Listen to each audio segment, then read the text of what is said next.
Good morning, and thank you so much for waking up with us here on Live Now from Fox. I'm Jeanne Francine here with you on this Tuesday morning. It is July 9th, and we have a lot of headlines and breaking news to share with you this morning. Kind of a round robin I want to share with you, giving you a live look out in Gaza. We do have some breaking news to share with you as it relates to the Israel-Hamas war.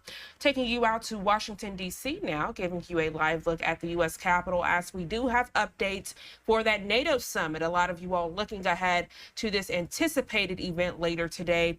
And of course, we are also tracking the very latest with Beryl. Here's a live look at our XRAD system, and you can see current conditions. This time yesterday, it was making landfall there at the Lone Star State near Matagorda, Texas. And now you can see how it's traveled onward now in the Tennessee area. And Hurricane Beryl pushes onward after tearing through Texas, where the system killed multiple people, triggered the need for dozens of water rescues, and left behind piles of debris. Fox News correspondent Marianne Rafferty joins us now, taking a closer look at how communities are mending in the storm's aftermath.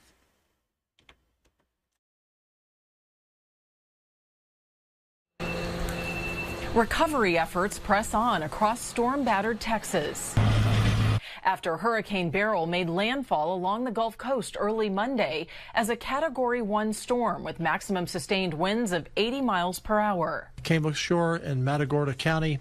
Galveston was hit heavy, moved up through the greater Houston area, and now is moving up through northeast Texas. Beryl's deadly gusts sent trees crashing onto homes and power lines, leaving millions in the dark. It's now a race against time to fully restore electricity so those most vulnerable to the Texas heat can stay safe during the dog days of summer. And it's God's will, you can't question that, you know. Neighbors, meanwhile, are busy lending a helping hand to those in need. I'm just checking out on all the old people, everybody that got left behind or don't have a way out, see if they need help. A few of them just want to know when the water's back on them. As leaders urge folks to stay off the roads in the midst of this lengthy cleanup. This as many roadways remain covered with debris and floodwaters triggered by Beryl's heavy rain and storm surge. You may not have rain in your area, but if you drive a few miles, you may run into somewhere that's had 5 or 6 inches of rain. We do not want to have any more deaths on the road due to flooding. Beryl is expected to continue weakening as it moves further inland. But forecasters warn of more severe weather as Beryl continues moving up through the south and Midwest this week. Marianne Rafferty, Fox News. Marianne, thank you so much for that update. And as we further our coverage this morning of Beryl, we want to check in now with our content partners over at Fox 26 Houston. They're getting reports this morning at least 10 people have died from this storm. Of course, they're also providing updates on recovery and cleanup efforts. Today, mid-70s this morning, lunchtime 88, and then up to around 93 for a high temperature today.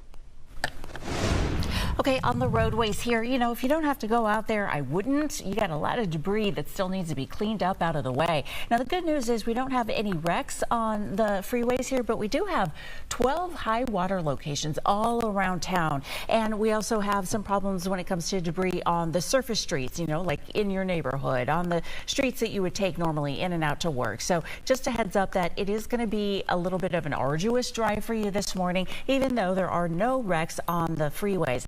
Let's take a live look outside here. Houston TransStar camera. This is 288 at Orem. The one thing that you will notice when we show you these cameras, though, is there'll be pockets where it's completely dark because we do have so many neighborhoods that are still blacked out this morning. All right now the biggest question is, when will power be restored?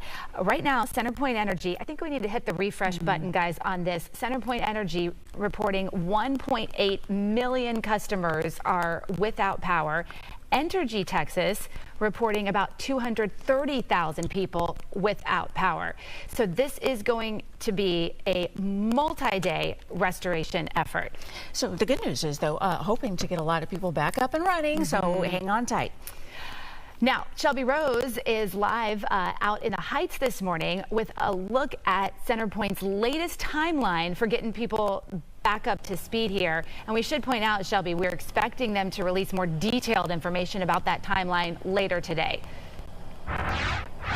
Yes, absolutely. And the reason why it's considered a multi-day restoration effort is just because of how much debris like this that has to be cleaned up before these crews can even work to begin to restore power to those without. And just how many incredible amounts of trees that have fallen on power lines because of those hurricane force winds. Now, CenterPoint does say that this storm brought more significant impacts than they were anticipating for the greater Houston area because Hurricane Beryl took a different path than originally thought in the days leading up to landfall. In the latest update we got from them last night, the company does expect to have 1 million customers restored by the end of day tomorrow, adding they are prioritizing restoration efforts for essential facilities like hospitals and police stations. In order to get all of this done, the company says they are bringing in an additional 10,000 resources to help. Some of those folks will be joining the cut and clear efforts that will include just really needing to get debris out of the way, and that's going to take quite some time.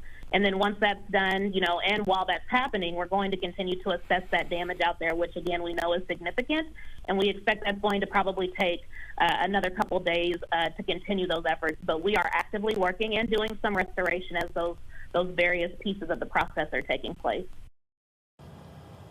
Now, on the topic of power lines, here are some reminders this morning. If you do see a down line, assume it is energized. Stay at least 35 feet away. Never attempt to remove tree limbs or any object from power lines. And you can report any potential hazards by calling 713-207-2222. Reporting live in the Heights, Shelby Rose, Fox 26 News. Okay, Shelby, thank you. Yeah, people, are just going to be in for a really tough, 24, 48 hours here. We should point out a lot of our viewers may be on Entergy, Texas, so we're keeping an eye on Entergy as well. There are about 230,000 Entergy customers without power. They had damage to 34 substations that lost power. So Entergy saying the same thing, prepare for prolonged outages. This could be a days, if not a week-long thing. Hopefully we see a lot of progress today, and tomorrow is the goal date that they have for a lot of people here. But again, we'll get that update on, how the progress is going. Hey, thank you. Appreciate it.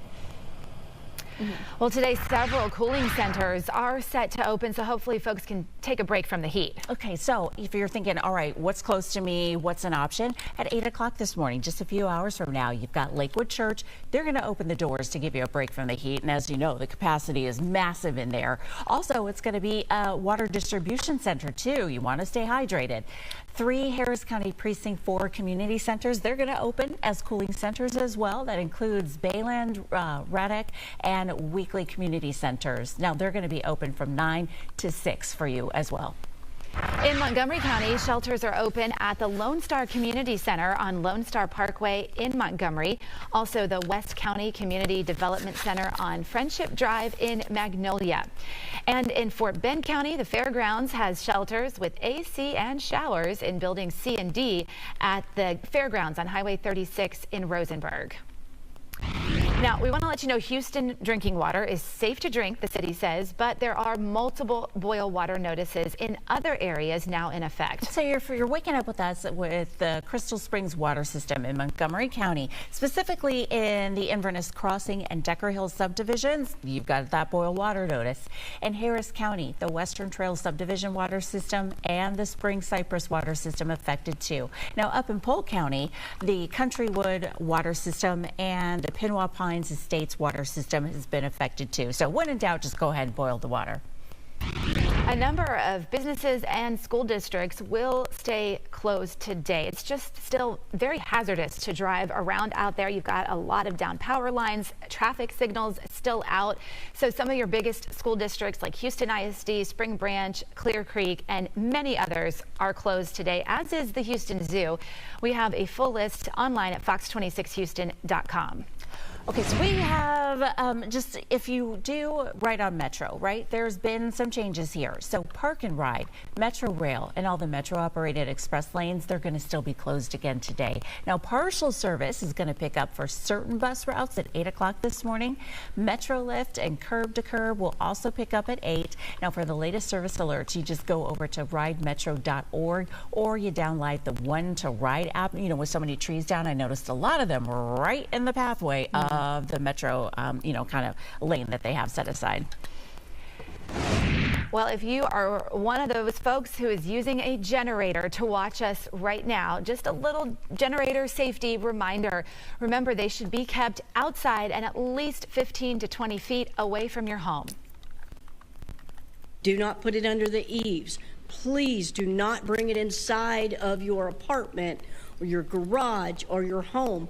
That carbon monoxide that comes off of there is very significant when it develops, and it puts you to sleep, and unfortunately things happen, and we can't even get there to save you because you can't wake up to tell us you need us. Well, it's also a good idea to have carbon monoxide alarms in your home.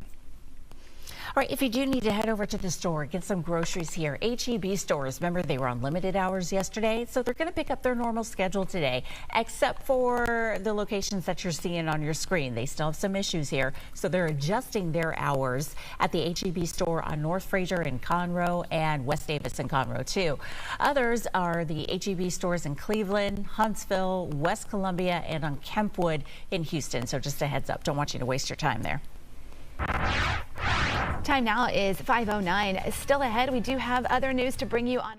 All right, and we appreciate our content partners over at Fox 26 Houston. Just tragic news, at least 10 deaths reported as Beryl ripped through Texas. Right now, you're getting a live look at our XRAD system, and you can see how now tropical depression Beryl has moved along. We're being told by our content partners over with Fox Weather that at this time, at least 100 tornado warnings and reported, along with damage across 3 states as Beryl continues to move. Of course, this is a developing situation, and as we get more information, you'll be the first to know right here on Live Now from Fox. The time now 6:09 on the East Coast. We're going to go to our first 2-minute commercial break of the hour. We'll be right back.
Welcome back to Live Now from Fox. I'm Jeanne Francine. The time now 6:12 here on the East Coast, and right now you are getting a live look out in London. And right now we transition with our headlines this morning to a live event underway out in the UK. As I bring that up for you now, you're taking a live look, and just to provide some perspective as to what you're looking at, following the defeat of the Conservative Party in the 2024 general election, PopCon welcomes a range of speakers. They're discussing how the Conservative Party and movement can put themselves back together. They're also asking questions as to what should be done next for their party.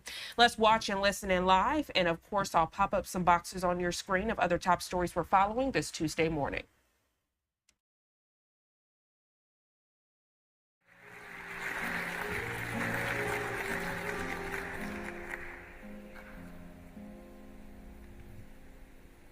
Ladies and gentlemen, that was a wonderfully rousing introduction, but I'm afraid it completely failed to give you the essential qualification that I have to stand here.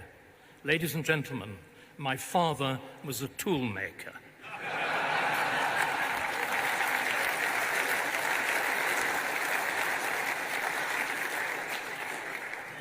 My mother, by the way, scrubbed floors, other people's floors. If we're going to play this absurd game of more working class than thou. Oh, by the way, I was born in a 3-bedroom pebble-dashed house. I went to grammar school. I was a scholarship boy. I did not, however, disgrace my school like Starmer by getting only 2 B's and a C's. Right, enough of the nonsense. Let's go back to, can I just say, it's vital to recognize Starmer is not very clever. He's a little bit like a junior Gordon Brown. And like Gordon Brown, he's very thin-skinned. Humor, wit, cleverness, fleetness of foot, needling will get that man. Right.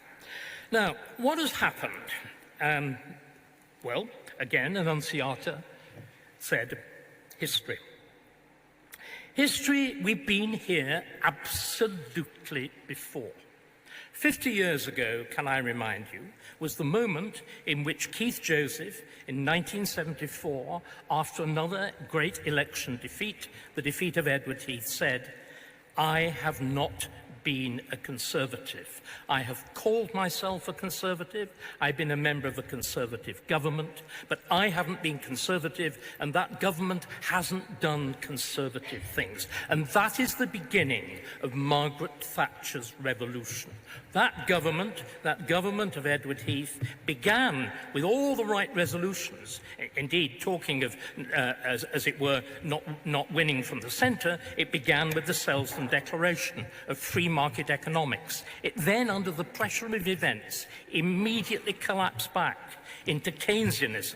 Inflation, the Barber boom was exactly the kind of thing that Rishi Sunak triggered. Do we know property prices in London in 1972-3 rose 3 times? Inflation on extraordinary scale. Thatcher recognised that. Thatcher was taught by Keith Joseph what conservatism was.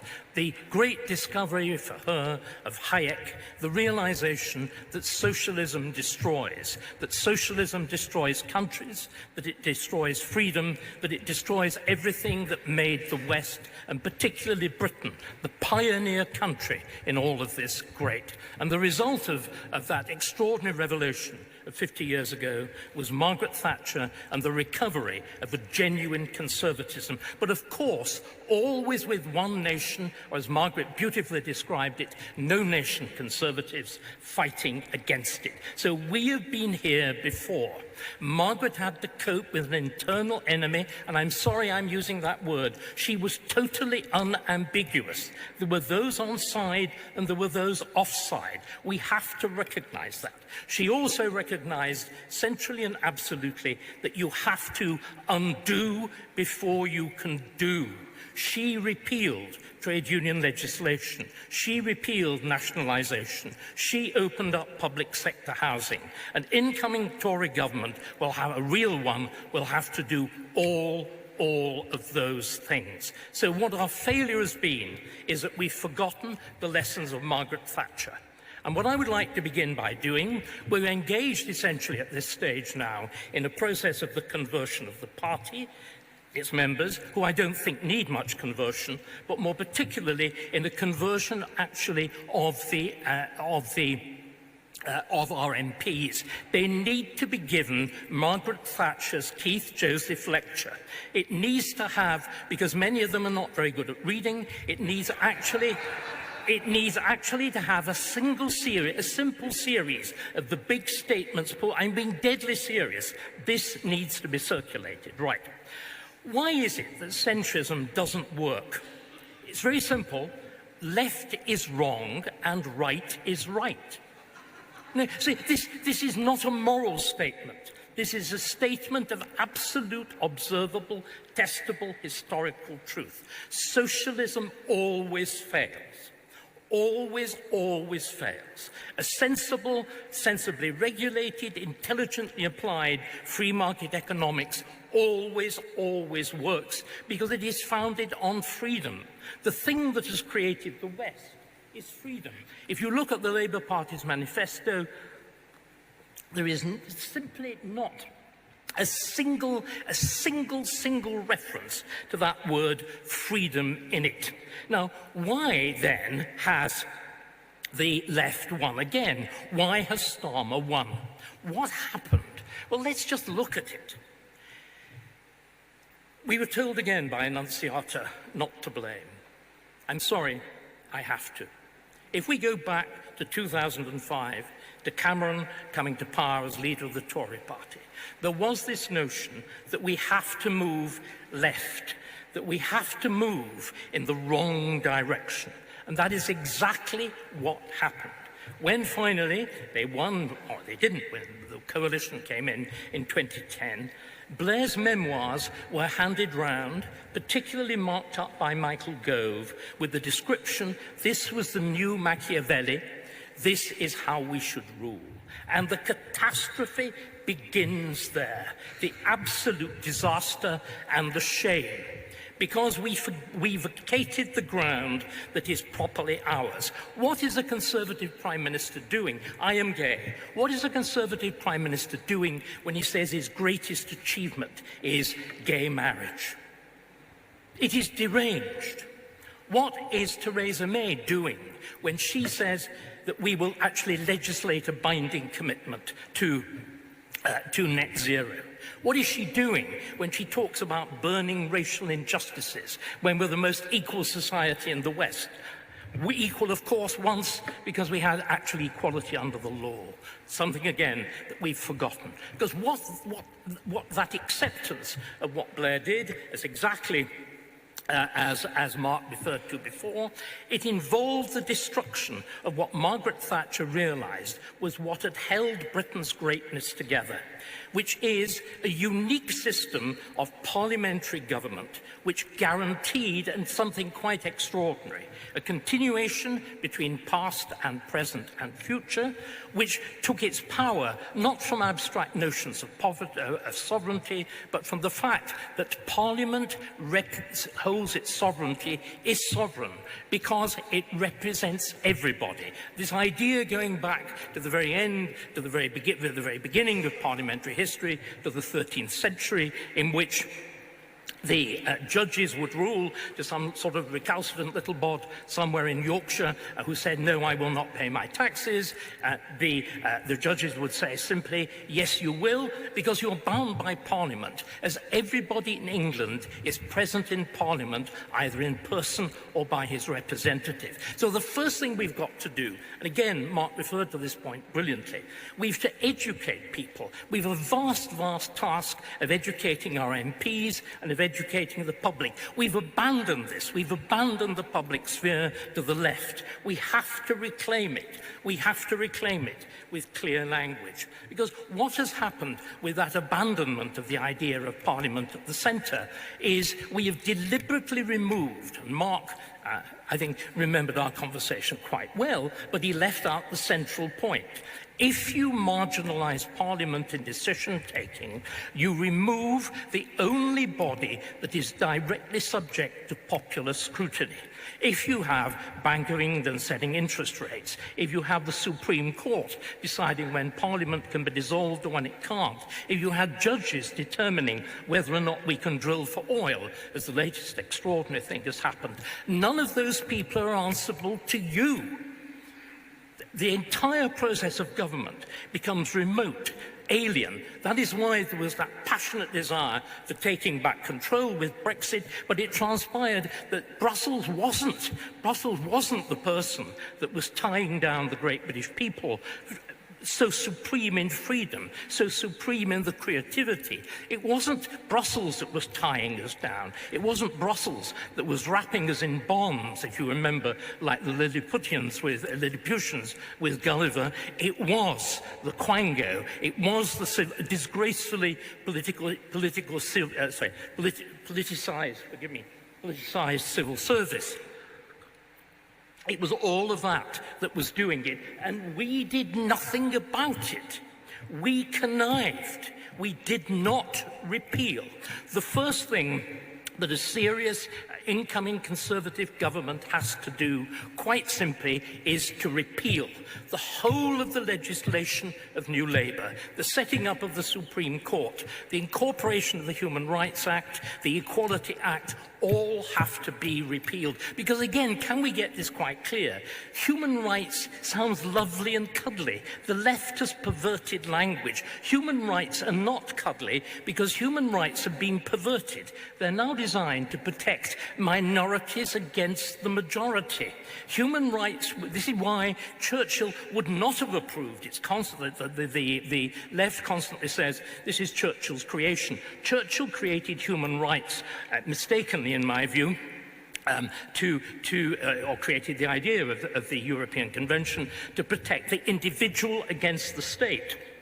If instead you decide that the purpose of human rights is to protect the minority against the majority, you can only do that by an aggressive state that limits the freedom of the individual, as we see catastrophically with the limits with the attempted limits on the freedom of speech. That absolutely central thing. We are the creation of freedom of speech. This is the only reason that this tiny little island invented virtually the whole of modernity. It is actually a logically sustainable, historically sustainable statement that we invented modernity. So the left this is where centrism goes wrong. All left-wing parties have to move to the centre because they've got to disguise themselves with right-wing policies to be elected. That is exactly what Starmer has done. And isn't it a sign of our disgrace that in our folly we abandoned the prisons so they can no longer hold prisoners? We starved the army in favour of what? In favour of foreign aid, so that Labour can now pose as the party of NATO and defence. This is the disgrace. And the moment, of course, the right tries to move to the centre and adopts left-wing positions, as we've seen in this election, it is a catastrophe. However, I think there is hope. If my analysis is right, that what we have now is a state in which there's a fairly clear divide, and a divide, interestingly enough, which Starmer himself has actually admitted. Why does Starmer talk so loudly about the public service? It is, and why does he also talk so loudly and misleadingly about his father being a toolmaker? It is, quite simply, because the Labour Party has ceased to be the party of the working class. It is now the party of a new ruling class. It's the party of the quangocracy, of the judges, of the civil service, of the public sector trade unions. In other words, when it fails, which it will fail, because left-wing governments always fail, we will see standing exposed the whole of this machinery. The whole of this machinery that hates one thing, ladies and gentlemen. It hates the people. It hates Parliament. It hates democracy for the simple reason it is only the people that have actually proved resistant to the absurd doctrines of woke. It is only amongst the people that you will find a clear understanding that women do not have a penis, that chaps do not have a cervix. It is only amongst the people that you will find a clear understanding that once upon a time it was the birthright of an Englishman and even an English woman to speak freely, and from that freedom arose everything that mattered. So what I would like us to do then is to also recognise, because we all need to recognise our failures, Thatcher failed too. Thatcher failed because you couldn't do everything at once. She sorted out the extent to which there have been nationalised industries. She cut back enormously on trade union rights. She began to open up public sector housing. But she left utterly untouched this entire fabric of state institutions. She left untouched the NHS. She left untouched the civil service, the universities, the lot. Of incoming Conservative government has got to recognise that these are the points of attack. These are the points at which we have the soft underbelly of those opposite. And we've got to recognise again, it's a proud thing to say, conservatism speaks for the people. We need to remember that. We need to be absolutely clear about that. I will end with a book which I think I've been constantly referring to it, which describes so many of the problems we face now, 1984. Those of you who are familiar with 1984 will know who the members of the party are. The members of the party are exactly whom you would expect. They are the school teacher, they are the bureaucrat, they are the so-called educated middle class. And outside, there's the great mass of the proles who continue drinking their beer and leading reasonably free lives. They're the people we will depend on. They're the people who voted for reform.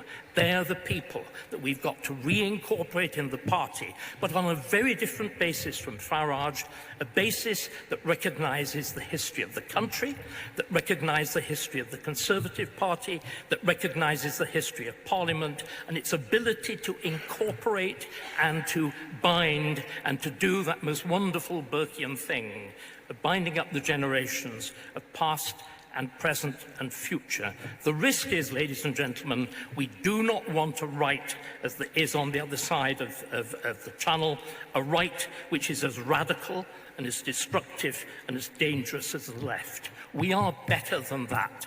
Never let us forget it.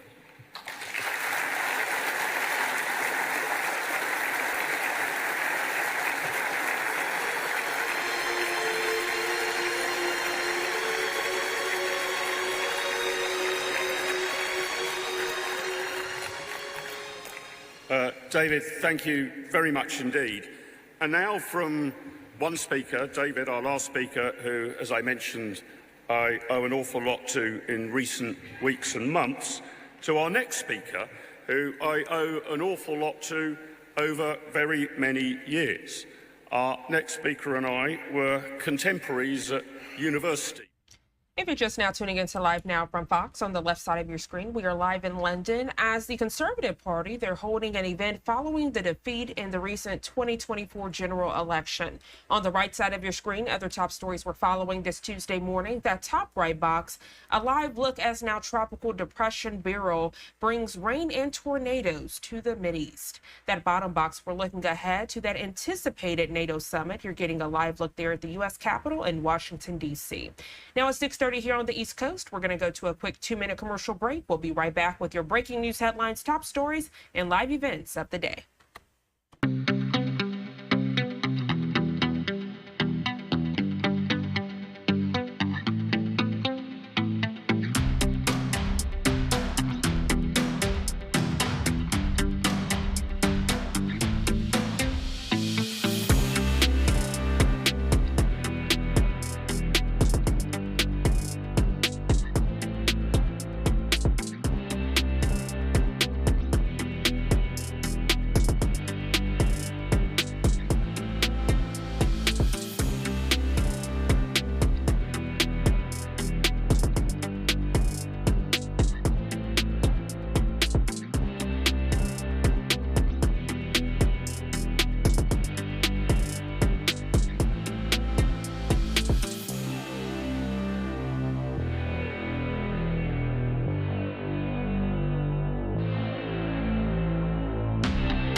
Welcome back to Live Now from Fox as we continue with your Tuesday morning headlines, giving you another live look this morning. Now it's 6:33 here on the East Coast. You're taking a live look in Washington, D.C., the U.S. Capitol there on your screen. As we look ahead today, President Biden will speak today at a big NATO summit in Washington. It could be yet another high-profile test to help save his re-election campaign. More Democrats, though, say he should step aside.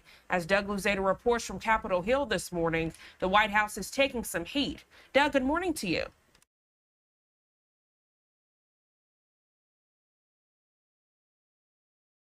Well, the president says he is resolved to stay in the race, but the White House briefing room has become something of a war zone.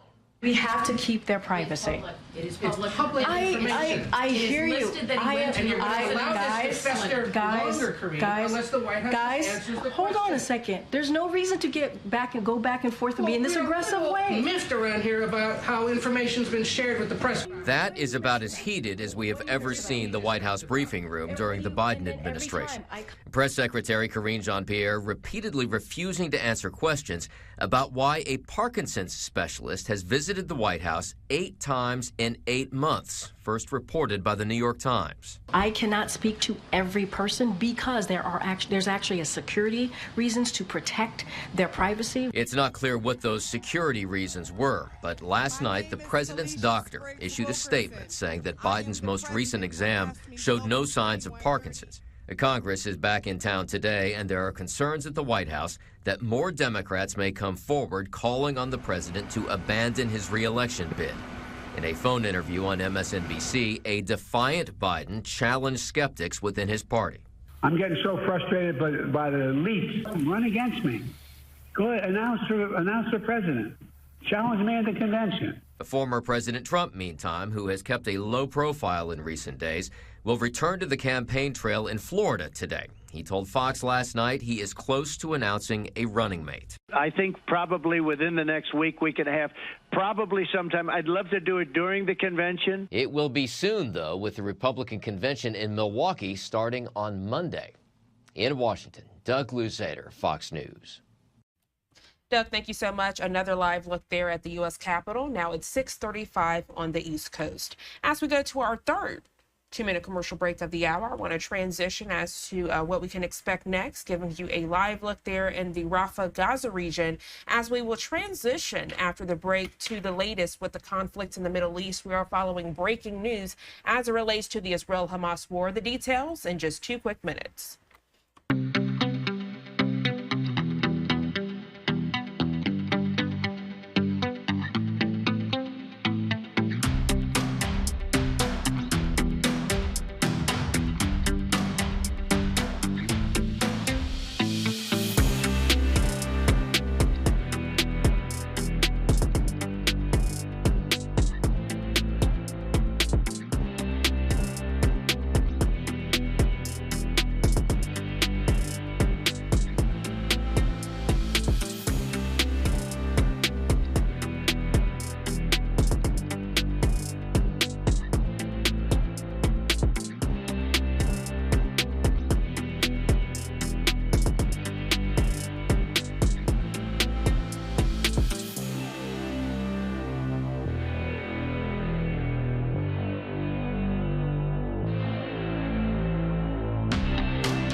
Welcome back to Live Now from Fox. I'm Jeanne Francine, giving you a live look out in Gaza at a refugee camp as we now transition to a breaking news alert as it relates to the Israel-Hamas war.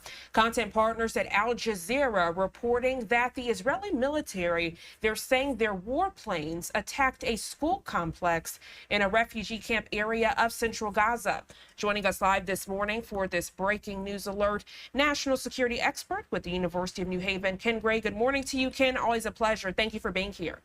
Good morning, Jeanne. Glad to be with you. Glad to have you. Following this breaking news alert this morning, the Israeli military claiming ownership of this recent attack, a school complex in Gaza affected, also learning a hospital having to be closed down as a result as well. If you could catch us up, please. Sure. Throughout Gaza City, the IDF has announced evacuation orders, moving Palestinians out of Gaza City. A lot of Palestinians had returned back to the north here, but the IDF has started operations in Gaza City because they had information that Hamas had returned to Gaza City and was very active in rebuilding their infrastructure in Gaza City. So yesterday and today and overnight, IDF has been doing operations throughout Gaza City. In fact, there is more operations going on in Gaza City right now than there is anywhere else in the Gaza Strip, and more operations going on in Gaza in Gaza City than there has been in many months. Gaza City is now the focus of the IDF's operations inside the Gaza Strip, and this is because of the fact that they failed to hold the territory after they had cleared it. Ken, to provide some context, and I know you've said this in recent interviews, these refugee camps, these were where the Palestinian people were told to go, where they could seek refuge, where they wouldn't be heard from this war in Gaza. And yet we're finding that is not the case. To provide further context, if you don't mind, learning that this school complex was attacked. Some wondering this morning, okay, did the Israeli military choose to attack this school knowing that potentially there would be students and teachers inside? Or is this one of those situations where we're learning that Hamas is using these schools and tunnels, as we've seen in recent months, as a place to hide and also hide hostages? We don't know at this point. The IDF has, or the Israeli Air Force has claimed that was their planes that hit this school, but this school is in Nusrat, not in Gaza City. This is in the Nusrat refugee camp. But it is both the hospitals and the schools here. They are close to places where Hamas is operating. Hamas puts their tunnels, they put their weapon systems inside the populated areas, not way separate from the populated areas, but instead within the populated areas. Therefore, when the Israeli military is attacking those positions, they consequently end up hitting or come very close to places like this school. So it's not surprising that the school would come under attack because, again, they are increasing their activity against Hamas in these areas. With that statement you just made, it poses the question, what's the likelihood of a ceasefire then if we continue to see fighting and we continue to see things ramp up, we continue to see ground invasions after we're told that this is the, quote, last invasion that will happen in an area? What's the likelihood of a ceasefire as we know negotiations and talks are underway? Well, that very point has been raised by Hamas. That is, Hamas says that these attacks going on in Gaza City is putting the ceasefire negotiations in jeopardy. That if they continue these type of operations, that Hamas is going to walk away from the negotiation table, that they are not going to continue their attempt to move towards a ceasefire. So indeed, these operations are jeopardizing potential ceasefire. But at the same time, remember that Prime Minister Netanyahu said that priority number one was to eliminate Hamas. And consequently, if Hamas is becoming active again in Gaza City, then IDF has to focus in on where that activity is. But as we've talked about before, the fact that Hamas is one of the parties negotiating this, and the Israelis say that one of their goals is to neutralize Hamas totally, it makes it very hard to negotiate with when one of the partners is going to be neutralized by the other partner. Ken Gray, always a pleasure having you join us on Live Now from Fox for these breaking news alerts. Anything else you'd like to add before we let you go? So Hamas is actually of two minds, or is that part of Hamas that wants to get the ceasefire going, that they want to get this settled? Then you have the other part, which is characterized by Yahya Sinwar, who wants to continue the fight with the IDF. And this division between the plans, the strategy of Hamas is now coming to the forefront. And you see it with their increased activity also in Gaza City, consequently bringing the Israelis into there. Like I said, there's more activity going on in Gaza City right now by both the IDF and Hamas than there has been in months. Ken Gray, always a pleasure speaking with you here on Live Now from Fox. Thank you so much for your expertise and perspective. You enjoy the rest of your day. Thank you. And as we continue this breaking news alert, giving you a live look there in Gaza at a refugee camp. And to provide some perspective, Ken Gray was explaining that this recent attack for this breaking news alert happened in Nuseirat, and that is an area of central Gaza. Now at 6:44 on the East Coast, going to our final 2-minute commercial break of the hour. And when we come back, furthering our coverage of conflict in the Middle East, checking in with the Israeli government as they held a recent government briefing discussing the Israel-Hamas war and also the latest on the hostage situation. We have the details in just 2 quick minutes.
Welcome back to Live Now from Fox. I'm Jeanne Francine. As we further our conversations of conflicts in the Middle East, my producer Taylor Anderson switching pictures now so you can get a different look to further paint a picture of how the Israel-Hamas war rages on. You're getting a live look there at Gaza. Now it's 6:47 here on the East Coast. And we know the Israeli government held a briefing giving an update on conflicts in the Middle East and the latest on the hostage situation. Let's listen in now. Our hostages. Hamas still holds 120 hostages. These hostages, men, women and children, the elderly from 24 nations, are enduring horrific abuse for 9 months now. Last week, I reminded you about Yusuf al-Zidane, 53, and his son Hamza, age 22, Israeli Bedouin Muslims, taken hostage 9 months ago. Today, I want to remind you that Romi Gonen, aged only 23, is also still there. She's sweet-natured. Her family call her funny, a talented dancer and choreographer and a medic and a guide for the scouts. Look at her, please. Say her name. Romi Gonen, 276 days now. Israel will not rest until all 120 are brought home. Hamas are eliminated together with their terrorist threat to Israel, and we will return our residents securely to their homes in the south and in the north. Now to sad news of IDF's casualties, 680 since the start of the war. Major in the reserves Itai Galea was 38 years old, and from Ramat Gan he fell fighting in the north of Israel. Staff Sergeant Eyal Mimran was only 20 years old and from Nes Ziona. He was killed in battle in northern Gaza. And Major Jala Ibrahim was 25 years old from the Druze village of Sajur. He fell in battle in the south of Gaza. There are no words of mine that can assuage the pain of their parents and their families. We embrace them and those dear families who have lost their precious heroes, sons and daughters in this war for our very existence. The price of war is heavy and painful. Each casualty is a world unto itself. May their memories be a blessing forever.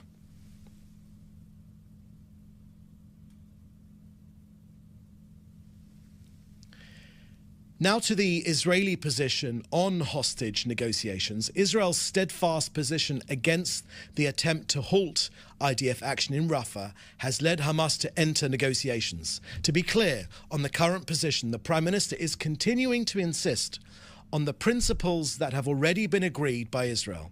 Firstly, any deal will allow Israel to resume fighting until all of our objectives of the war have been achieved. Secondly, that there will be no smuggling of weapons to Hamas from Egypt to the Gaza border. Thirdly, that there will be no return of thousands of armed terrorists to the northern Gaza Strip. And fourthly, Israel will maximize the number of living hostages who will be released from Hamas captivity. This plan has been agreed by Israel, which has been welcomed by President Biden, which will allow Israel to return hostages without infringing on the other objectives of the war. To the north now, and our border with Lebanon and Syria. 6,700 rockets from Hezbollah. 6,700 rockets. 177,000 dunams of land burnt.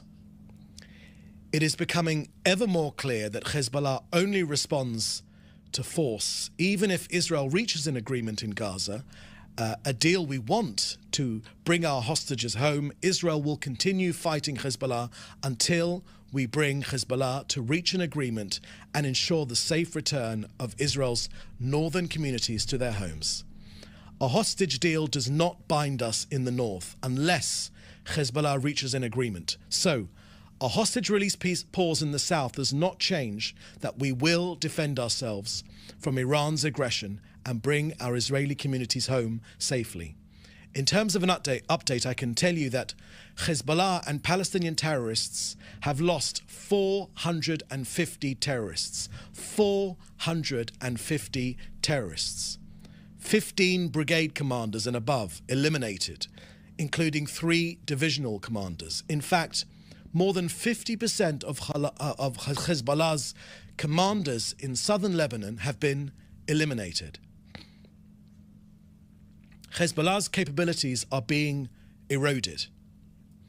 Now to COGAT and an update on their work coordinating aid into Gaza over the last 24 hours. Yesterday, 272 trucks carrying humanitarian goods went in, 238 via Kerem Shalom and 34 via the Erez crossing.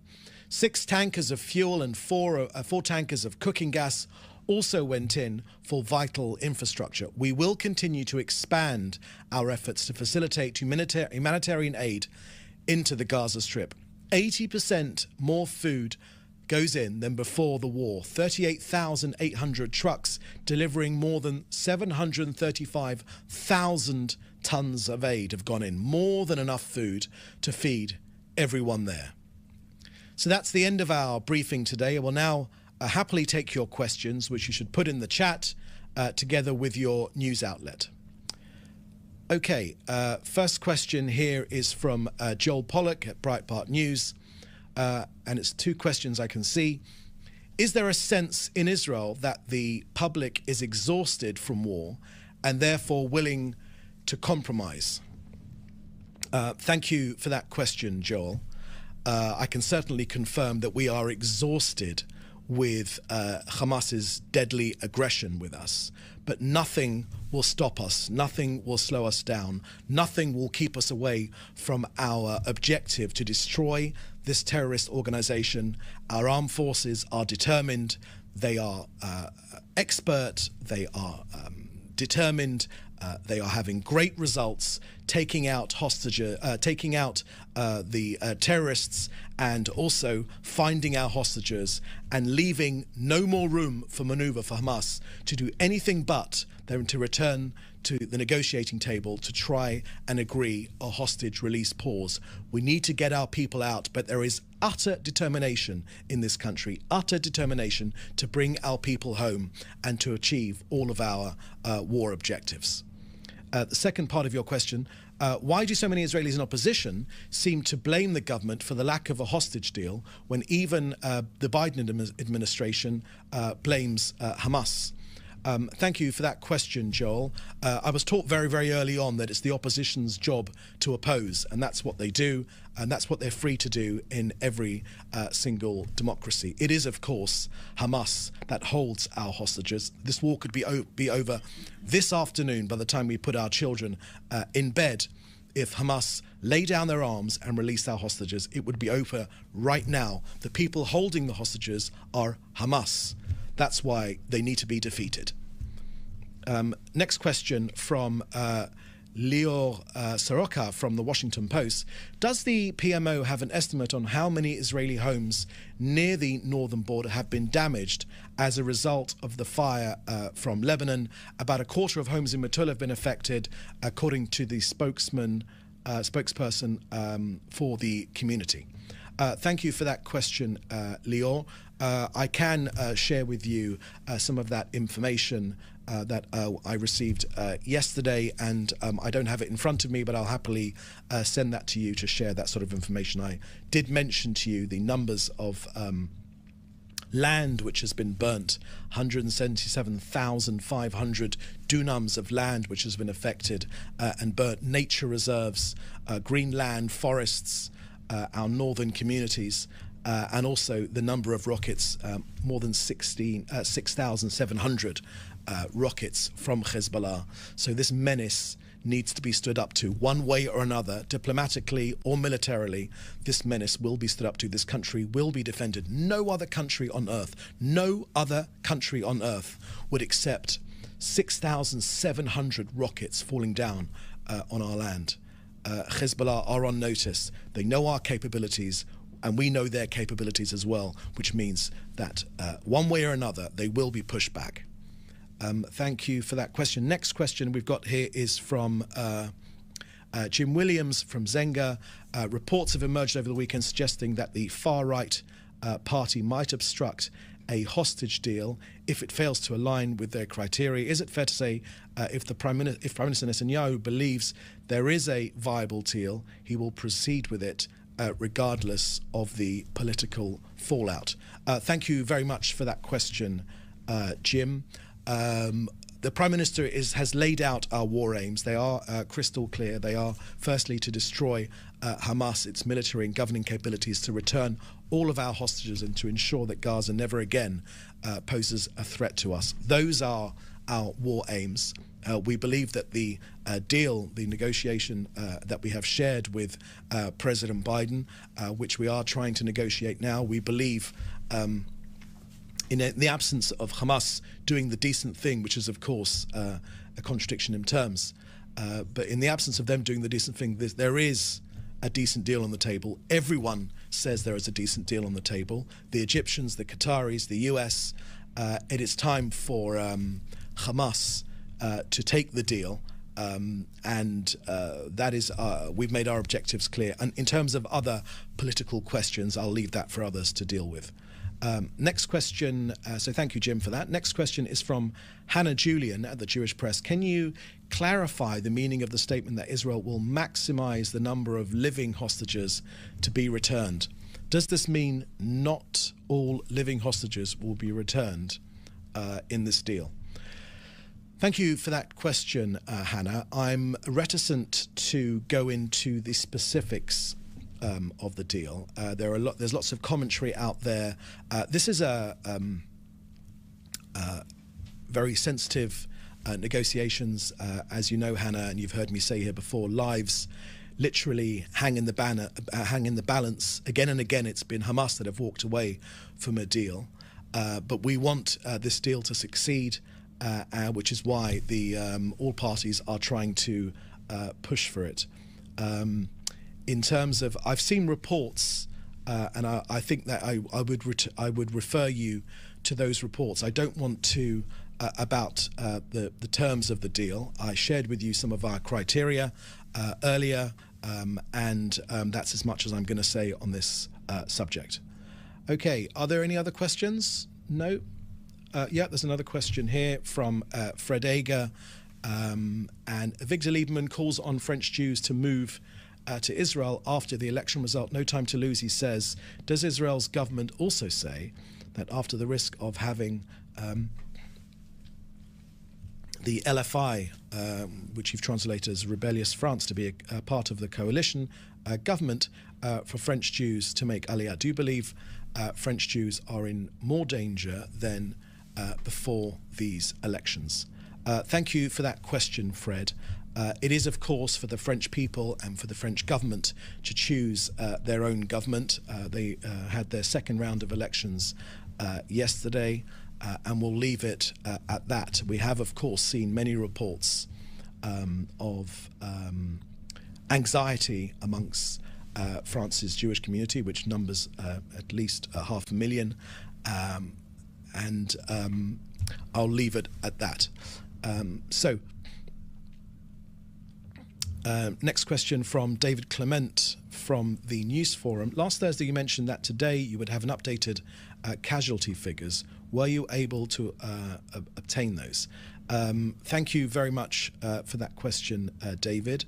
Our current estimates there are, when we're talking about the number of terrorists we have eliminated in Gaza, we're talking about approximately 14,000 number of terrorists that we have eliminated in Gaza. That was the current update I received this morning from the IDF.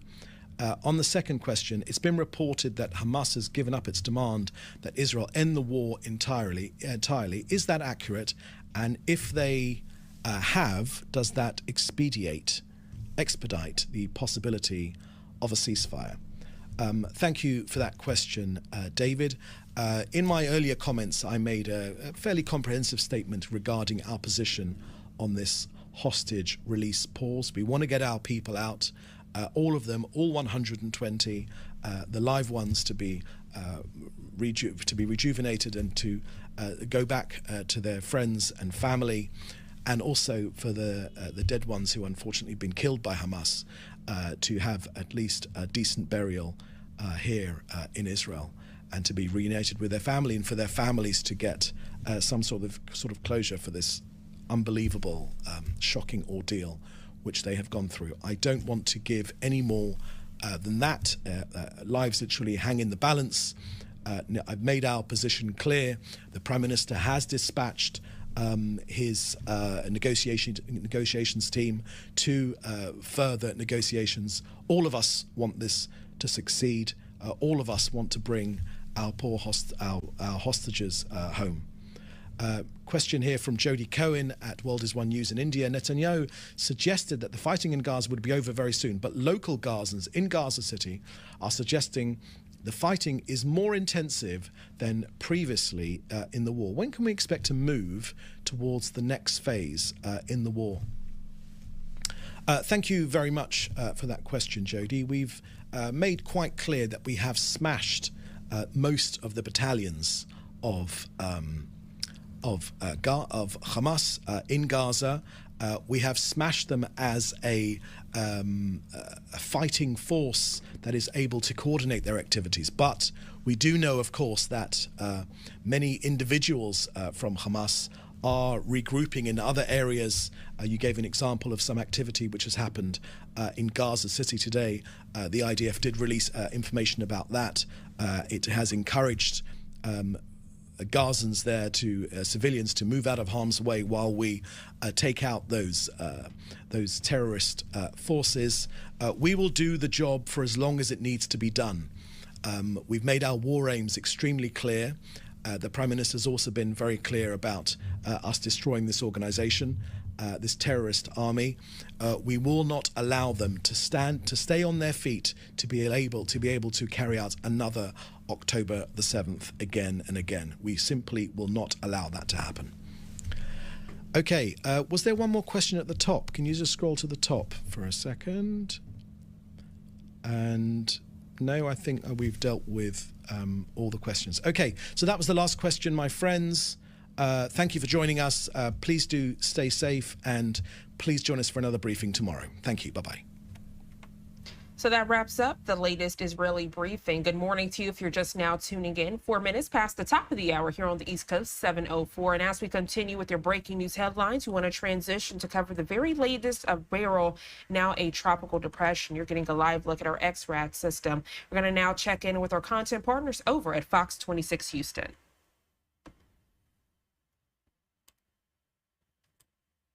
They are making progress even throughout the night. I mean, it goes down, I wouldn't say in huge amounts, but, you know, hundreds. They're working on it. It's going down.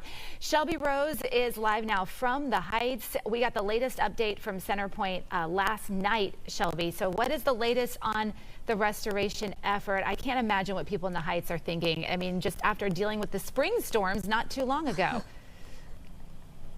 Yes, exactly. It's almost like deja vu for everyone in this neighborhood, waking up into the dark, down trees, just lining the streets, all in this area. It's nearly an identical scenario to when that derecho blew through this area back in May. But, I mean, at least they're not alone, with the more than 1.8 million Centerpoint customers waking up in the dark, as well as the more than 200,000 Entergy customers in the same spot. Now, Entergy says they lost power to 34 substations during the storm, adding that it will take several days to restore power. We did get our latest update from Centerpoint last night, first and foremost saying they expect to have 1 million customers restored by the end of day tomorrow, adding they are prioritizing restoration efforts to essential facilities like hospitals and police stations. And in order to get all of this done, the company says they are bringing in an additional 10,000 resources. It's being considered a multi-day restoration effort. A lot of that is due to the debris cleanup that has to happen before crews can work to bring power to those without. We had the last report, 10 transmission lines down, and the reason we have so much damage and power is down is we love Texas, but Texas has lots of trees from Houston all the way to Texarkana, and when the branches fall and the trees fall, it takes down power lines, and we have to wait for those crews to be able to get out there, and now they've been able to get out there as the weather has moved through certain areas to assess the damage and get to work. Now, on the topic of power lines, here are some reminders this morning if you do see a downed line. First, assume it's energized and stay at least 35 feet away. Never attempt to remove tree limbs or other objects from power lines, and you can report any potential hazards by calling 713-207-2222. Reporting live in the Heights, Shelby Rose, Fox 26 News. Okay, so one of the ripple effects of that storm rolling through is that you might be waking up under a boil water notice here. So if you're waking up with us in Montgomery County and you're serviced by the Inverness Crossing, Decker Hills subdivisions, you're under the boil water notice. In Harris County, the Western Trail subdivision and Spring Cypress water systems impacted. Up in Polk County, there's a Country Wood and Pinwa Pines Estates water systems are affected. So what does that mean if you're under a boil water notice? CDC reports that you got to boil that water. Bring it to a strong rolling boil for about 2 to 3 minutes before you use it for cooking, drinking, or using it even to brush your teeth. Well, a number of school districts have canceled summer classes for today, including Houston ISD, Aldine, Cy-Fair, Spring Branch, Clear Creek. Now, that's just a few of them. For a full list, we do have a ticker scrolling at the bottom of your screen. You can also visit fox26houston.com.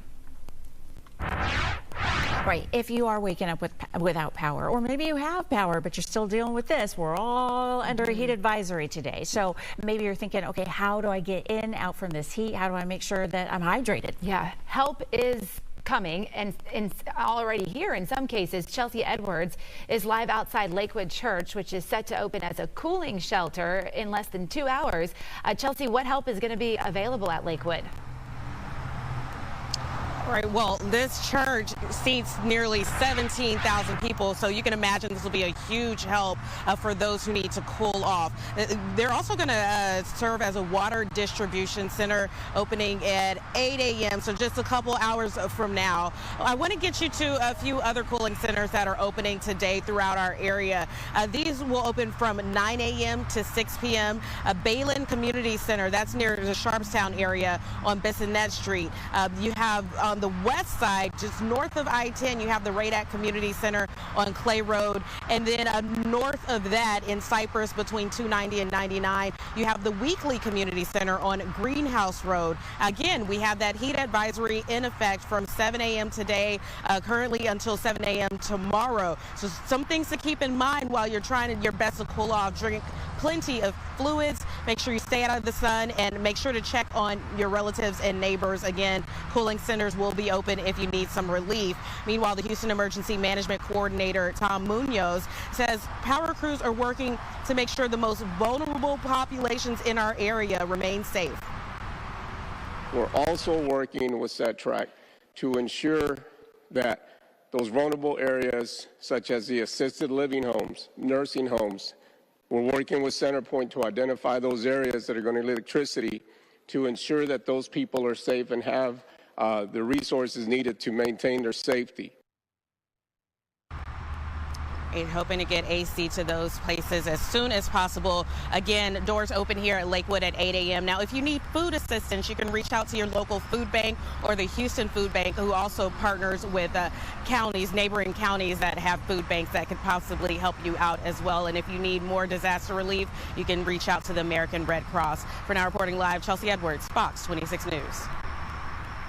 Great information, Chelsea. In Montgomery County, if you're waking up with us there, shelters are open at the Lone Star Community Center on Lone Star Parkway in Montgomery. Also, the West County Community Development Center on Friendship Drive in Magnolia.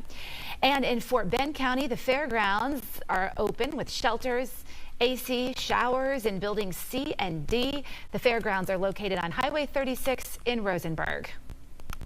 It is 6:11 now. Cleanup is getting underway today on Jamaica Beach after a tornado during Beryl blew through. We will take you there right after this 60-second break. And we definitely appreciate our content partners over at Fox 26 Houston, keeping us updated as we are learning at least 10 deaths reported as Beryl ripped through Texas. A live look at our XRAD system now at 7:11 here on the East Coast, and you can see now a tropical depression, how Beryl has moved there towards the Mid-East, and we are having reports of more than 60 tornado warnings, flood watches, just still a compelling and dangerous situation. Of course, stay tuned to Live Now from Fox for the most up-to-date and accurate information. The time now 7:12. We're going to go to our first 2-minute commercial break of the hour. We'll be right back.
Welcome back to Live Now from Fox. I'm Jeanne Francine. The time now 7:14 here on the East Coast. Now, right now, I want to transition to some top stories we're following this Tuesday morning.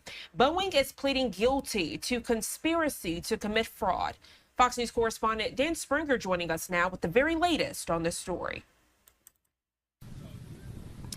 5 years after 2 fatal crashes, Boeing has agreed to plead guilty to the federal crime of conspiracy to commit fraud. The company is admitting it deceived the Federal Aviation Administration during certification of the 737 MAX line. 2 Boeing test pilots were caught lying to the FAA about the need for training on new software, which led to the deaths of 346 people. The Department of Justice was going to allow Boeing to avoid criminal prosecution, but 2 days before that deal was set to expire in January, a door plug blew off a new MAX plane over Portland, Oregon. The DOJ said the accident violated its agreement, leading to the company's guilty plea, which includes a $487 million fine and essentially 3 years of probation under an independent monitor. But some of the families of the crash victims opposed the plea deal. They want a public trial and a manslaughter conviction. From a victim family perspective, a trial is an opportunity for them to tell their story and for all of Boeing's negligence and misconduct to be aired out for the world to see. Boeing is trying to improve its battered image, recently giving a media tour of the 737 MAX plant to show reporters the safety and quality improvements made since the blowout. I have great confidence in the products that we build. We have work to do, and we are rolling up our sleeves and ready to do that work. Boeing's guilty plea, if accepted by the federal judge on the case, could impact the company's ability to get government contracts, which accounts for more than a third of Boeing's revenue. To that end, the Department of Defense is reportedly in talks with Boeing to discuss that issue and how an American behemoth moves forward with a criminal conviction. In Seattle, Dan Springer, Fox News. Dan, thank you so much for that update. And as we get more information as Boeing is pleading guilty to conspiracy to commit fraud, you'll get those updates right here on Live Now from Fox. Now it's 7:16 here on the East Coast, transitioning to give you a live look at the U.S. Capitol in Washington, D.C. We're going to go to a quick 2-minute commercial break. And when we come back, we'll be checking in with Fox News correspondent Doug Luzader as he's reporting from Capitol Hill, learning that President Biden speaks today at a big NATO summit. The details in just 2 quick minutes.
Welcome back to Live Now from Fox, taking you back out live to Washington, D.C., the U.S. Capitol there on your screen. Now it's 7:19 here on the East Coast. President Biden speaking today at a big NATO summit in D.C. It could be yet another high-profile test to help save his re-election campaign. More Democrats, though, saying he should step aside. As Doug Luzader reports from Capitol Hill this morning, the White House is taking some heat. Doug, good morning to you.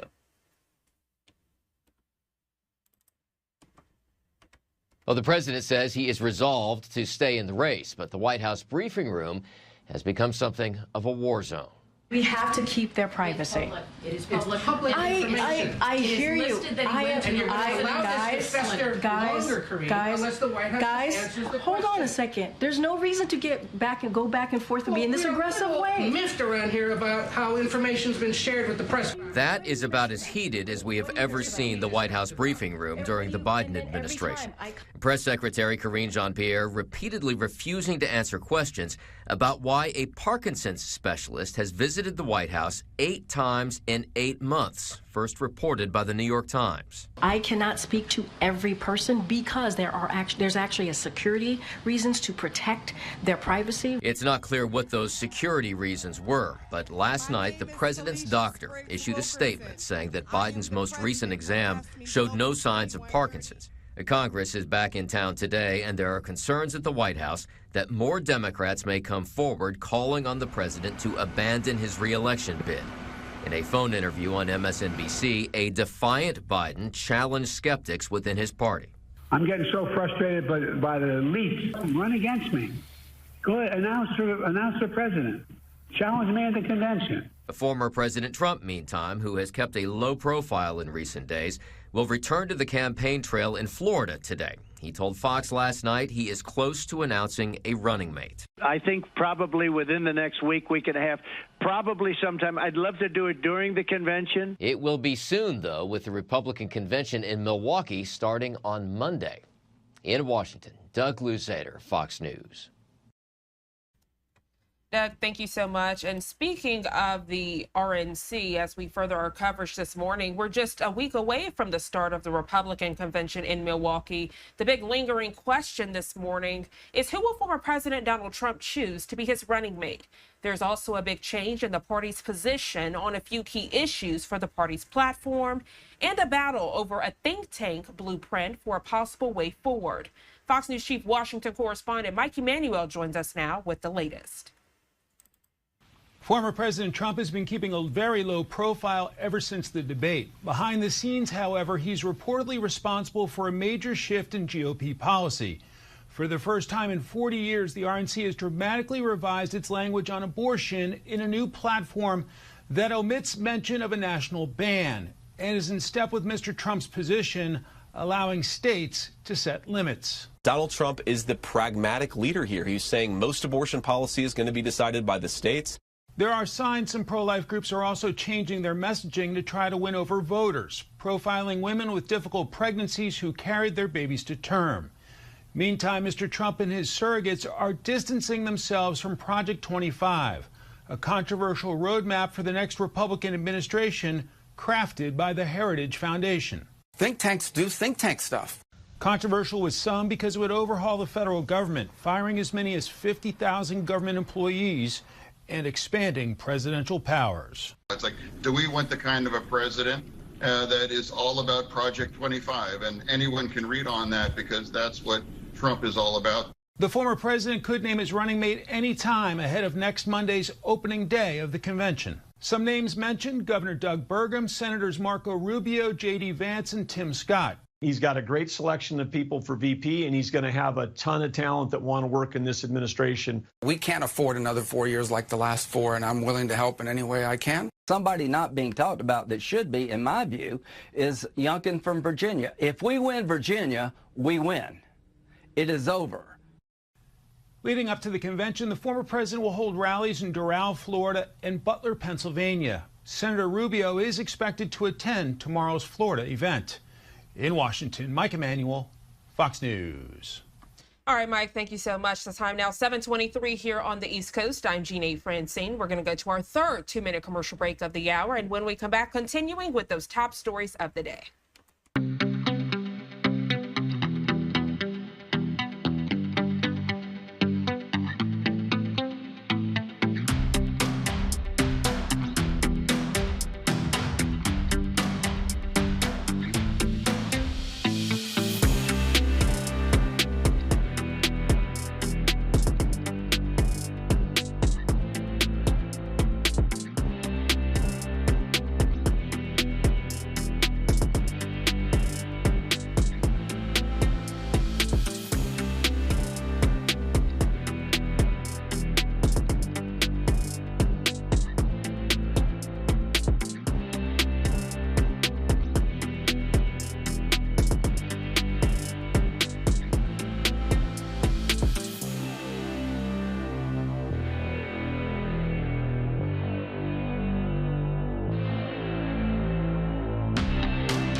Welcome back to Live Now from Fox. As we continue with your Tuesday morning top stories, Alec Baldwin's New Mexico manslaughter trial is about to begin.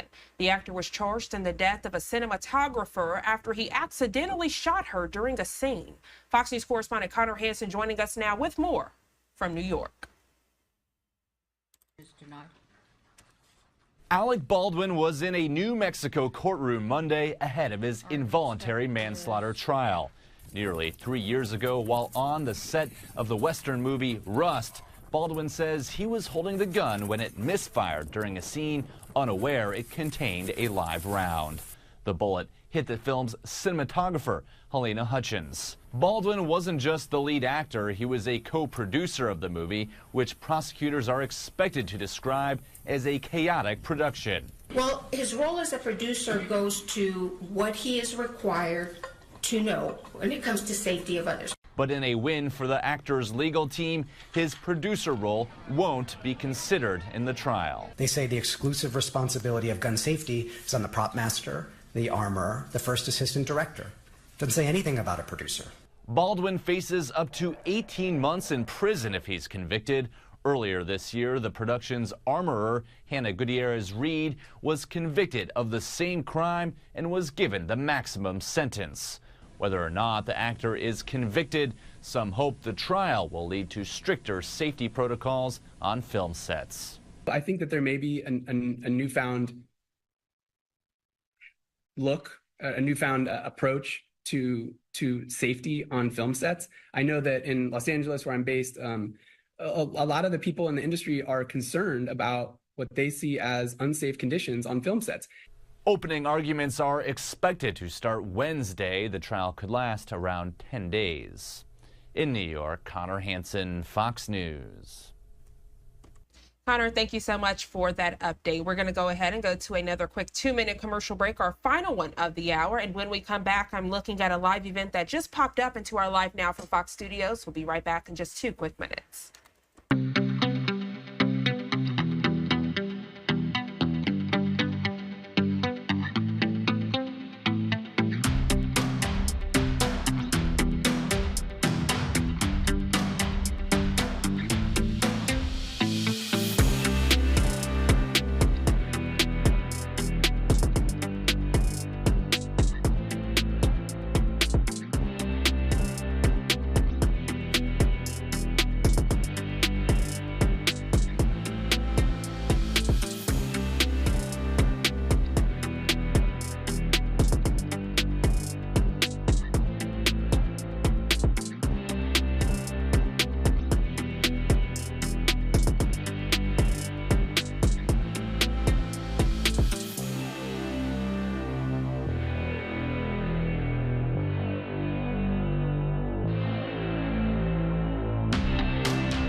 Welcome back to Live Now from Fox. Now 7:30 here on the East Coast, giving you a live look out in London. Very overcast and hazy conditions and foggy conditions there this Tuesday morning.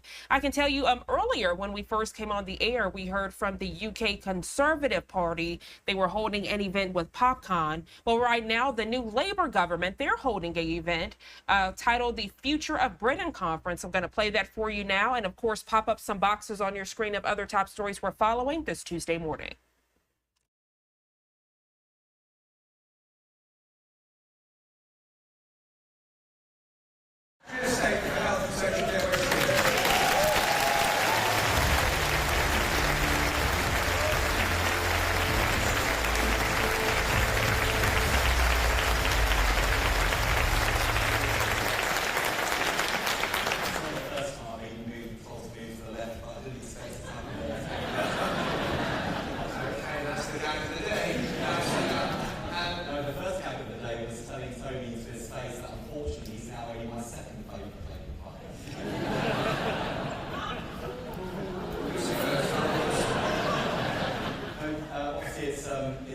Prime Minister gave me the honour of being Secretary of State for Health and Social Care and did what many thought was impossible and took Labour from its worst defeat since 1935 to the thumping majority mandate that was secured last week. Of course, Tony is now my joint second favourite Prime Minister alongside Gordon Brown. That's the right thing to say. I mean, look, if health doesn't work out, there's a career for you at the Foreign Office, because diplomacy is clearly quite a skill there. Should we crack on with the interview? Yeah. How's it going?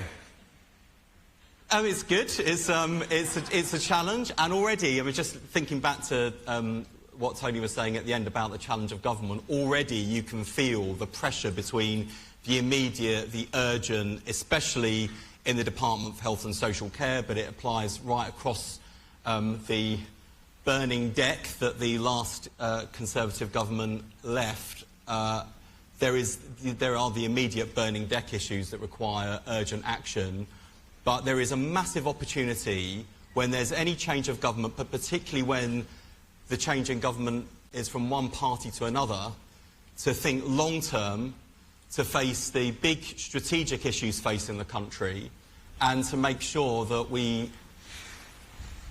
answer those challenges and set this country up, not just to get back on its feet, but to thrive in the 21st century. And that long-term approach is at the heart of the mission-driven approach to government that Keir set out. Isn't that easier said than done, when day to day you're going to be fighting fires, and it's difficult to look to the long horizon when, to mix my metaphors, you're in the trenches kind of, you know, fighting? Yeah, but it's a discipline, and you have to make those choices, and I've kind of already realised, just, what are we, like 5 days in, it's Tuesday, right, that ultimately what government is about is making choices and recognising that there are always trade-offs, and government is ultimately about negotiating those trade-offs, making the right choices,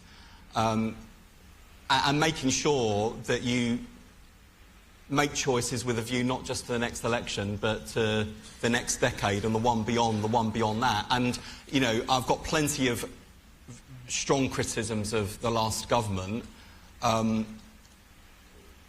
but it was inevitable, I think, when Rishi Sunak became Prime Minister and when Victoria Atkins became the 5th Health Secretary that I faced in 2.5 years as Shadow Health and Social Care Secretary. It's inevitable that all they could do was just try and firefight and try and get to the election in a shape where they could say, oh, look, things are improving, don't risk the recovery.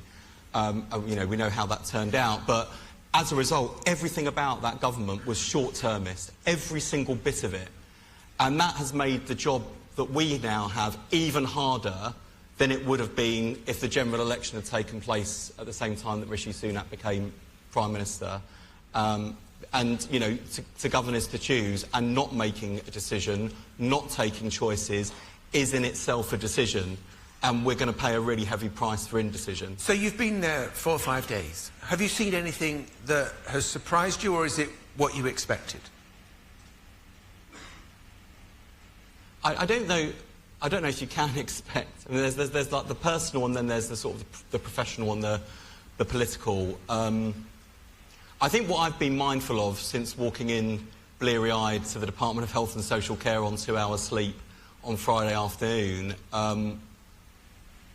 was a recognition that both within the department itself and across the whole health and social care ecosystem, what they've had is a hell of a lot of instability. And just moving from one health secretary to another, one set of ministers to another, breeds instability and indecision, and it's hard to get things done. And these are people who, you know, not too long ago now, we forget, also took this country through a deadly pandemic. And they have lacked direction, they've lacked leadership, they've lacked a recognition of the pain that they've endured.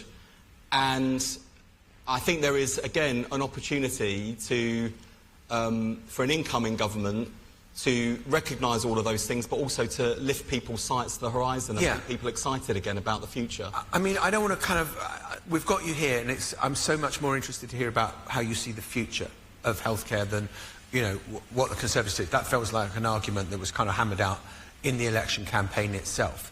Yeah, but just to say, I mean, I'm sure we'll put this up on your podcast as well, but we're not going to let them forget. They're absolutely not going to let them forget the damage they've done to our country. I'm sure you're not. But you have been unusual in, when you were Shadow Health Secretary, for talking about how the NHS was not the envy of the world. You've said it's broke. So the question is, how are you going to fix it? So I'll say two things, and particularly off the back of the discussion we just heard, but also Rachel's speech yesterday as Chancellor on economic growth. One of the things I've said to my department and to the NHS is we need to rethink our role in government and in our country at large. This is no longer simply a public services department, this is an economic growth department. And the health of the nation and the health of the economy are inexplicably linked. And that means we're going to be a government that firstly recognises that fact and recognises that as we get people not just back to health, but back to work, that's a big contribution to growth when there are 3 million people who are off work, off sick. That as we focus with a bold agenda on public health and prevention, and we just heard about the potential there, we will not only be enabling people to live well and to live well for longer, but to contribute more and to drive the economic growth of the country. Secondly, if we can marry our health and social care system with the incredible life sciences and medtech ecosystem we have in this country, we can be a powerhouse for the life sciences and medtech revolution here in this country. That is and in the world, and that is an economic growth mission. And thirdly, I'm now responsible for one of the largest workforces in the entire world that have a presence in every community in this country. As anchor institutions, the NHS, the social care system, we can be drivers of economic growth in every part of the country when we've set out as our #1 mission for government, not just faster growth, but equitable growth and prosperity shared by all.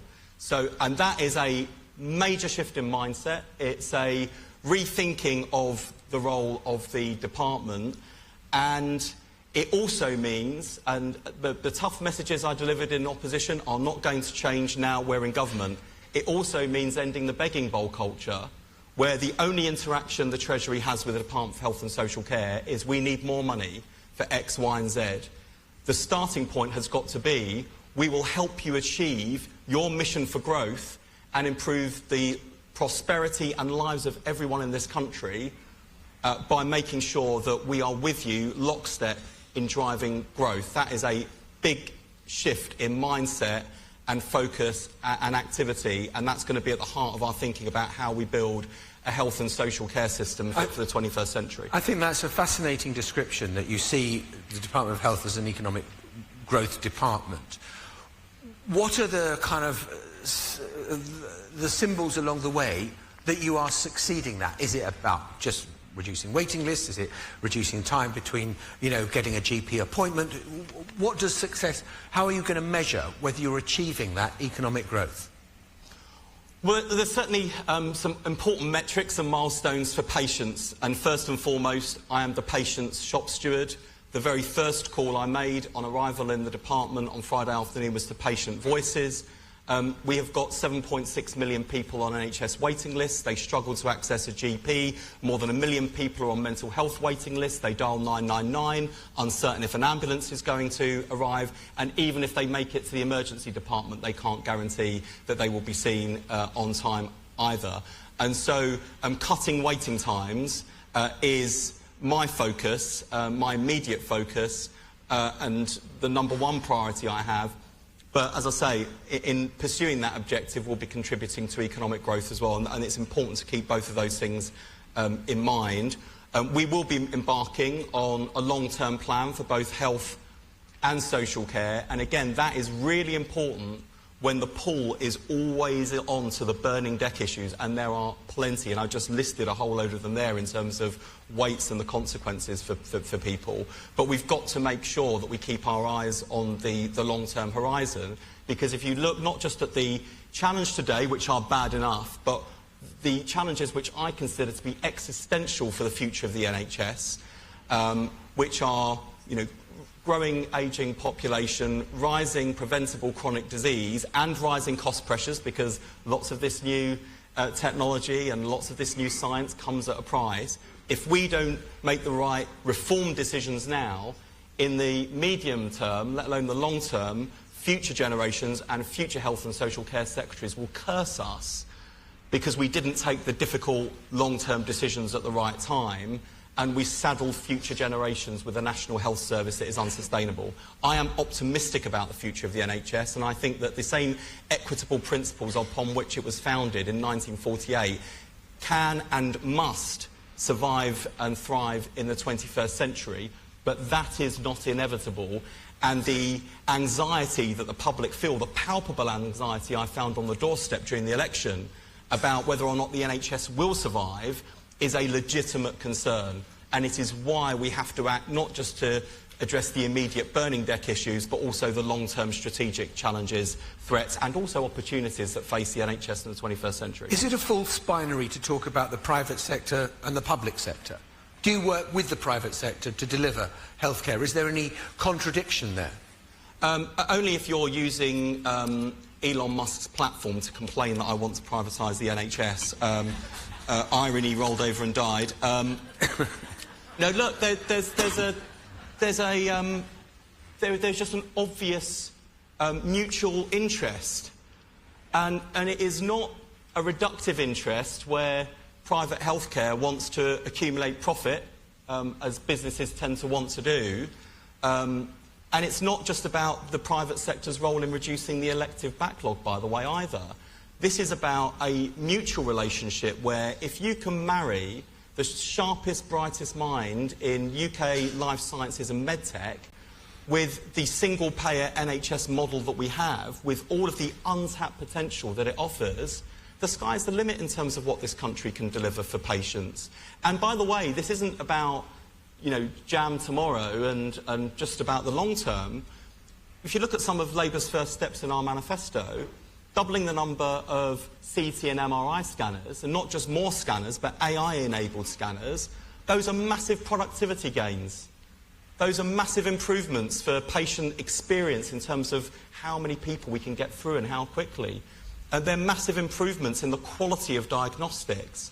And that's technology that exists today, not even the really revolutionary stuff that's hurtling down the track towards us. And yet, when I launched an initiative before the general election in opposition called Get Rid of Stupid Stuff, which was based on something they did really well at Singapore General Hospital, I was inundated with emails from people working in the system because, by the way, it is a total misrepresentation that they are averse to change or reform. They are crying out for it. And in my inbox were example after example, the 7 passwords that are needed to log in to deal with a single patient, trying to turn on the machine in the morning and just praying that it warms up and turns on. The lack of join-up in patients' experiences that mean that, you know, as Keir and I found when we were at Alder Hey before the election, you know, a family whose baby's life had been saved with a heart transplant, having to go through not just the inconvenience of having to explain their child's experience to medical professionals who did not have full sight of their patient record, but to go through the fear and the anxiety. If you don't know my baby's experience, why should I trust you to provide good quality care? And those are the basic failures. And the final thing I say, John, and it's not a criticism of your profession, though it slightly is, and it's definitely not a criticism of Nick Robinson, who I think is brilliant, but that interview with Tony on the Today programme this morning, where Nick basically said, well, that's all very well and good, but what about these immediate urgent challenges? Those challenges are important, but we cannot keep on being drawn straight back into the immediate the I'm not firefighting. You've got to think long term. I want to ask you a long-term question then.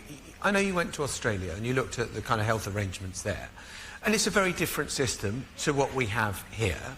I mean, you know, there people can pay a bit to top up the kind of primary health care they get with a GP or whatever it happens to be. You admired so much of what they did. Do we need to have to keep free at the point of use throughout the NHS, or is that something that, if it delivered better results, could be looked at as well? Well, I'll say two things. Firstly, free at the point of use is about fairness and equity and defending a system that means when you fall ill, you do not have to worry about the bill. And I think that is an equitable principle that is worth fighting for. And the second thing I'd say is, however, people are already making the choice. And what we're seeing is the opening up of a two-tier system where those who can afford it are paying to go private and those who can't are being left behind. And one of the reasons I was determined in opposition to take on the left on this issue is this isn't simply a pragmatic argument that says, well, we can get waiting lists down faster if we use spare capacity in the private sector, though that's important. It was also a principled argument that said, why should those without means wait longer while those who have means are seen faster? That's an affront to my left-wing principles. I don't know why it isn't an affront to theirs. OK, I want to rattle through, because we've got 3 minutes, 15 seconds left, some of the kind of fire-on-the-deck issues. Junior doctors' pay? Where are we? I'm seeing the junior doctors this afternoon. They're coming into the Department of Health. I know they're coming in not just from my diary, but from the army of cameras and journalists currently stationed outside the department. Are you optimistic? Optimistic, yes. Look, this is an important reset moment, I think, in the relationship between junior doctors and their government. And in opposition, we were very clear that the headline 35% pay demand is not one that we could afford, and that has not changed since the general election. The reason we were so blunt in opposition wasn't simply about delivering a tough message, but about showing them the respect I think they are due. And a key ingredient of respect is honesty. Secondly, beyond pay, there are a whole range of issues about how junior doctors are treated by their employer, which I am genuinely angry about, in terms of their placements, their rotations. I mean, the most egregious case I saw reported was a junior doctor whose wife had, I think partner had cancer. They had 2 kids, and there was no flexibility shown in where that family was placed, despite the obvious challenges of treatment and the obvious challenges of care. And when there was a public outcry, lo and behold, the situation was resolved. That is not an employer that is treating their staff well. So I think there are lots of issues we can make progress on. Primary care? Reducing waiting lists, waiting times before you see a GP? I've heard so many health secretaries say we're going to prioritise this and nothing really ever changes. Well, I remember Tony Blair being on Question Time before a general election, one of the leaders' debates, and people were having a go at him because they were forced, can you imagine this, forced to see a GP within 48 hours, and they were outraged they couldn't book further ahead. And I don't think he's apologised for that yet, by the way. And it was so funny, we did a clip on this for the Labour Party campaign. What a lovely problem to have. But it shows it can be done, and I think one of the things about Labour in government is, firstly, we did it before, and with support of the system and the country, we can do it again. And I really believe that. The second thing is, Conservative politicians are now conceding publicly what many have been saying privately for a long time, which is, just as only Nixon could go to China, only Labour can reform the National Health Service. Labour's DNA is in the NHS, and the NHS's values run through the Labour Party. Our love for the NHS is not in doubt, but sometimes if you love someone, you have to force them to change. And reassuringly, you know, there is time for tough love. Reassuringly, 2.5 years ago, when I started out as Shadow Health and Social Care Secretary, these messages were really hard for people to hear and were greeted with anxiety and resistance because I think people, when they hear reform, I mean, I could almost hear more than 1 million spines shiver in the NHS workforce, conjuring up images of Andrew Lansley in a top-down reorganisation. I think the more that people have heard what Labour's reform agenda looks like, the more excited people in the system are. Because this isn't about changing structures and renaming integrated care boards or reconstituting trusts or changing the name of the chief executive of NHS England. What a waste of time those things would be. This is about the 3 big shifts that are essential for our health and social care system to thrive in the 21st century. A shift in the centre of gravity out of hospital into the community, primary care, community services, mental health, social care. It's about a shift from a service that's overly focused on treating sickness to a cross-government, cross-society focus on preventing illness in the first place. And thirdly, it is a shift from an analogue system that still has too many pages and fax machines to one that is not only benefiting from, but driving the life sciences and medtech revolution here and internationally. We did it before in terms of saving the NHS.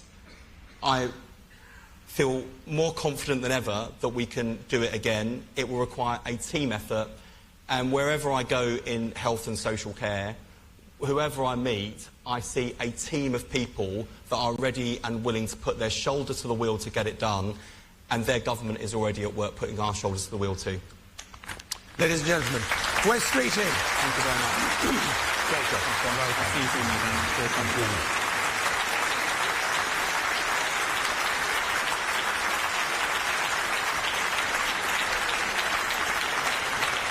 Yeah. I mean, it was fascinating to hear Wes talking about the challenges of the day. And that's what has been discussed this morning in healthcare and education and crime. But what about arguably the biggest of them all?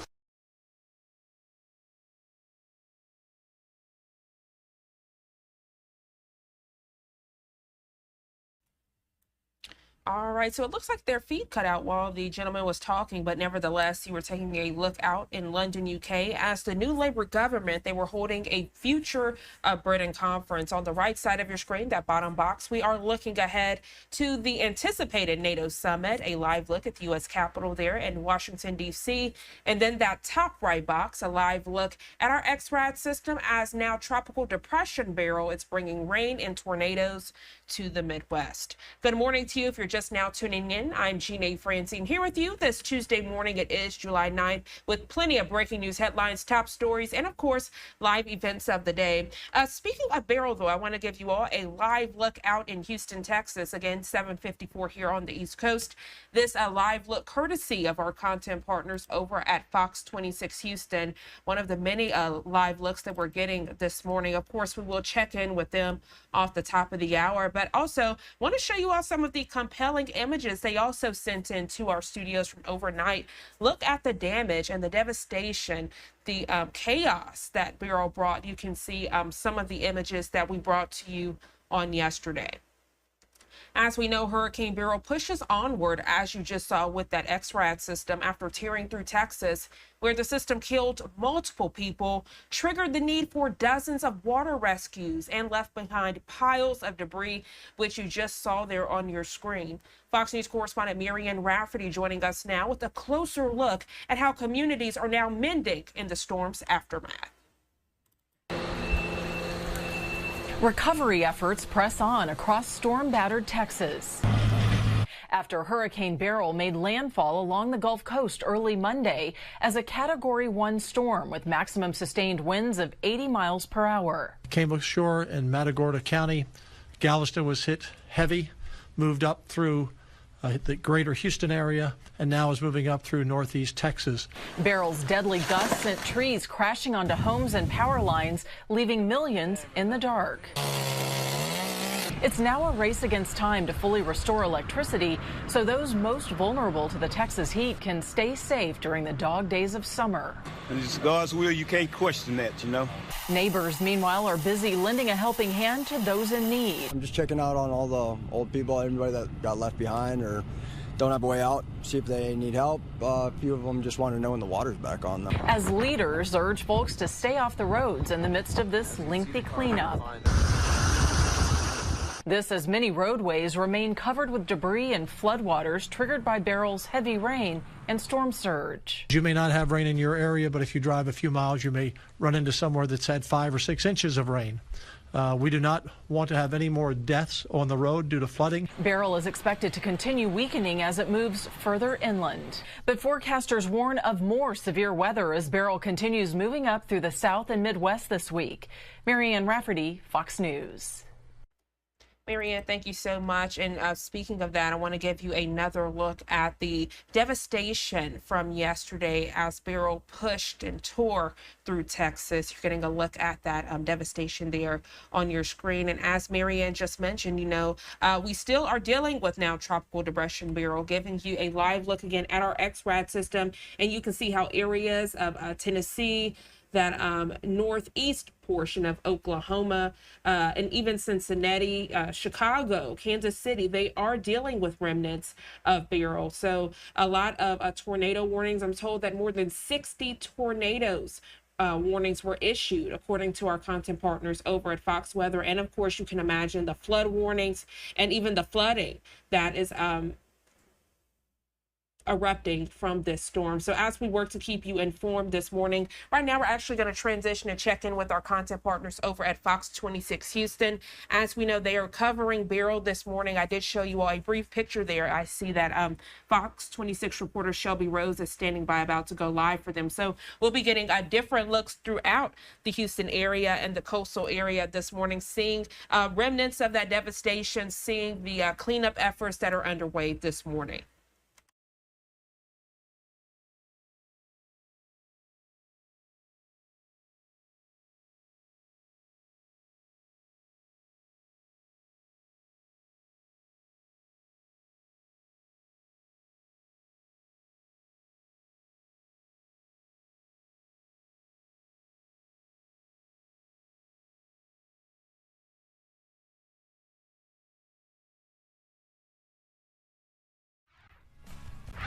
Happening at 7, nearly 3/4 of Houstonians were without power during the peak of Hurricane Beryl. Now restoration efforts are underway and more help is on the way. Plus, downed trees, power lines, and more kept crews working overnight in Sugar Land and updated recovery efforts in Fort Bend this morning.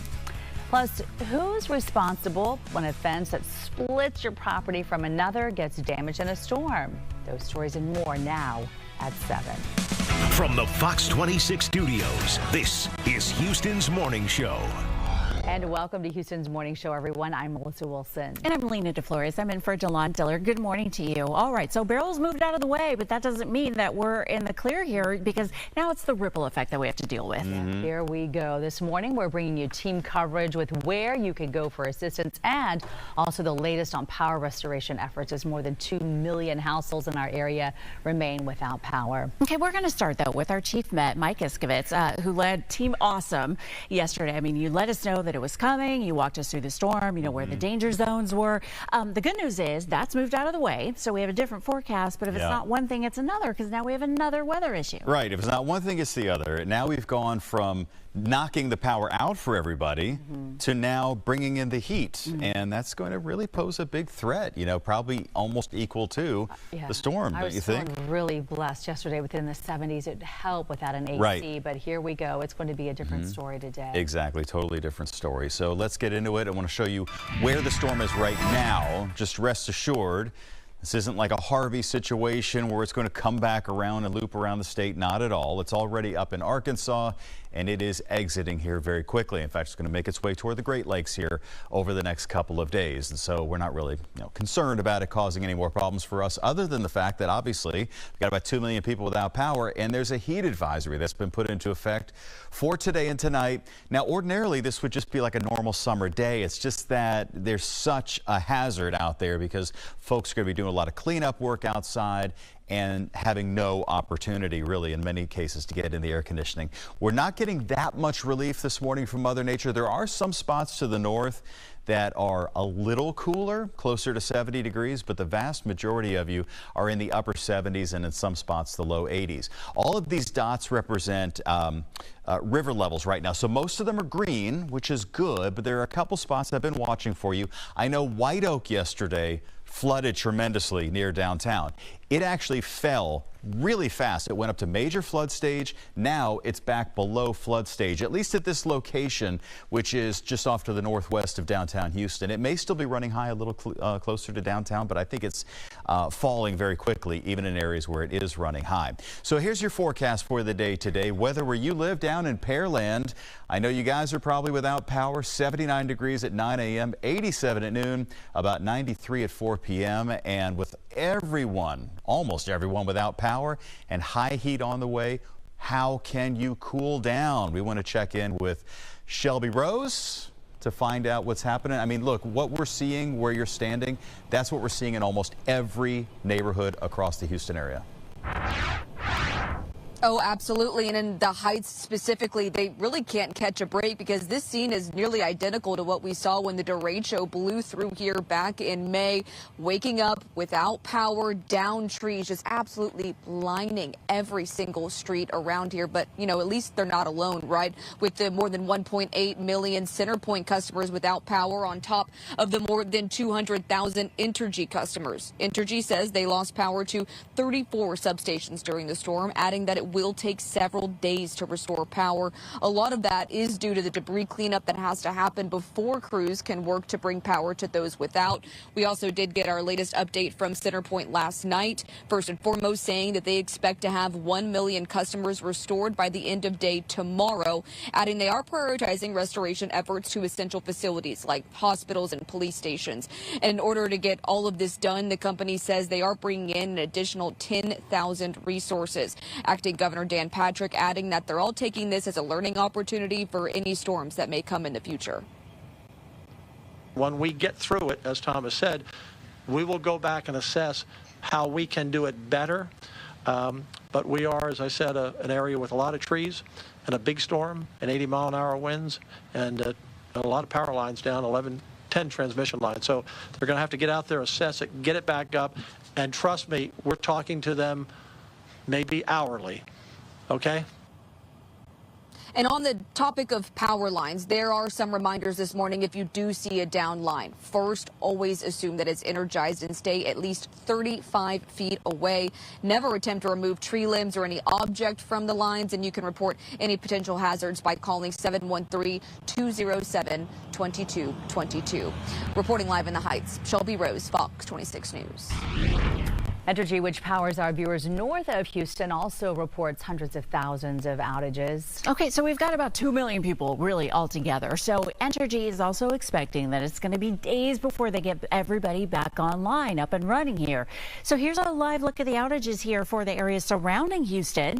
And now at last check, Entergy is reporting about 233,000 customers, so about 250,000 people here. That is down from the height of the outages here. Now, if you are an Entergy customer and you need to report an outage, you can do that at the number that you're seeing on the bottom right hand side of your screen. That number is 1-800-968-8243.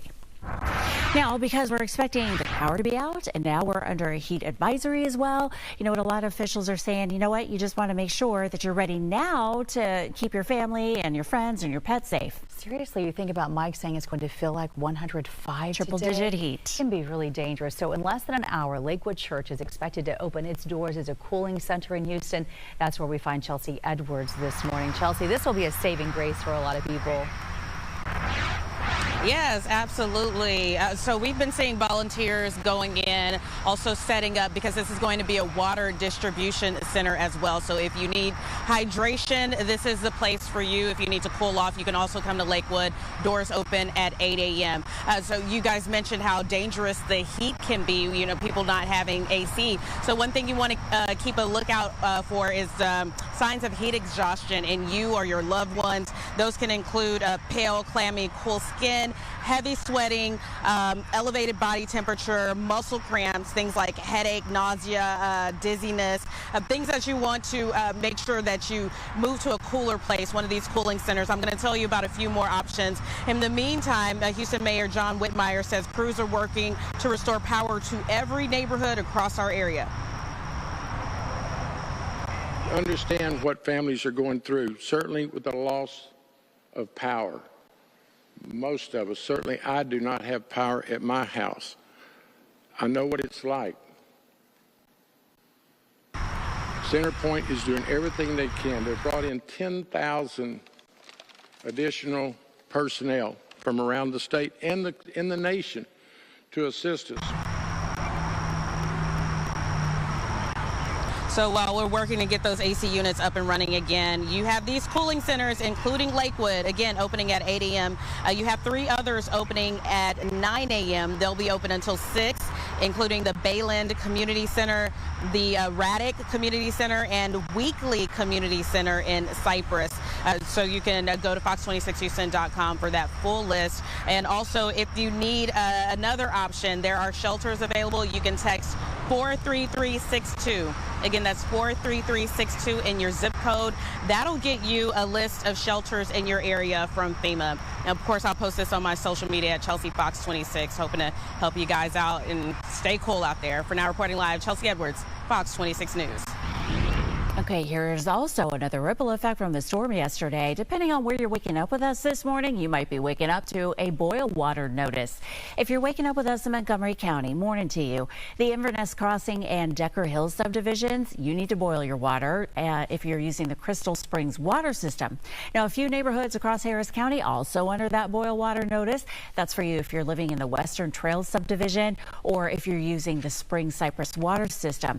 Now, we do have a full list of the notices. We're updating it, letting you know what's going on, along with all the headlines of the day at fox26houston.com. Now, should you boil the water? What does that mean? You got some advice here coming from the CDC. So they're saying you want to bring that water to a rolling boil for at least a minute if you're using it to cook or to drink or even to use it to brush your teeth. Now, different advice from the Texas Commission of Environmental Quality. They're saying you want to boil that water for 2 minutes. So I'm going to say between 1 and 3 minutes, you should be in the clear zone there. Now, what about if you want to wash your hands or take a shower? Shouldn't be a problem there. You just want to make sure you're not getting any of the water in your mouth and swallowing it.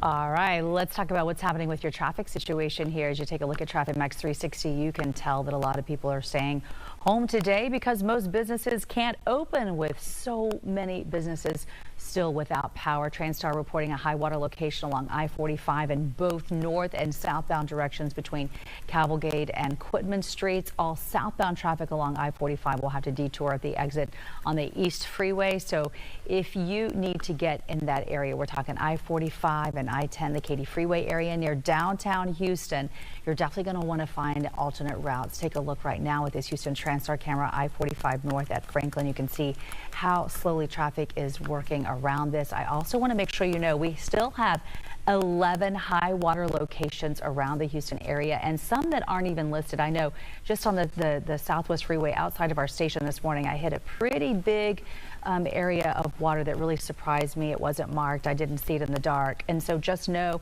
there are still quite a few trouble spots out there. I encourage you to look at Houston Transtar if you're heading out and about. Make sure you know where those high water areas so that you stay safe out there. 10 minutes after the hour already, so more than 25,000 homes across the area. And we appreciate our content partners over at Fox 26 Houston. You're getting a live look at our XRAD system. Beryl, now a tropical depression, but still very deadly, as multiple tornadoes and flood warnings have been issued for several parts of the Midwest and even the Mideast, as you're seeing there on your screen. Now at 8:10 on the East Coast, we're going to go to our first 2-minute commercial break of the hour. We'll be right back.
Welcome back to Live Now from Fox, and good morning to you if you're just now tuning in. I'm Jeannie Francine. You're getting a live look at our XRAD system. Beryl, now a tropical depression, but folks in Texas this morning are still dealing with its devastation.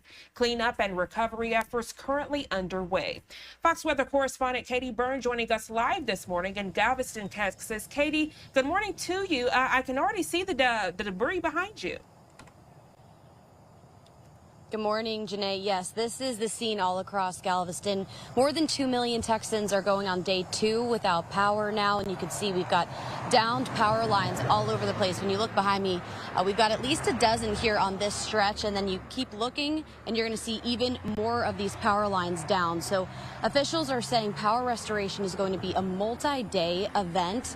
They're warning people just to play it safe, try to stay cool in the coming days, because we are expected to reach close to 90 degrees today. So some people are getting a little bit desperate. Here on the island, we've only been able to find one hotel with air conditioning. So you can imagine it is sold out. There are people who live locally who've been trying to stay there and keep, their families safe with these hot temperatures here in Texas. But some of the neighborhoods, people are trying to just stick it out. I met a couple people over in a neighborhood not far away from where we are. Galveston Island is pretty big, so there are different beaches. One in particular, Bay Harbor, is where we've seen really damaged homes. There's one home that's totally destroyed. The National Weather Service likely to send out a crew there to survey the damage and decide if a tornado touched down there because of what we saw from this storm. So it came and it struck us here on the coast. Then it moved towards Houston, where we saw water rescues underway. And unfortunately, we know 7 Houston area lives were lost yesterday when Beryl made its way through. We also know of 1 life lost in Louisiana when the storm made their way through there. So now we're watching Beryl. It's going to be something we're going to be talking about for the coming days, likely to impact the Midwest next, and it could even impact the Northeast coming up this week. Janae. Great points you're making there, Katie. You mentioned the heat, and I can only imagine with cleanup efforts underway this morning, how that heat will impact people having to be outside, cleaning up debris, trees, even that power line that's behind you, just another natural factor that's going to make it difficult for those cleanup efforts this morning. Absolutely. And yesterday we had really strong winds throughout the day. The brunt of the storm really hit us in the morning hours, and by lunchtime the rain had stopped, but those winds were really strong for the rest of the afternoon. So unfortunately, it wasn't safe for crews to start that power restoration work. They have to start with cutting down all of the trees and getting rid of the downed power lines and, trying to salvage what they can when it comes to those. But they also can't do some of this work when it is really windy. They can't get up in the buckets because it's just not safe. I think today we're likely to see some really serious efforts here, especially in towns like this, or islands like this, I should say, where you have numerous streets that look just like this. When you drive down the stretch, you're going to see dozens drop down like a domino effect in multiple different locations. So traffic lights aren't working here. People don't have air conditioning. It's hot, and of course it's hot for the people in their homes, but it'll be hot for those crews too who are going to be trying to do this work. Absolutely. Katie Byrne, always a pleasure speaking with you here on Live Now from Fox. Thank you so much for joining us. You enjoy the rest of your day, and of course be safe as you work to keep us informed. Thanks, will do. Thank you. And in speaking with Katie out there in Galveston, Texas, right now I'm giving you a live look out in Houston. Beautiful home there on your screen, but you can see how trees have pretty much been ripped apart because of the wind, just further adding to what Katie was saying. And of course, we always appreciate our content partners over at Fox Weather, always on, always free over at foxweather.tv. Now at 8:17 here on the East Coast, we're going to go ahead and go to our second 2-minute commercial break of the hour. We'll be right back.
Welcome back to Live Now from Fox. As we continue with your Tuesday morning headlines, right now I'm taking you out to Geneva, Switzerland, where a news briefing is underway. The United Nations holding this briefing to discuss several topics, of course, including the conflict in the Middle East, along with other topics, as I just mentioned. Let's listen in, and of course, I'll pop up some boxes on your screen of other top stories we're following this Tuesday morning.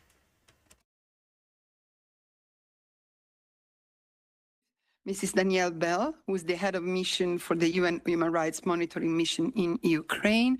Welcome, madam. And I don't know, you would like to start, and then we give the floor to Mrs. Bell? Yes, thank you, and good morning, everyone. Last night, the UN Human Rights Chief Volker Turk described as abominable the deadly blasts at 2 Kiev hospitals that treat children and women.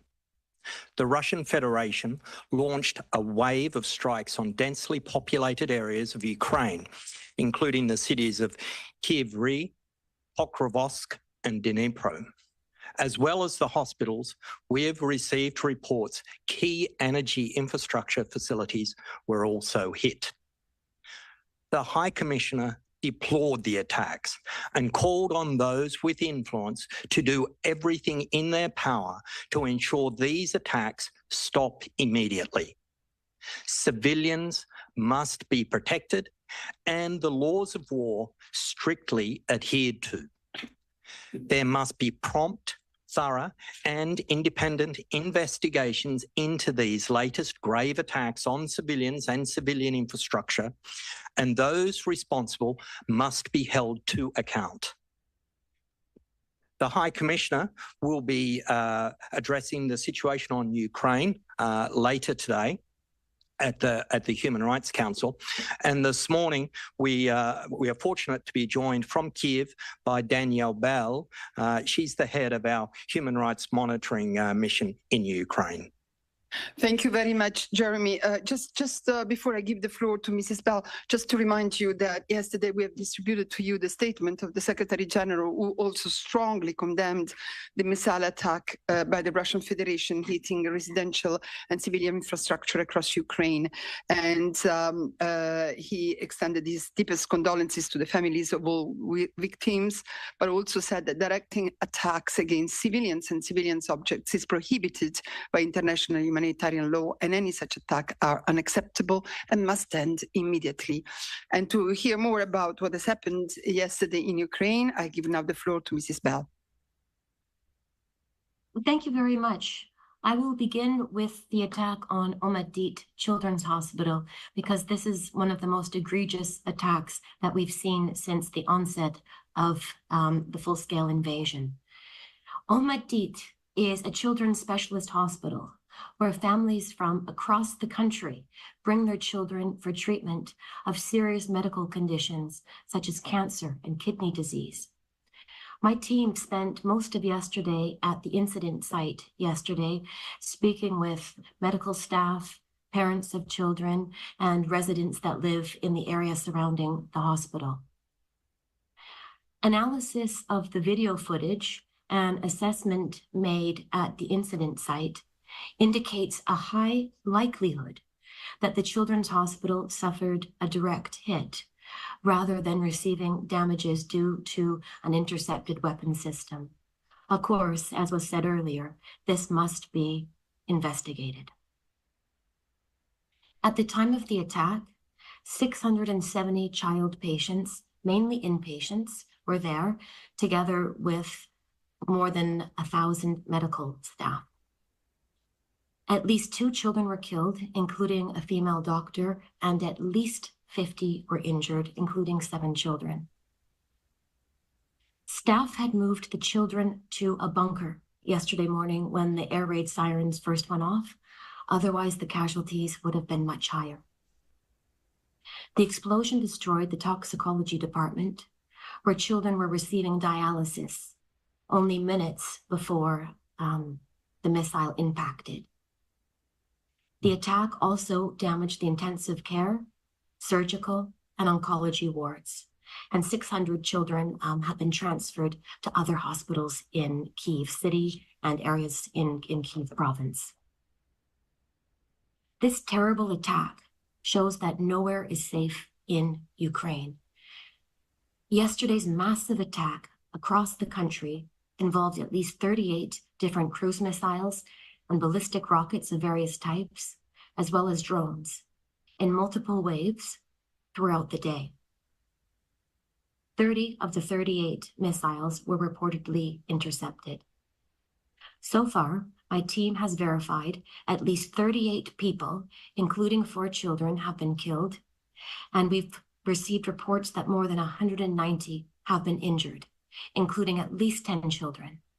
Of course, we expect these numbers to rise as verification efforts continue. Most of the civilian casualties occurred in Kyiv City, Dnipro City, Kryvyi Rih, which is in Dnipropetrovsk region, as well as other parts of Kyiv region. In addition to the horrific explosion at Omadit Children's Hospital, residential and private houses, kindergarten, a college, medical facility, and a business center were badly damaged, and of course, with terrible civilian casualties. For example, in Kyiv City, 9 civilians were killed and 5 injured after debris from an intercepted missile hit a medical center. Additionally, 3 detect transformer substations were damaged or destroyed in Kyiv, which is consistent with the coordinated attacks that we've documented in recent months against Ukraine's national power systems. I'll stop here and welcome questions. Thank you again for the opportunity to brief. Thank you very much, Mrs. Bell. And before I give the floor to the journalists, I just would like to give the floor to Matthew Saltmarsh for UNHCR, who also has a short update on the situation in Ukraine. Matt. Thanks, Alessandra, and good morning, everyone. Yeah, just to add to what we've heard, these big coordinated attacks that we've seen across the country and notably in Kyiv demonstrate, I think, to the outside world that the tragic war is very much continuing relentlessly in Ukraine. This is the latest big coordinated attack, but people, homes, and infrastructure are being impacted almost on a daily basis somewhere in the country. For example, recently, we've seen almost daily attacks in the Sumska region, as well as in Dnipropetrovska, Donetska, and Zaporizhzhia regions.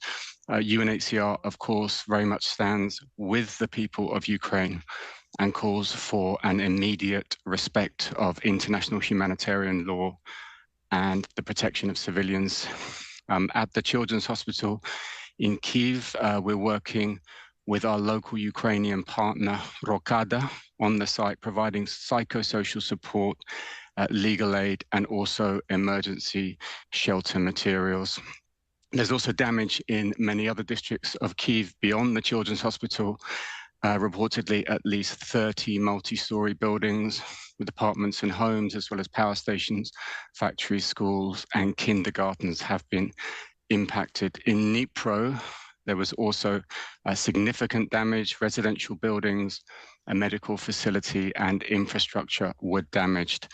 Information on other damage and casualties is currently being clarified there, and we're working in Dnipro with our partners Proliska and Right to Protection, providing construction materials, psychological support, and legal advice.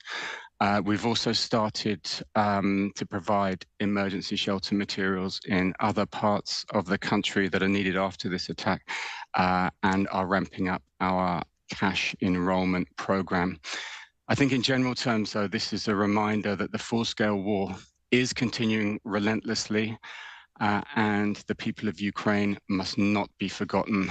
More support is urgently needed immediately, especially in view of the upcoming winter, which will make the situation so much worse for those who have already endured so much.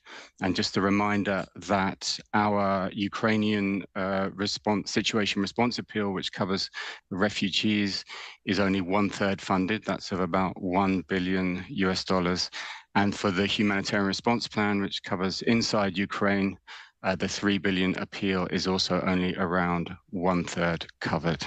Thank you, Alessandra. I'll hand it back to you. Thank you very much, Matt. And just as a quick reminder that Tariq is also online if you have questions for WHO on Ukraine, in addition to the briefing on Sudan that they will give later on. So let's open now the floor to questions. I'll start with Nina Larson. Ms. Bell, Nina is our correspondent for the French news agency. Thank you very much for taking my question for the briefing. I was wondering when it comes to the Children's Hospital, you said, Ms. Bell, that you thought or that it seemed clear that it was a direct hit. Can you determine who was responsible for that direct hit? And anything more you can say around that attack would be helpful. Thank you. Mrs. Bell? Yes. We haven't determined, we've assessed the factors that suggest the likelihood that it was a direct hit of a KH-101 missile launched by the Russian Federation. The factors suggesting that it was a direct hit are based on video footage, which shows the technical specification of the type of weapon that was used. It shows the weapon directly impacting the hospital rather than being intercepted in the air. And thirdly, our military expert visited the site yesterday and observed damages at the site that were consistent with a direct hit. Do you have a follow-up? No, it's okay. Okay, so Emma Farge, Reuters. My question. Okay, good. So you answered two questions in one. Other questions from the room? I don't see any, so let's go to the platform. I had seen Nick Cumming-Bruce, the correspondent of the New York Times, and then Lisa Schlein, Voice of America. Nick. Yeah, thank you. You say it requires an investigation. I'm just wondering if you are aware of what arrangements are being made to do that investigation and who's going to do it. Thank you. Mrs. Bell? Investigations are ongoing, both by the Kyiv authorities and from the OHCHR side. We will continue looking at the evidence and information available, and we will be including findings in our next periodic report. Lisa Schlein, Voice of America. Thanks, Alessandra. Good morning, everybody. Danielle, I'd like to, just on the aspect of the direct hit on the hospital, Russia is saying that it was a Ukrainian drone which hit the hospital. Would you say that this is credible or not credible? Is this a war crime? And I've heard that Russia has, throughout this war, hit a number of hospitals. How would you rate this particular attack against the Children's Hospital? Is this particularly a gross, cruel, horrible event? Yeah, how would you rate that? And also, if everyone would please send their notes as soon as possible. Thank you so much. Thank you for your question, Lisa. I mean, as you said, this is a horrific attack. It's a hit on a hospital serving or treating Ukraine's most vulnerable, children with cancer, kidney disease. We do not have the competence to make a determination on, with 100% certainty, whether it was a direct hit or not. What we are saying is based on the facts that we've received so far, which are video footage that shows this type of weapon or the missile impacting the hospital and the damage to the structure being consistent with a direct hit. Thanks. Thank you. And before giving the floor to Jamie, who has also a question, and Christiane, I'd like to ask Tariq, thank you for putting the figures in the chat, but the people in the room cannot read it. So if you could just read what you've just put in the chat for everyone to know. Thank you. Yes, thank you, Alexander. Can you hear me well? We can. Go ahead. Basically, I was just putting in the chat, just giving the overall figures from our WHO surveillance system for attacks on health. As you know, we are mandated by the World Health Assembly to verify and to report attacks on health worldwide. So when it comes to Ukraine, including those attacks from yesterday, we have verified 1,882 attacks, 150 deaths, 379 injuries, and 1,624 impacted health facilities since the beginning of Tariq, sorry. People here are saying it's much too fast. Can you please repeat? Yes, sure. I will repeat. So as of today, WHO has verified 1,882 attacks on healthcare, resulting in 150 deaths, 379 injuries, and 1,624 impacted health facilities.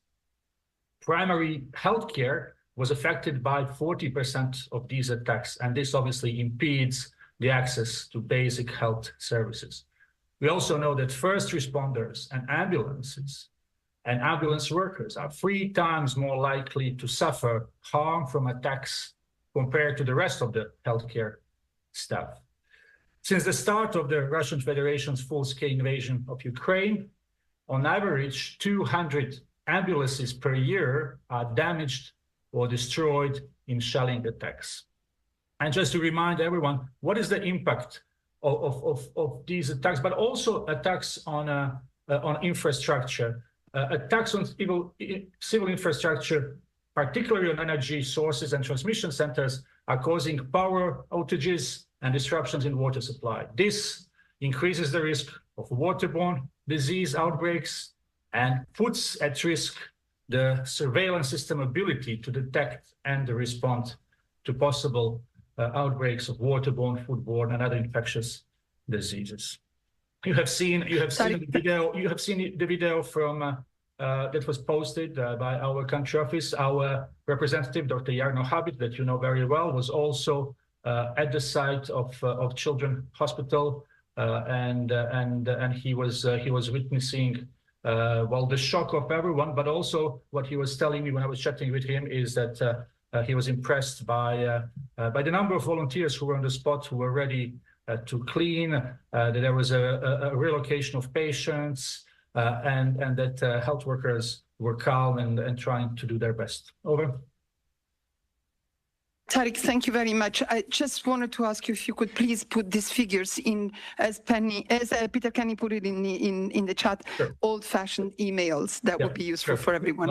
Okay, so let me go. Sorry, Christian. Jamie has been waiting. Jamie, and then I've got a few more questions. Jamie Keaton, our correspondent of Associated Press. Thank you, Alessandra.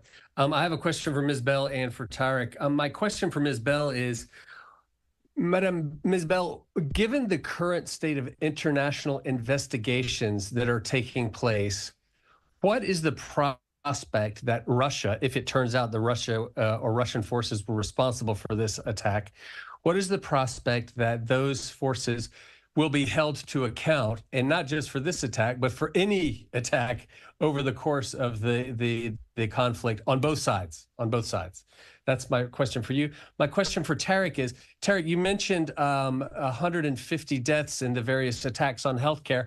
As Ms. Bell mentioned, 38 up to this point directly attributable to the attack yesterday.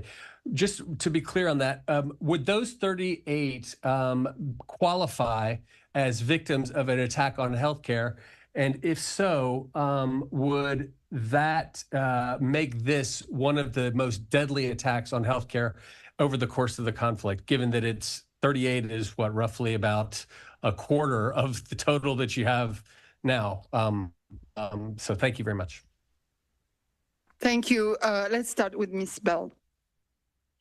Thanks for the question, Jamie. And more importantly, thank you for highlighting the criticality of accountability. And we know accountability takes a long time. It can take many years, as we've seen in other contexts. So what's absolutely crucial is that we keep attention on the situation in Ukraine, on the terrible attacks that are taking place across the country every day. And we will continue from our side the meticulous documentation that we are doing on the ground every day to ensure that accountability one day will be a reality. But as you said, it's extremely difficult.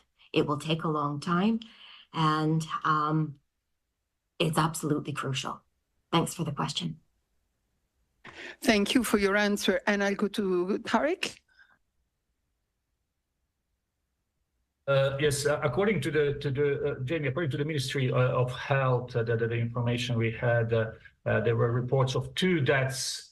That was a health worker and a relative of one of the hospital patients, and over 50 injuries. And WHO has yesterday verified in total 3 attacks. So this one and 2 other attacks in Ukraine, and with 2 deaths, those so from the children's hospital and others being injured. When we talk about deaths from these attacks, that includes patients, health workers, caregivers, and all those who are at the site. Thank you. I see Jamie has a follow-up.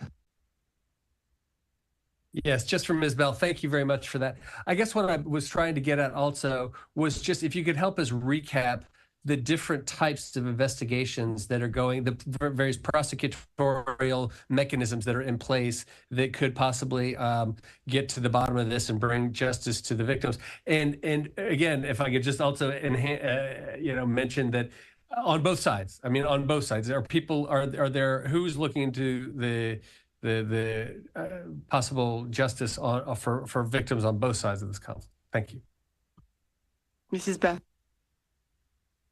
Of course, the Office of the Prosecutor General, as it does with all war crimes and crimes related to this, carried out since the full-scale invasion, has responsibility and is continuing to investigate. There are other international accountability bodies working on the ground in Ukraine, such as the Commission of Inquiry, which has been doing fact-finding across the country since the full-scale invasion. The ICC is also present in country. From OHCHR, our role is fact-finding on the ground, and the work that we do with our daily monitoring and reporting ideally supports these other mechanisms that are taking place, and in some cases triggers further investigation and attention. Thanks, Jamie. Thank you very much. Christian Ulrich, DPA, German News Agency, sorry. Hello. My question is either to Ms. Bell or to Tarek. Can you tell us a little bit about how the hospital is now functioning? If you say that the intensive care was hit, the oncology ward was hit, what's going to happen to the children who were in the bunker and come back out now? Thank you. Maybe I'll start, and maybe people can add on. We interviewed the chief medical officer yesterday and again this morning to find out what happened to the 670 children. 600 children have been transferred to other healthcare facilities in different parts of Kyiv City, and the other 70 were outpatients. But of course, what the issue is these children required specialized care, and it may be a challenge to provide it. We have heard from the medical authorities that the children that have been transferred do have medical treatment. They have their medicine now, but perhaps the colleagues might have some more to add on. I don't know if Tarek wants to add something on this. I was trying to see if UNICEF was connected, but I don't think it's the case. So I don't know if Tarek, you want to add something on that? No, that's exactly information I received from our representative, Dr. Habit, who was on the scene, that there was a quick relocation, an efficient relocation of patients. We have offered together with the UNICEF and others to provide assistance if assistance is required by the hospital. Christian, you have a follow-up? So The entire hospital is out of action now. Is that, do I understand that correctly? If 600 patients were moved elsewhere, or is it so damaged that it can't be used anymore? Or are these 600 children going to come back? Thank you. Do you want to go ahead? No, please, Danielle. You were on the spot, so maybe you have more information. Okay. We've heard that all of the children have been transferred because the hospital, it's just been hit with a very large weapon. There's extensive damage. There's debris. There's so much damage. The children have been transferred. Of course, I'm sure there'll be efforts on the ground to quickly repair it as soon as possible, but I'll leave that to WHO and the experts to speak to in more detail. Thank you very much. Jeremy Lange, Radio France Internationale. That was the same question. Oh, okay. So we have an answer here. Antonio Broto, Spanish News Agency. Yes, my question is for Tariq. I would like to know if the statistics you mentioned about 1,800 attacks, all these attacks are Russian attacks? Thank you. We do not have mandate, nor we have expertise to determine the cause or the perpetrator. So what WHO is doing is verifying that actually there was attack on a health care, whether it's an ambulance, whether it's a health center, whether it's a hospital, whether it's a health workers, but we do not investigate who is the perpetrator. Mrs. Bell, you want to add something on that? Yes.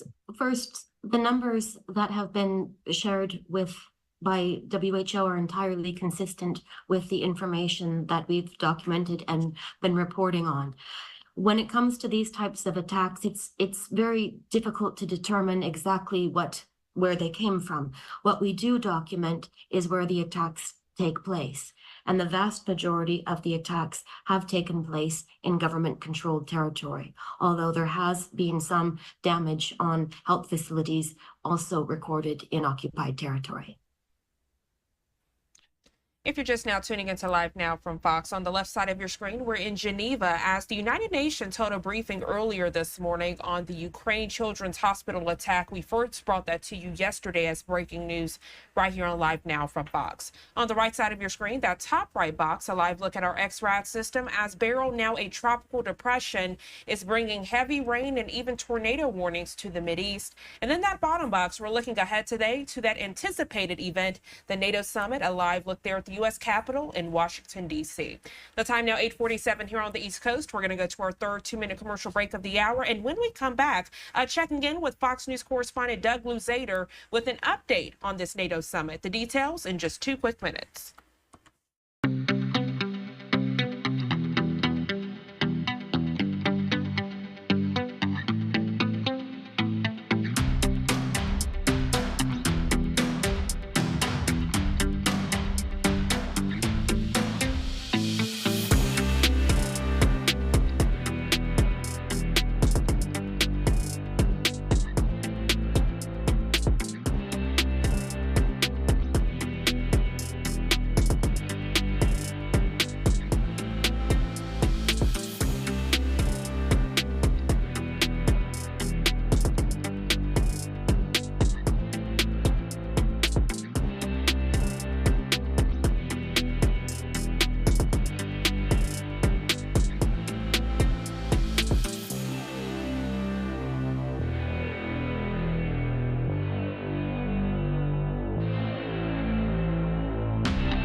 Welcome back to Live Now from Fox, giving you a live look out in Washington, D.C. here at 8:49 on the East Coast, the U.S. Capitol there as well. As we transition to top stories of the day, we know President Biden speaks today at a big NATO summit there in Washington, D.C. It could be yet another high-profile test to help save his re-election campaign.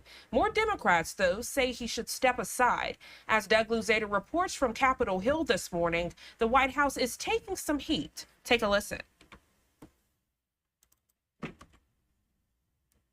Well, the president says he is resolved to stay in the race, but the White House briefing room has become something of a war zone. We have to keep their privacy. It is public information. I hear you. Guys, hold on a second. There's no reason to go back and forth and be in this aggressive way. Missed around here about how information's been shared with the press. That is about as heated as we have ever seen the White House briefing room during the Biden administration. Press Secretary Karine Jean-Pierre repeatedly refusing to answer questions about why a Parkinson's specialist has visited the White House 8 times in 8 months, first reported by the New York Times. I cannot speak to every person because there's actually a security reasons to protect their privacy. It's not clear what those security reasons were, but last night the president's doctor issued a statement saying that Biden's most recent exam showed no signs of Parkinson's. Congress is back in town today, and there are concerns at the White House that more Democrats may come forward calling on the president to abandon his re-election bid. In a phone interview on MSNBC, a defiant Biden challenged skeptics within his party.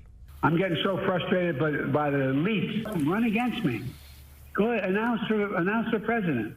Challenge me at the convention. Former President Trump, meantime, who has kept a low profile in recent days, will return to the campaign trail in Florida today. He told Fox last night he is close to announcing a running mate. I think probably within the next week, week and a half, probably sometime. I'd love to do it during the convention. It will be soon, though, with the Republican convention in Milwaukee starting on Monday.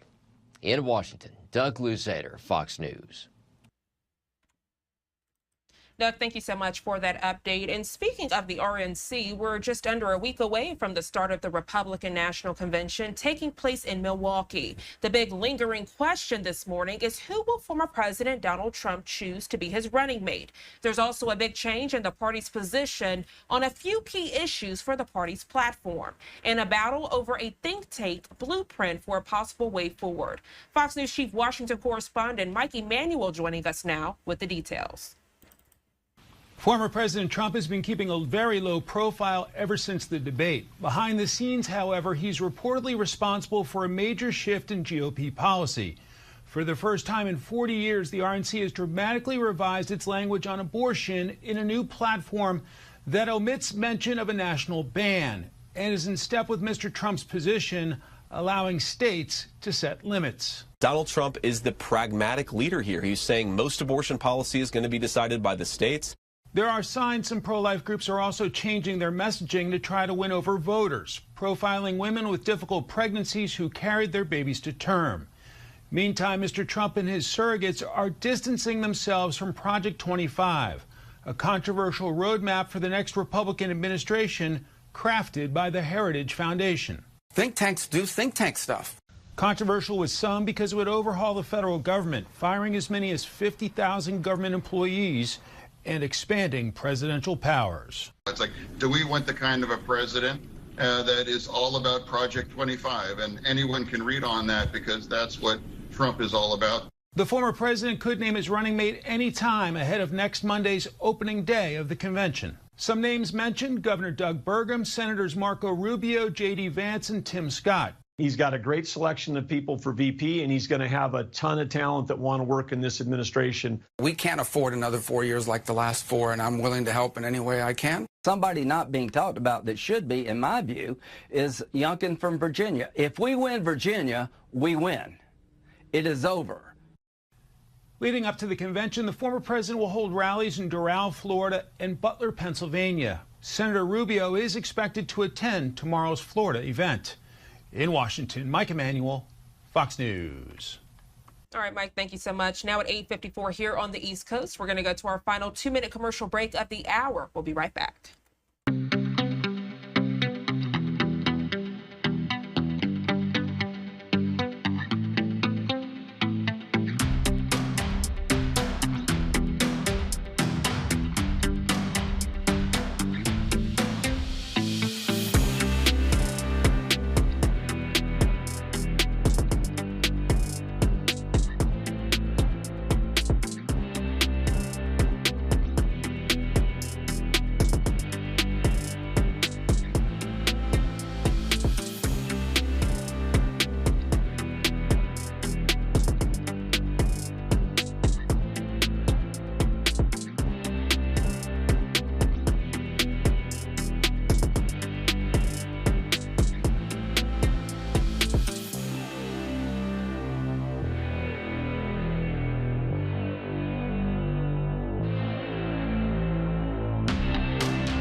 Welcome back to Live Now from Fox, and good morning to you. If you're just now tuning in, I'm Jeanette Francine. As we continue with your live events, top stories, and breaking news headlines this Tuesday morning, we want to transition now to the very latest on the Israel-Hamas war. Right now at 8:56 on the East Coast, giving you a live look at the Israel-Gaza border. And based on the haze there in the Gaza region, you can tell that the Israel-Hamas war rages on. Right now, we're going to check in with the Israeli government out in Tel Aviv, Israel, for their latest Israeli government update on the Gaza war, also the latest on the hostage situation.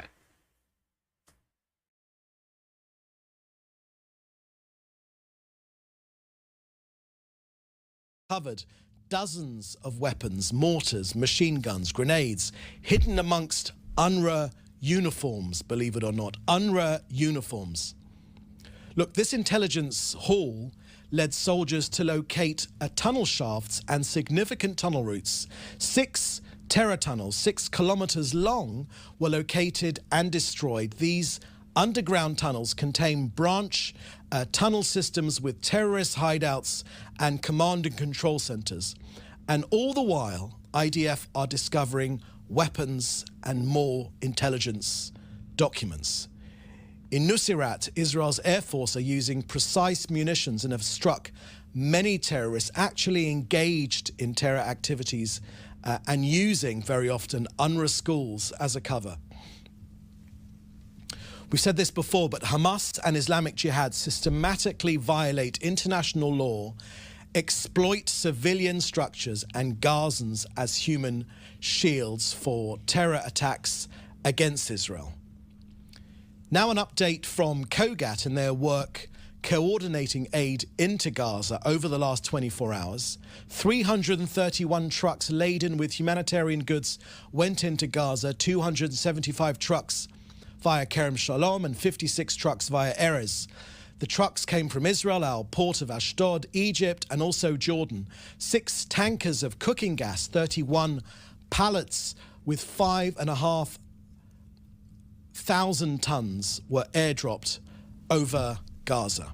In terms of collection, 78 trucks are awaiting collection on the Gazan side of Erez. 106 aid trucks were collected from the Gazan side of Kerem Shalom, which is a positive move. But of course, our daily reminder remains in place that over 1,150 trucks are still awaiting collection from the Gazan side of Kerem Shalom as the hapless UN gets its act together. As part of our continuous effort to facilitate Gazans' medical needs, 30,000 vaccines for diphtheria and tetanus from UNICEF were transferred to Gaza. Over 2 million vaccines for other diseases, such as whooping cough, hepatitis B, measles, mumps and rubella, and more, have gone in over the last few months. Critical infant supplies, also from UNICEF, went in last week. 8 trucks of 18 tons of baby formula, good for infants for over 6 months, have also gone in. 90 tons of biscuits with nutritional supplements have also entered Gaza, but we won't stop expanding our efforts to facilitate all kinds of humanitarian responses, including for vulnerable populations. So that's the end of our briefing today. I will now take your questions, which you should put in the chat together with your news outlet. The first question here, can you just scroll to the top there? Please scroll to the top of the questions. Thank you very much. Yeah, first question here is from Joel Pollock at Breitbart News. First 3 questions here. Do you expect the new French legislature to push for recognition of a Palestinian state? Thank you for that question, Joel. Obviously, that's a question for the French Parliament in terms of whatever future moves it makes. They had their election, the second round of their election on Sunday, and I understand that in accordance with the French Constitution and the French government, they are deciding the current makeup of their new government, and that's a matter for them. But when it comes to recognizing a Palestinian state, let me just say this. Any country that wishes to go down this road should ask themselves 2 very, very important questions. Number 1, does it support the peacemakers? Does it encourage peacemaking? And number two, or does it support the terrorists, the Hamas terrorists that murdered, raped our people and still hold 120 of them in their terror dungeons? That's the simple equation which any country that wishes to go down this route needs to ask themselves. Secondly, your second question is, given the success of Israel's military operation in Rafah, what would you say to those who warn that it would involve an unacceptable rate of civilian casualties? Thank you very much for that question, Joel. So we think the Israeli government believes that it has done a remarkable job when it comes to defeating the terrorist scourge, and that has been more true in Rafah. Look, I think that our enemies know how to fight us. They know that we view human life as precious. You know, Hamas is not upset that part of Gaza is destroyed. I believe that they're upset when more of Gaza is not destroyed. They prefer 10 times more destruction. Hamas are not upset that Gazan civilians have been killed, and we know that we've killed a remarkably low number. They're upset that more Gazans have not been killed. They'd be happy with 10 times more. Hamas are unfortunately willing to bear these costs because it means that the world will come crushing down on Israel as they have done. And to Iran, their backers, you know, they think they figured out how to beat Israel. It's on the media, on BBC, on CNN, and that's not to mention those ones in particular, but on many others. Hamas know that they won't defeat us through terror. They won't defeat us through guerrilla war. They won't defeat us through tank columns. They won't win that way. But through column inches on the BBC and CNN, Hamas and Hezbollah, they're simply immune to the cost to their own people. These jihadi Jew killers are shaping the strategic environment. And so what Israel is left to do is respond to defend itself. But Iran knows that it can use the international media to destroy Israel and also international institutions. Their distorted version of Islam means, for them, it means revolution. They want to restore Islam to its perceived place at the top of history and society. Look, it begins with destroying Israel, but we are only a stopgap on the jihadis' route to destroy you.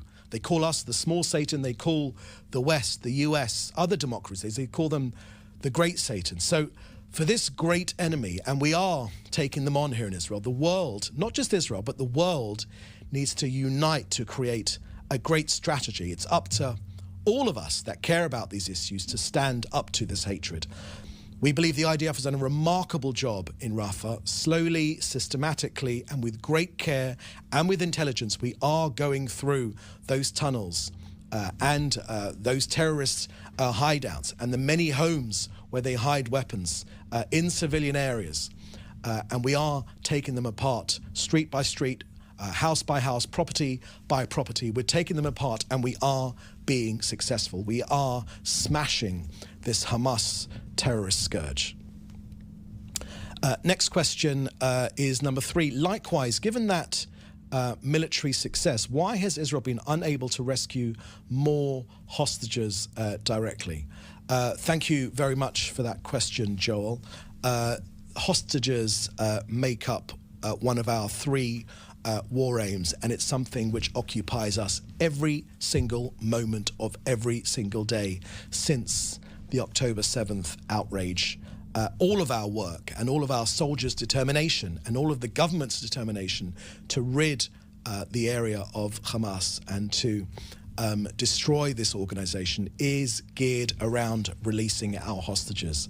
The hostages are in Hamas's hands. It's Hamas's responsibility to release them. It is an international war crime every single moment of every day.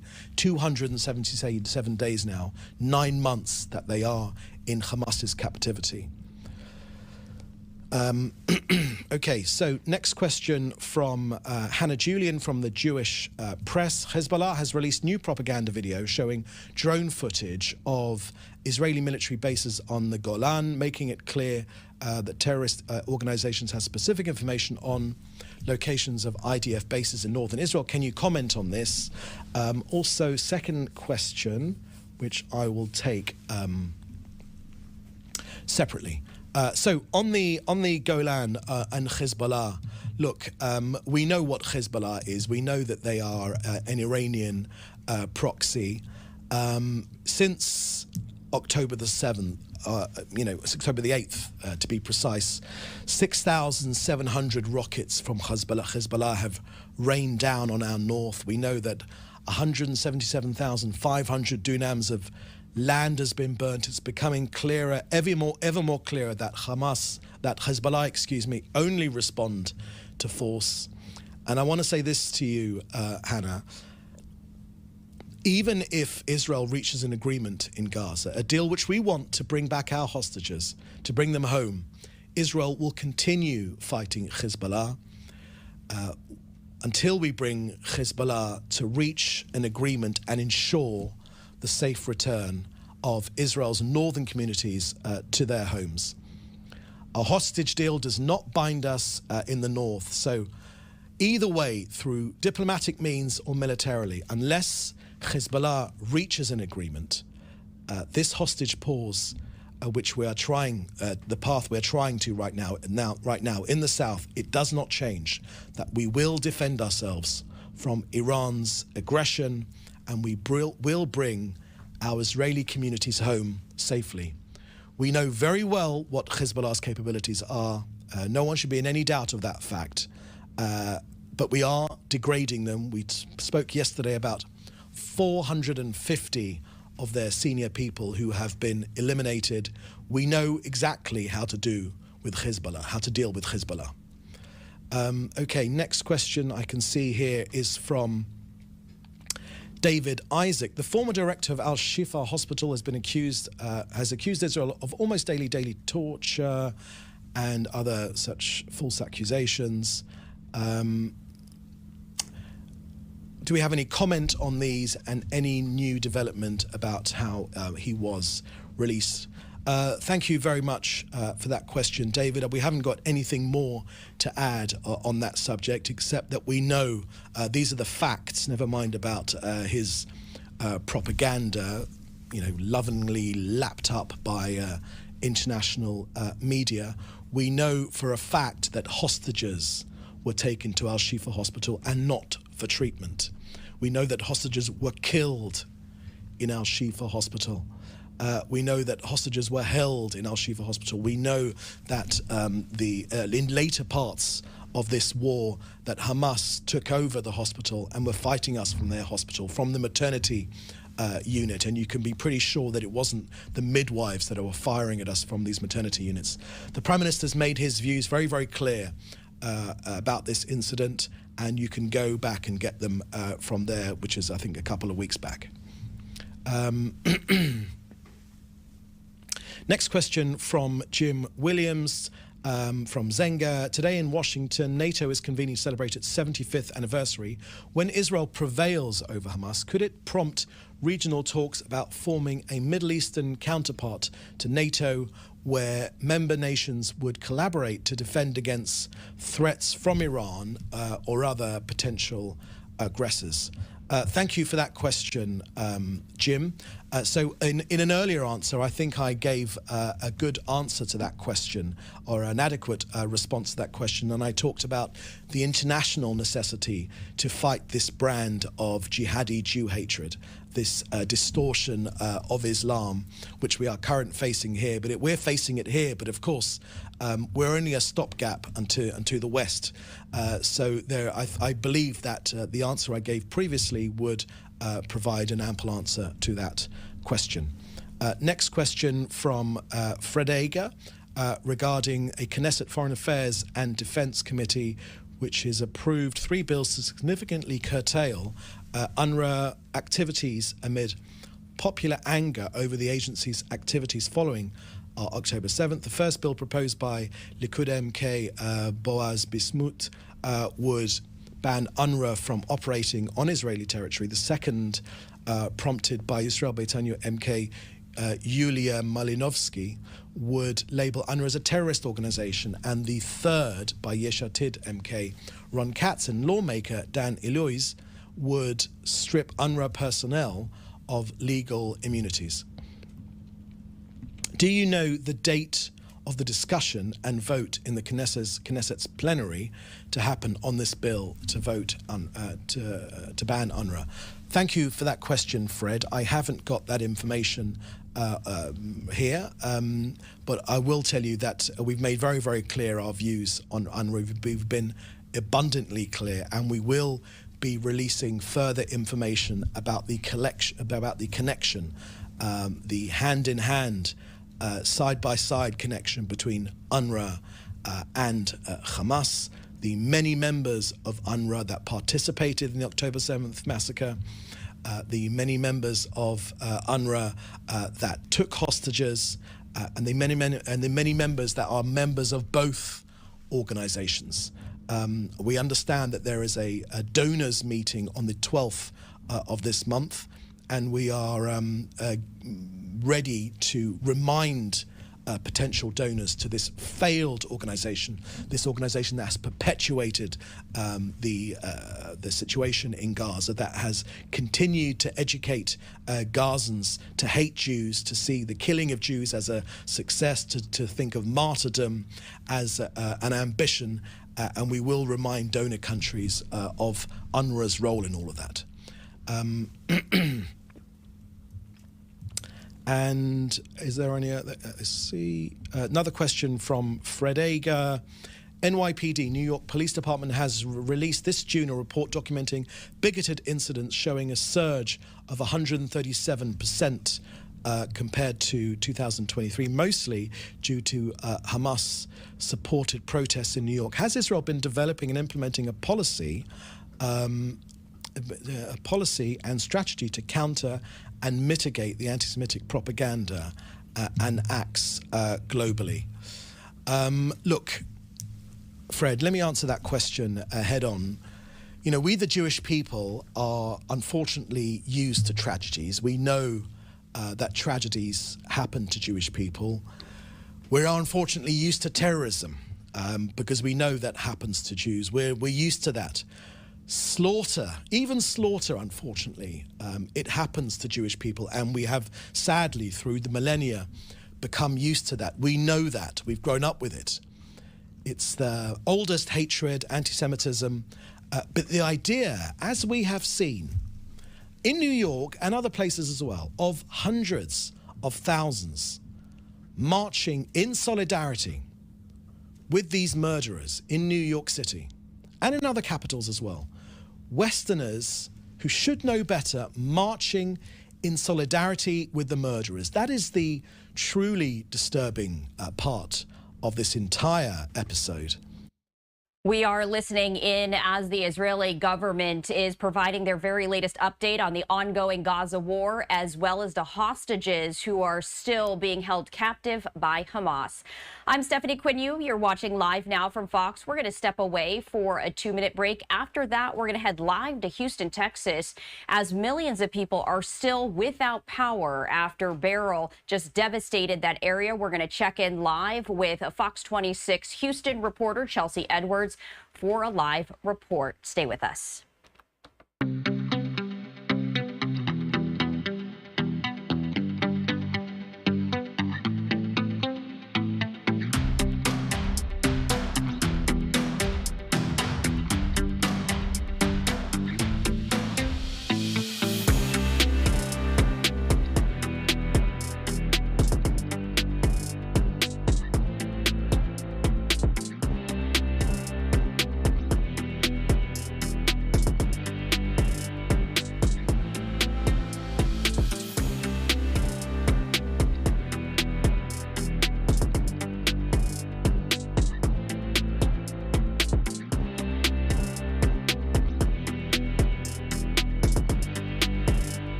Welcome back to Live Now from Fox, and you're taking a live look at our XRAD system as you can see what is left of Beryl as it makes its way up north through the Mideast. But nearly 3 million homes and businesses still without power this morning after Beryl slammed Texas yesterday.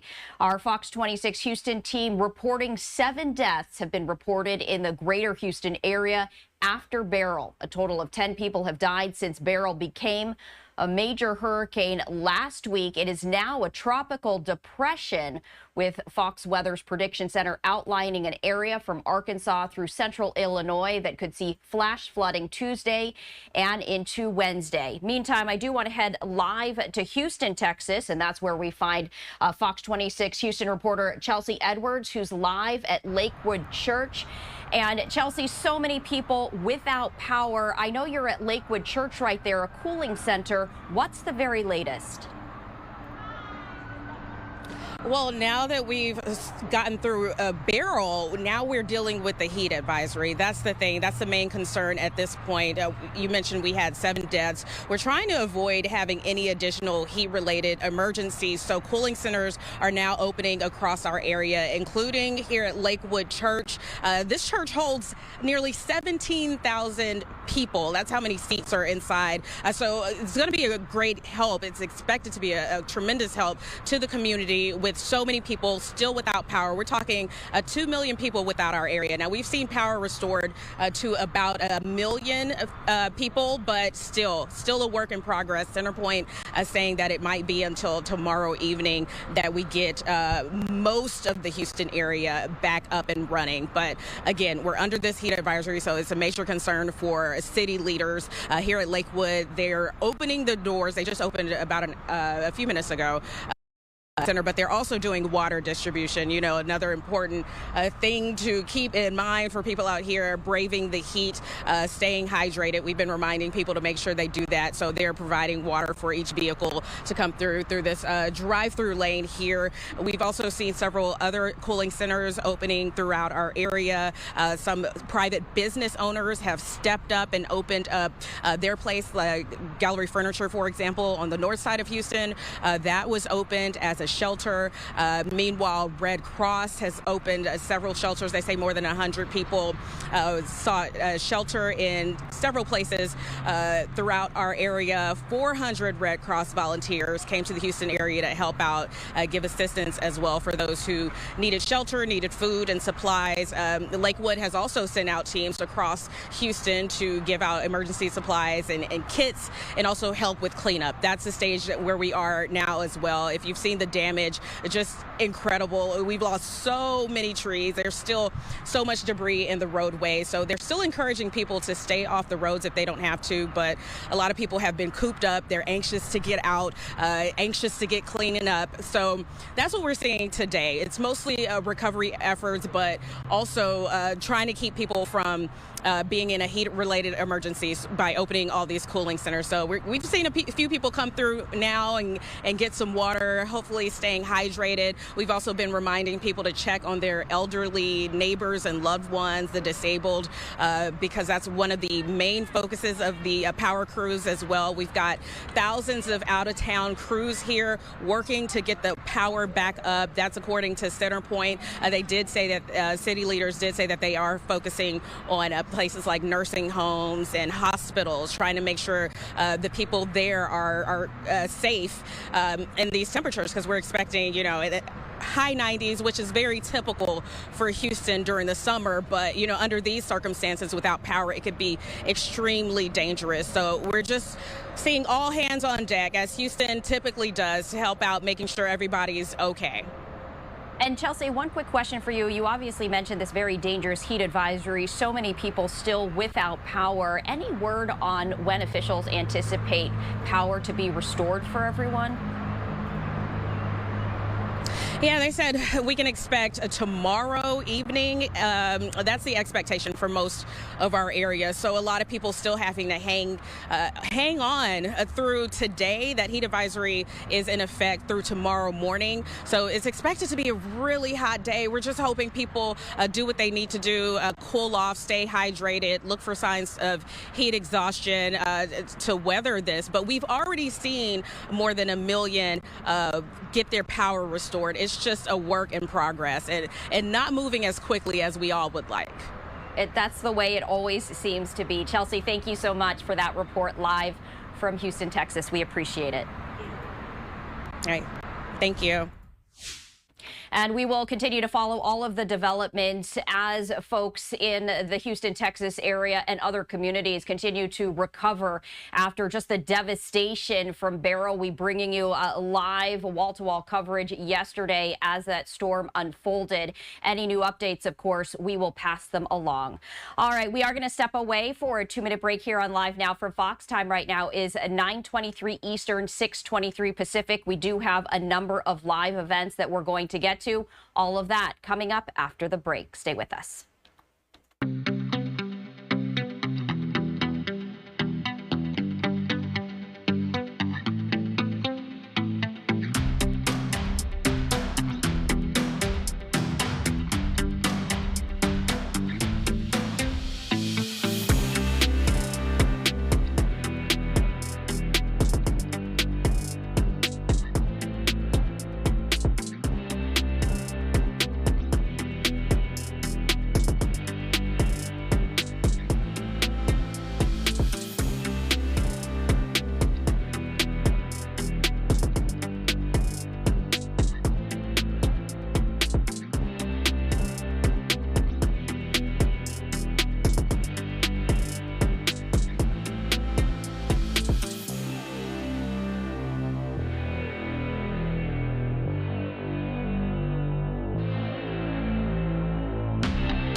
Welcome back to Live Now from Fox. And I did want to share the very latest as we are expecting the NATO Summit in Washington, D.C. to get underway later on today. This is a 3-day summit that's going to be looking how to reassure Ukraine of the alliance's unwavering support and also offer Ukrainians hope that their country can come through Europe's biggest conflict since World War II. We're also continuing to follow the breaking news that we first brought you yesterday right here on Live Now from Fox. The death toll following a major Russian missile strike across Ukraine has now risen to 42, according to Ukrainian officials. Almost 100 others were injured in Monday's attack. One missile striking a 2-story wing of a large children's hospital in the capital of Kyiv. The 10-story hospital, which is Ukraine's largest medical facility for children, was caring for about 670 patients at the time of the attack. That's according to the hospital's director general. It was Russia's heaviest bombardment of Kyiv in almost 4 months and one of the deadliest of the war, hitting 7 of the city's 10 districts. The strike on a children's hospital, which interrupted open heart surgery and also forced young cancer patients to take their treatment outdoors, has drawn international outcry. Russia denying responsibility for that hospital strike, insisting it doesn't attack civilian targets in Ukraine, although there is abundant evidence on the contrary, including Associated Press reporting. That attack coming on the eve of the three-day NATO Summit in Washington. The focus, of course, continuing to be support for Ukraine. We are going to step away for a 2-minute break here on Live Now from Fox. After that, we're going to be speaking live with Markham Davis, who is the founding director of Abundance International, a nonprofit that gives aid to Ukrainian orphans. He has worked directly with that children's hospital that was struck yesterday by missile strikes. We're going to speak with him after the break. Stay with us.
Welcome back to Live Now from Fox, and you are taking a look at some video as we have learned that the death toll has risen to 42 individuals after a Russian attack on a children's hospital in Ukraine.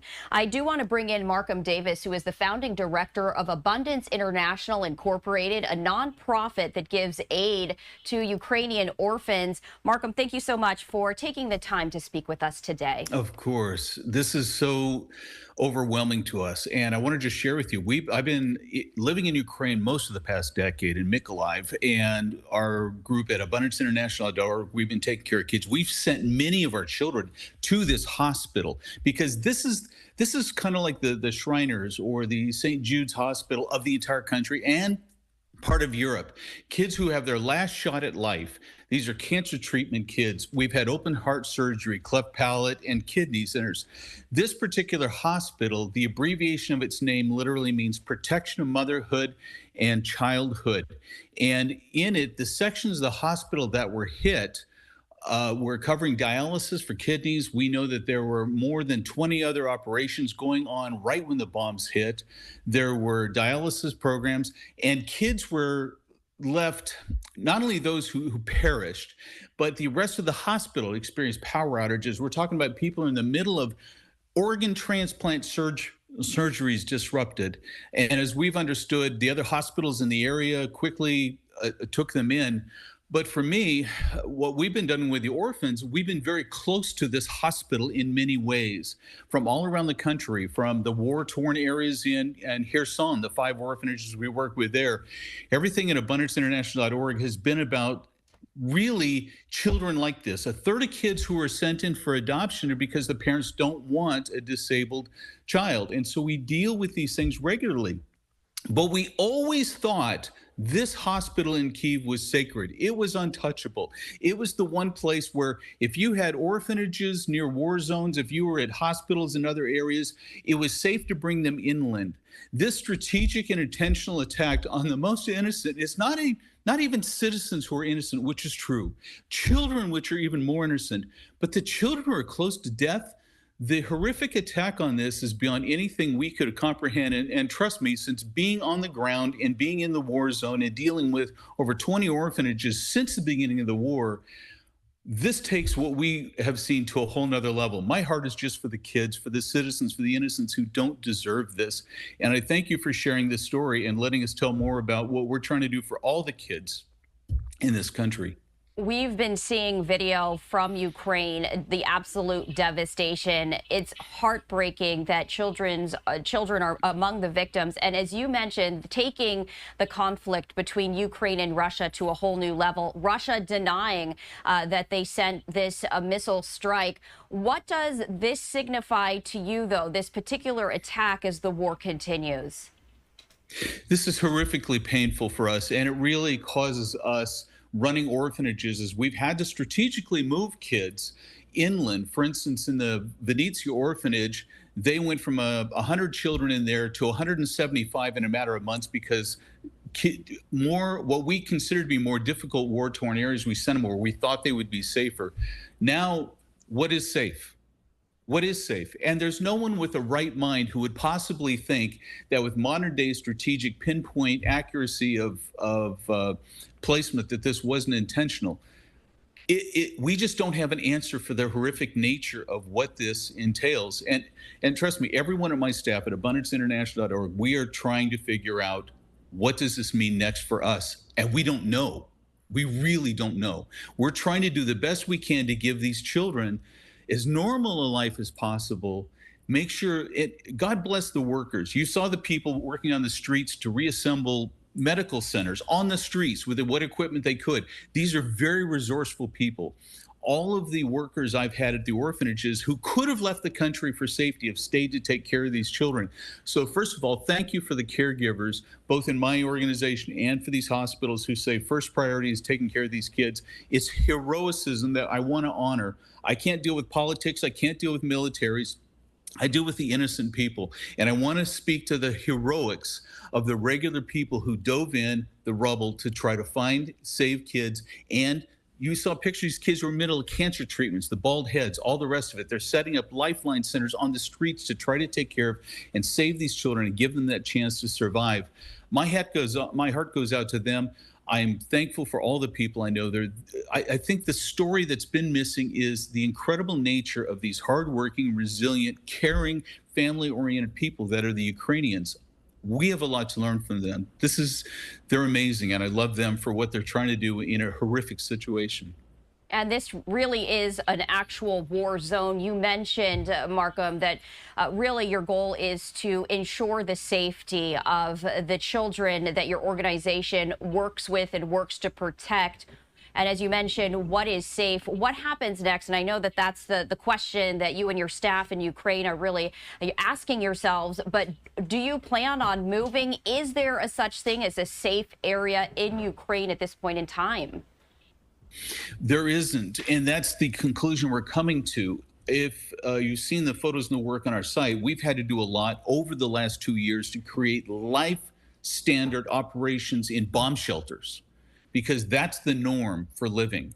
And now it appears that that's going to be the permanent situation. Every time an air raid siren goes off, these kids have to go down there. They've had to do it so often that we've had to create entire duplicate orphanages in these bomb shelters, in these basements, because this is where the kids are spending so much of every part of their day. And our staff, of course, trying to be as lighthearted towards the children as possible, not to create trauma within them, to understand the horrific nature of what's going on. It's a psychological thing we have to do with the children, and we want to try to help them I believe there will be an end to this conflict at some point, that they're not traumatized for life by what they're experiencing. It's daily work of care and love and strategy. And right now I see no strategy of escaping the war zone. The only thing I see is we're going to have to try to calm the children down, create as normal environment as we can, living in bomb shelters. That's the reality we're dealing with. And I want to ask you this, as you mentioned, you don't deal with military, you don't deal in politics, you deal with humanity and really the human aspect. Right now, there's a 3-day summit, though, in Washington, D.C., as NATO leaders are going to be addressing the ongoing war in Ukraine. From that human aspect, as someone who works with orphans in Ukraine, what would you like to share? What would you like to see as this war does continue? Whatever it takes to stop the killing of innocents, make it happen. I've never seen, and I would not have thought in our lifetime, we would see 2 years of the slaughter of innocents and people just go, well, just don't do that. And well, we'll sanction you. Well, I don't know the answer, but whatever that answer is, stop the killing of innocent lives. They have nothing to do with this. They don't deserve it. It's painful. And if you've lived among the people like I have, you realize they are us. They are just like us. These are good, hardworking people. They live life. They love their families. They dress like us. They are us. These are European people. It could be us, if you understand that. If we lived there, this would be our lives. We wouldn't accept it. Whatever it takes to end this, to stop the bloodshed of innocent people. Take your fight somewhere else. Stop killing the innocent people. Markham, such powerful words from you. Any last thoughts before we let you go? I want to thank you for bringing this to the attention. And anyone who can support us at abundanceinternational.org, I'm grateful for that. Mostly, please keep us in your prayers daily. Do a daily reminder. Don't let us fade into the we forget about you phase. This is work that happens every day. We're here to love and care for the innocent, especially these children, the orphans who didn't have parents. And I thought that was the most painful and difficult life a child could have. But beyond that, those who are fighting just to save their lives through cancer, open heart surgery, kidney organ replacement, we are just witnessing a new level of evil. And when evil rises, I hope love abounds and rises even more. And I hope your hearts of all you people will continue to remember us, because until the day we live in peace and freedom, we need your prayers, we need your support.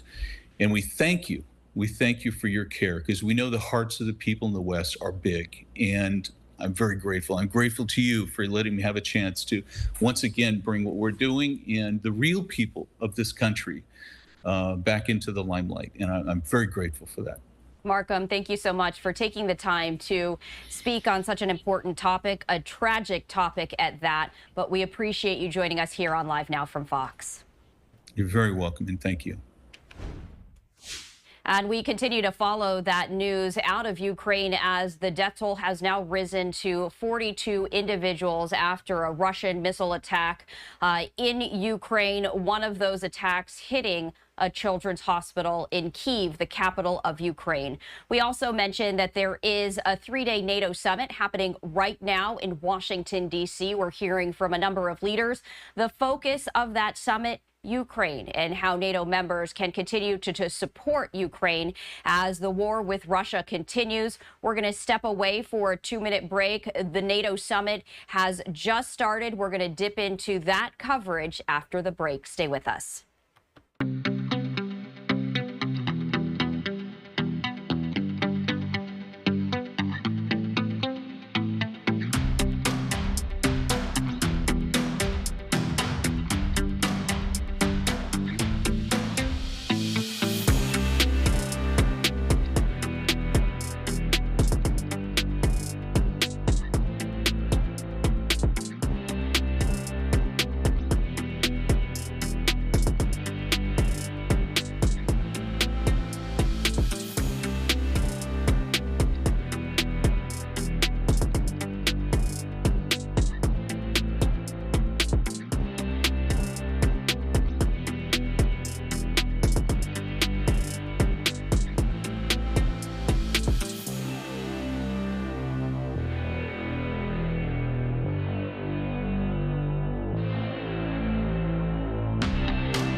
Welcome back to Live Now from Fox. I'm Stephanie Quinu. Time right now is 9:42 Eastern, 6:42 Pacific. And as I mentioned before the break, the NATO summit in Washington, D.C. has just begun. Parliament leaders are now speaking with one another. The focus of this three-day event, this three-day summit, is Ukraine. This comes after a Russian missile attack has now killed 42 as a Ukrainian children's hospital was among the targets. So we're going to head there live to Washington, D.C.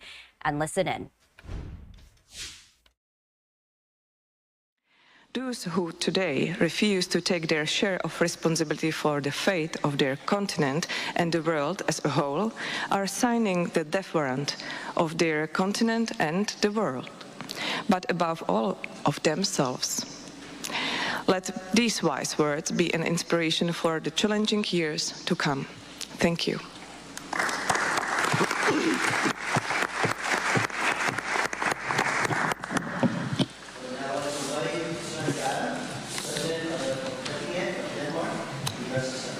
Thank you, Acting President, distinguished colleagues and dear parliamentarians.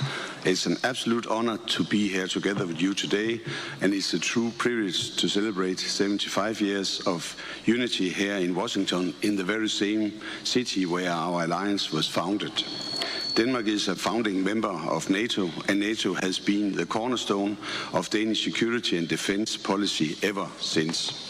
When the North Atlantic Treaty was signed back in 1949, President Truman addressed the public and he stated, "In this pact we hope to create a shield against aggression and the fear of aggression, a bulwark which will permit us to get on with the real business of government and society, the business of achieving a fuller and happier life for our citizens."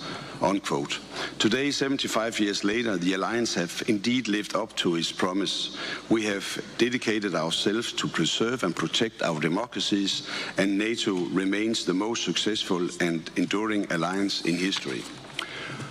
But this 75 years anniversary also marked the most critical moment since the Cold War, with Russia's unprovoked attack on the sovereign nation of Ukraine. War has once again returned to Europe. Our alliance have shown unwavering support for Ukraine. A central topic of this summit is the issue of deterrence and defense. The war in Ukraine has taken us back to an era of collective defense. It is therefore important that NATO takes steps to maintain its core task of deterrence and defense, and it is necessary that we modernize the alliance to meet the new security situation.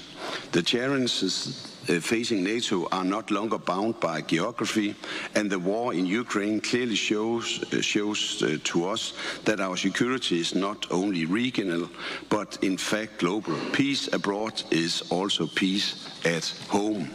We have just expanded NATO with two new members, Finland and Sweden, and as a Speaker of the Danish Parliament, it gives me great pleasure to welcome our Finnish and Swedish neighbors to their first NATO summit as full members. Finally, as a military alliance, NATO not only defends the territorial integrity of its member states, it also safeguards our shared values, democracy, freedom of speech, and our individual liberty. And it promises to defend and uphold an international rule-based order which is now under attack. In this respect, parliaments and parliamentarians play a critical role. It is time of great challenge for our alliance, but time and time again, NATO has proved its ability to adapt to new challenges, to unite us and counter new threats together. And I know we will do this again. Thank you.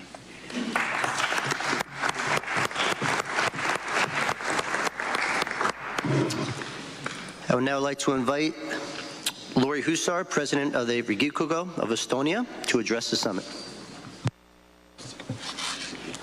Esteemed colleagues and friends, we are celebrating 75 years anniversary of our successful alliance, and I totally agree with Mr. Stoltenberg, who said yesterday that this is the most successful alliance of the history. But we are also meeting at a time when our security and values face unprecedented challenges requiring our strong commitment and decisive action.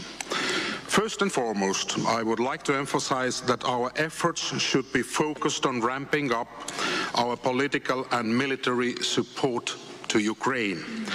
Allies are already doing a lot, but we should be more vigilant and do more in providing long-range equipment. Ukraine's victory should be our common aim, and we should not be afraid to be vocal on that. We have agreed on establishing NATO security and training for Ukraine. Important that it really makes a difference and adds real value. There must be a clear understanding as to which tasks will be handled by NATO. Ukraine's involvement in this process is crucial for its success. Moreover, we advocate for a long-term financial commitment from all allies to support Ukraine. The purposed amount of 40 billion euros should be the minimum, as the reality on the ground shows that much more is needed. Estonian government has committed to allocating 0.225% of our GDP for military support to Ukraine from 2024 to 2027, and this shows our strong belief in the importance of ongoing support to ensure Ukraine's victory. Dear colleagues, Russia remains the biggest threat to alliance from all strategic directions, north and south, east and west. Recent escalations and hybrid actions across Euro-Atlantic area remind us that we cannot afford to be contented. We expect the leaders to stress the importance on developing NATO's new long-term approach towards Russia, including proactive measures to contain Russia's action in different domains. It is crucial that the allies react to Russia's increased and more robust hybrid activities resolutely and demonstrate that there are consequences. And as for all collective defense and deterrence, it is crucial for us now to fully resource regional plans and urgently reduce capability gaps. This means strengthening the transatlantic defense industry through collaborative projects, increased research and developments, and stronger connections between our defense sectors. And ahead of our next summit in the Netherlands, we should begin discussing higher spending targets. 2.5% or even 3%. 2% of GDP is no longer sufficient considering NATO's new defense plans. And if Estonian defense spending this year is 3.4% of GDP, which is approximately 1/3 allocated to air defense, fire capabilities and battle decisive munitions, we call all allies to meet their commitments to the security, stability and peace in the entire Euro-Atlantic area. Dear colleagues, together we are stronger. Long live the alliance.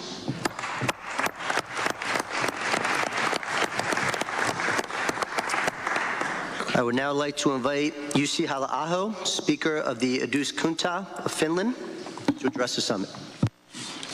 Ladies and gentlemen, allies, Finland applied for NATO membership 2 years ago and joined the alliance in April last year. I wish to thank all of you for the support that we received during the process. We are a small country with a long land border with Russia and with historical experience of Soviet and Russian imperialism.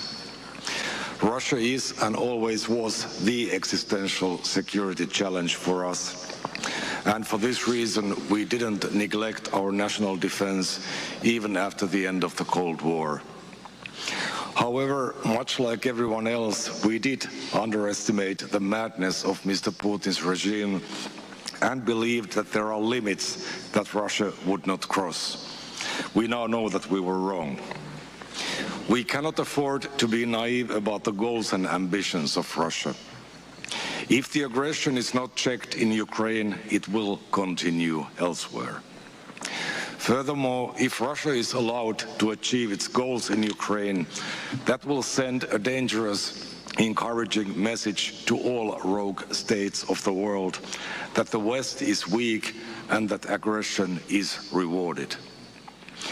The Russians do not care about their losses. They think that they can win this war by attrition and that eventually we will run out of resilience and material. We must invest more on our ability to produce weapons and ammunition and thereby show the Russians that time is not on their side. We have been talking about this for some years now, but not enough has been achieved. Finally, I would like to add that there is some speculation in Europe about the US commitment to the defense of Europe and to helping Ukraine. A more relevant question, in my opinion, is why we Europeans don't take our own security more seriously. We all must contribute more. At the national level, Finland is doing its best to set an example. We maintain our defense spending above the 2% threshold, and we have so far sent to Ukraine 24 packages of military aid. We encourage and urge everyone to do everything that they can. Thank you for your attention. And we are continuing to listen as leaders are speaking at the start of the NATO summit. The focus, as you just heard, the ongoing war between Ukraine and Russia. We're going to take our final 2-minute break of the hour. I'm Stephanie Quinnew. You're watching Live Now from Fox. After that, we're going to head back live to Washington, D.C. as leaders continue to speak at the NATO summit. We'll be right back.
Welcome back to Live Now from Fox, and we're going to head back live to Washington, D.C. as leaders are discussing the ongoing war between Ukraine and Russia at the very start of the NATO summit. That is going to be the focus of this 3-day summit in Washington, D.C. Let's listen in.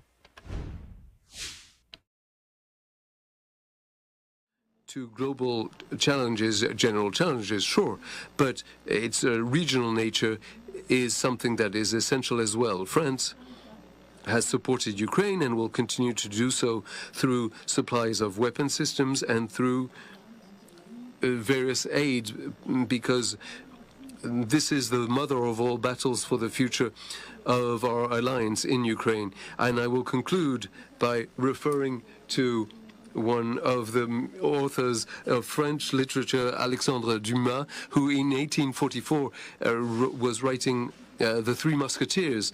And the motto of the Three Musketeers is all for one and one for all. And that is our motto. It's the one of the alliance and the one supported by Article 5. And I hope that this will gather us as long as possible. Thank you kindly.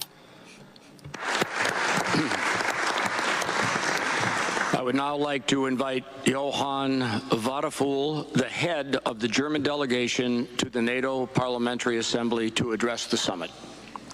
Thank you, sir. Ladies and gentlemen, Mr. President, Excellency, I would like to thank the American delegation for inviting us and giving us the opportunity to look back in the past and also to have a first view on the challenges we have to meet in the future. Germany was admitted to NATO within the borders of only Western Germany in 1955, 6 years after NATO, the alliance, was founded. But above all, that was 10 years after the end of the terrible world war that Germany had started, and in the course of which it had committed terrible crimes. For the still young democratic Germany, joining NATO was a foundation and the beginning of its democratic development and economic success. And as far as I know, it's historically unique that Germany was the first country to become NATO member and only then establish its own armed forces. The Bundeswehr, our army, is therefore a unique child of NATO. Only NATO was able to offer West Germany the security that the frontline state of the Cold War needed to develop institution and bring stability. And without NATO and its protection, the fall of the Berlin Wall and the reunification of Germany would have been impossible.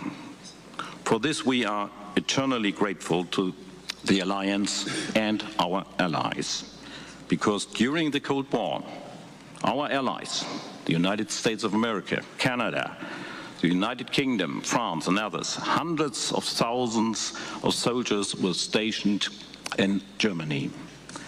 Today, it's time for Germany to take responsibility for the alliance and to provide protection for our allies on the eastern flank. There is no discussion among Germany's democratic parties about whether Germany needs to do more. Only a discussion about how we do it. We reached a 2% goal this year, and we will reach it in the forthcoming years. Today, we have integrated large parts of our army with the Netherlands, and for the first time in our history, we will permanently station troops abroad with a brigade in Lithuania. And we will continue to equip the Ukrainian army and to train their soldiers, as I will personally do in a reserve service in this autumn. So for us, for Germany, NATO's 75th birthday is a reason for joy and gratitude, and at the same time a reminder that we must do more for our freedom and security. Thank you so much.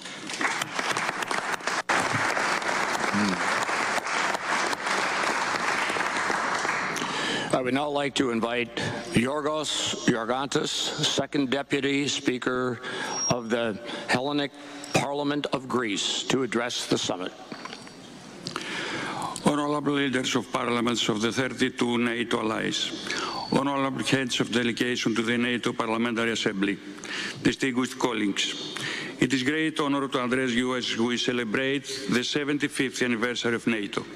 Today, we reflect on our shared history, acknowledge our present challenges, and look forward to a future guarded by our collective strength and unity. Greece, as more one of the early members of NATO, has always been steadfast in its commitment to the principles and objectives of the alliance. Our strategic location in southeastern Europe and the eastern Mediterranean has made us a critical player in addressing the complex security issues of these regions.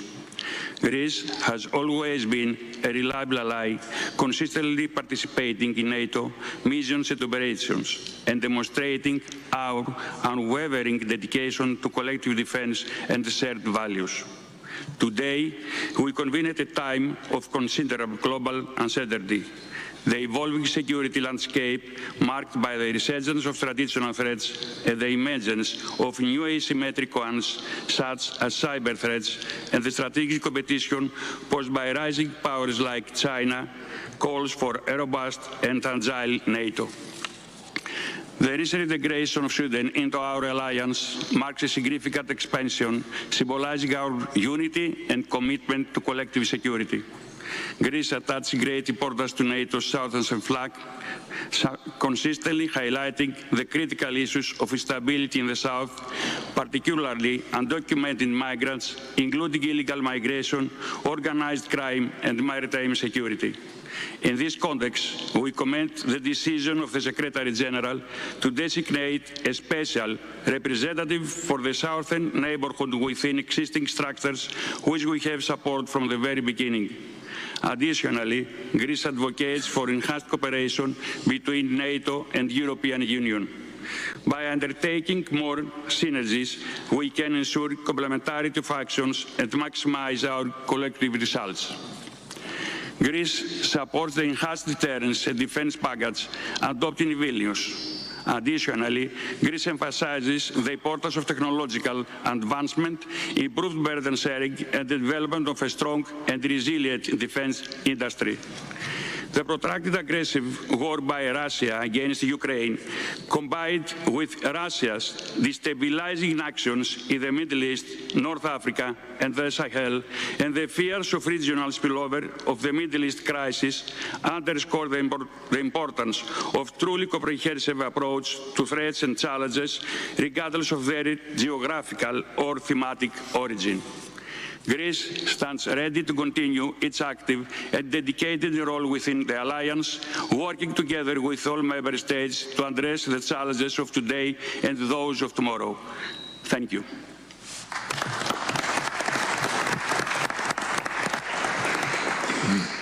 I would now like to invite Lorin Znacha, the head of the Hungarian delegation to the NATO Parliamentary Assembly, to address the summit. Thank you, Mr. Chair. First of all, I would like to thank our American friends for hosting this parliamentary summit. We think that through parliamentary diplomacy and NATO PA, we have an added value to the alliance, such as stability and democratic responsibility. I'm happy to report to you that Hungary is already a member of the 2% elite club, and we entered a new phase in our military development. First, I would like to strongly condemn the attack against the hospital in Kiev. Hungary has taken a consistent approach since the outbreak of war in Ukraine. We condemn Russia's military aggression against Ukraine and stand by Ukraine's territorial integrity and sovereignty within its internationally recognized border. Currently, our biggest humanitarian action plan is going forward, helping Ukraine and Ukrainian people fleeing to Hungary. We call for an immediate ceasefire and peace. As such, we support all efforts to start meaningful negotiations for a sustainable peace that will guarantee long-term stability and security for the European continent. Prime Minister Orbán, in his own role, started these talks in the last weeks and ready to continue to do so. He met with Mr. Stoltenberg on the 12th of June and reached a mutually acceptable solution on many critical issues. We support strengthening the Article 5 and a strong and united NATO. As a strong advocate of the 360-degree approach, we welcome the recent efforts aimed at dealing with NATO's southern neighborhoods in a more systematic manner. This is all the more important since NATO is facing a wide range of interconnected threats and challenges emanating from the region, most notably terrorism, illegal migration, pervasive instability, and climate change. NATO is a regional security alliance with a global outlook. Reaching out to global partners in the Indo-Pacific, as well as strengthening partnership with countries in the region, is of utmost importance. Therefore, Hungary highly welcomes the intensive dialogue with Australia, New Zealand, and one of Hungary's most significant investors, Japan and the Republic of Korea. We are working together for a stronger and greater alliance. Thank you for inviting us. Thank you for being here.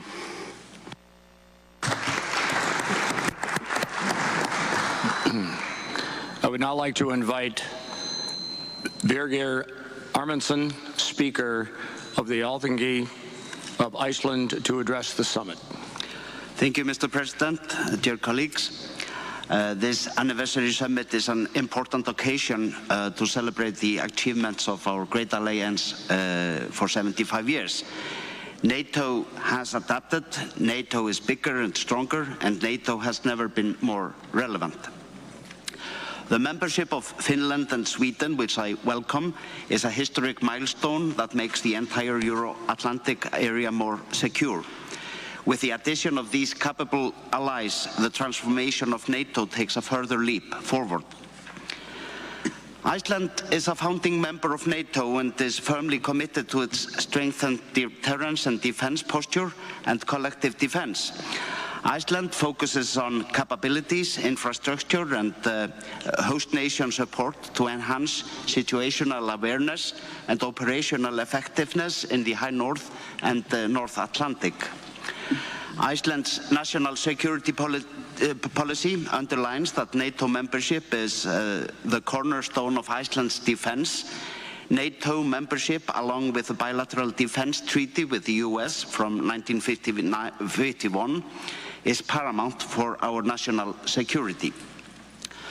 The illegal and brutal invasion of Russia into Ukraine 2.5 years ago, which I condemn strongly, poses the biggest security threat to Europe for decades and has changed dramatically the geopolitical and security architecture of Europe. Iceland remains steadfast in solidarity with the people of Ukraine. This was echoed loud and clear in our parliament this spring when a 5-year Ukraine policy was adopted with cross-political support. With this policy, Iceland demonstrates its resolute support for an independent and sovereign Ukraine and Ukraine's Euro-Atlantic aspirations. It is an unprecedented step for my country, which has never directly supported the defense of another country outside the alliance, how we are supporting common policy of our allies to support Ukraine in many ways, militarily, humanitarily, economically, and in other fields. Iceland welcomes a robust role for NATO to coordinate security assistance and training for Ukraine. Allies must maintain the unity and resolve to support Ukraine and defend what we stand for. The future of Ukraine is at stake, but our common values and the rule-based international order is also at stake. There can be no peace in Ukraine unless it is a just and sustainable peace. Peace will not be just without Ukraine regaining its territorial integrity, and peace will not be sustainable without assurances of national security. This Leaders' Summit must chart a credible path for a free Ukraine that is integrated into a stable Euro-Atlantic security order. Thank you for your attention. And that was the NATO ambassador to Iceland speaking right there, saying that it is incumbent upon NATO members to find a credible path forward for a free Ukraine. The focus of this 3-day summit happening right now in Washington, D.C. is the ongoing war between Ukraine and Russia, focusing on how NATO members can support Ukraine in what they call a seminal moment in international history. We're going to step away for a 2-minute break here on Live Now from Fox. I'm Stephanie Quinio. We'll be right back with live coverage from Washington, D.C. as this NATO summit continues. Stay with us.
Welcome back to Live Now from Fox. Right now, leaders are speaking about the Ukraine-Russia war during the NATO summit. Let's once again listen in. So, considering the wars that have broken out in Europe and the new global threats. I am referring in particular to the security challenges in the southern flank from the Middle East to the Red Sea and to the risks resulting from Russian and Chinese penetration, especially in Africa. For these reasons, an enhanced commitment of NATO in the so-called enlarged Mediterranean is in order. In this respect, the proposal to appoint a special envoy for the southern neighborhood must be taken into serious consideration. Our steadfast support to Ukraine stands.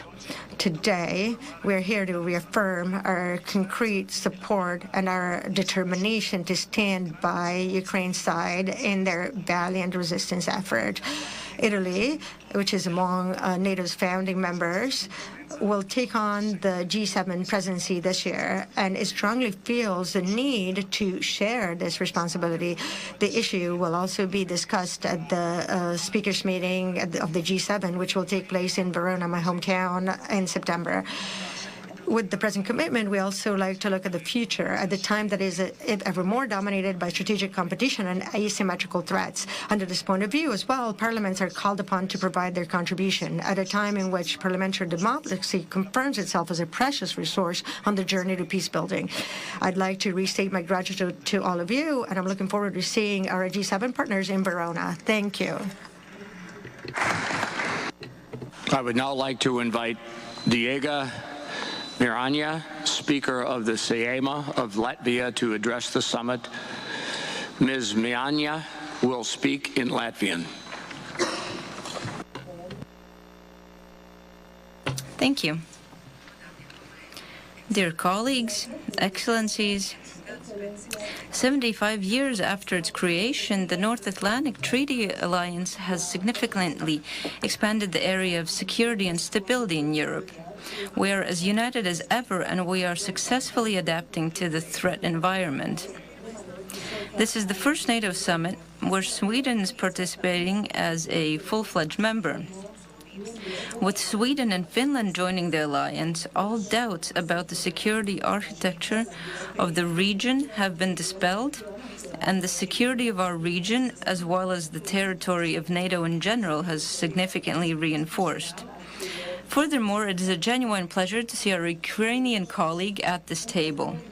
Today, our security is inseparable from Ukraine's independence. The most direct and most serious long-term threat for NATO is Russia's aggression, the military manifestation of which Ukraine is currently fighting. It is crucial that together with Ukraine, we show an unwavering resolve against Russia's aggression. It is this strength, resolve, and unity against Russia's aggression that we expect from the Washington summit, as well as the permission to use allied weapons in the territory of Russia. Through further investment by the alliance in deterrence and defense capabilities to ensure that every inch of NATO territory is protected, this is one of our main tasks. This includes increased defense spending, where Latvia is already investing more than 3% of its GDP.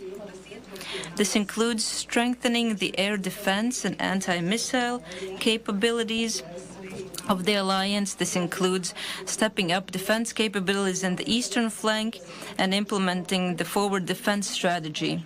This includes rapidly growing the capacity of our defense industry. Secondly, our resolve against Russia's aggression needs to be demonstrated through immediate and reliable long-term support for Ukraine. Latvia has undertaken to annually provide military aid to Ukraine in the amount of 0.25% of our GDP. This is important for effective protecting of Ukraine's territory, but communication is also necessary. We need to send this message to the people of Ukraine, especially its armed forces, about our commitment to support Ukraine until its victory. And it's also a message to Russia that our support will not waver, and it will not waver with time. because Ukraine's road to NATO is a one-way, and Ukraine belongs in NATO. Demonstrating the commitment of the alliance includes the implementation of a comprehensive containment strategy. Ukraine is fighting the military aspect of Russia's aggression, while the non-military aspects of Russia's aggression in various forms are being experienced throughout the whole of NATO. We need to improve our abilities to defend our interests and take over the initiative so that we not only respond to Russia's aggression, but we are also able to actively shape a security environment around ourselves.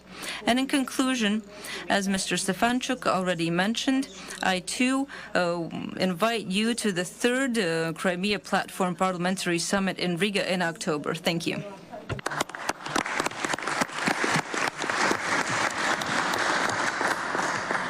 I would now like to invite Victoria Kumel-Nielsen, Speaker of the Seimas of Lithuania, to address the summit. Thank you.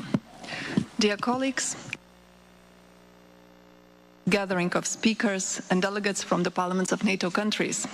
I'm particularly pleased that this meeting continues the format initiated in Vilnius last year, reinforcing our collective commitment to the security and stability of the Euro-Atlantic region. From a parliamentary perspective, it is essential that we as representatives of our nations actively contribute to our shared goals, especially now at this pivotal moment. Our decisions must reflect the unwavering dedication to deterrence and defense, support for Ukraine, and strategic response to global threats. Coming from Lithuania, a country on the NATO's eastern flank, I can attest to the particular pressures we face. The urgent need for deterrence and defense is not just a concept, but reality. Nationally, we are doing everything we can to strengthen the defense, but we need the support of our allies, not just to protect the eastern flank, but to protect NATO and everything it stands for. Defense requires financial investment. As parliamentarians, we play a crucial role in advocating for and securing the necessary budget allocations within our respective countries. It is our duty to convey to our citizens that defense spending is an investment, not just an expense. In Lithuania, we have already surpassed the 3% threshold. We hope that other allies will also rapidly increase their funding. It is crucial, including for the development of our defense industry, which in turn means more jobs and economic stimulus. NATO, uniting some of the most technologically advanced countries in the world, has all the means to develop capabilities that would deter any talk of impending war. Having said all this, today not one topic is more important than Ukraine. History will judge us by our actions on that. As we were gathering here for the summit, Russia launched an intensive shelling of Ukrainian cities, hitting a children's hospital. Over 2.5 years, Russia has been challenging us, systematically creating a new world, so-called Ruski Mir, in which it is normal for mothers to look for their sick children under the rubble of their hospital wards. Therefore, we must set our goals and priorities and act. First and foremost, give Ukraine air defense, so that it has what is needed to protect civilians, hospitals, critical infrastructure.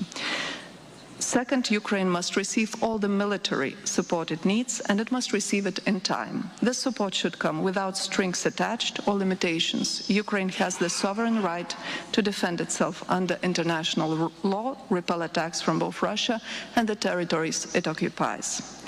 Third, Ukraine must secure its place in the EU and NATO. Victory comes not solely from the battles fought with weapons, but also from battles fought in our minds and hearts. There is much talk about red lines. We have seen over and over again over the past years that these lines are often self-imposed, playing into the hands of Kremlin, allowing it to exploit our fears and our hesitations. As NATO countries, we must also articulate a strong response to Russia's growing conventional threat and its new escalatory campaign of hybrid and increasingly kinetic activity across the alliance. To ensure international security, we must work together with like-minded partners across the Indo-Pacific, build resilience against cyber and hybrid threats, and develop defense industry cooperation. In short, a strong, united and well-funded NATO, inclusive of Ukraine and in partnership with other democracies, is the best path to peace and stability across the Atlantic and in the world. Thank you.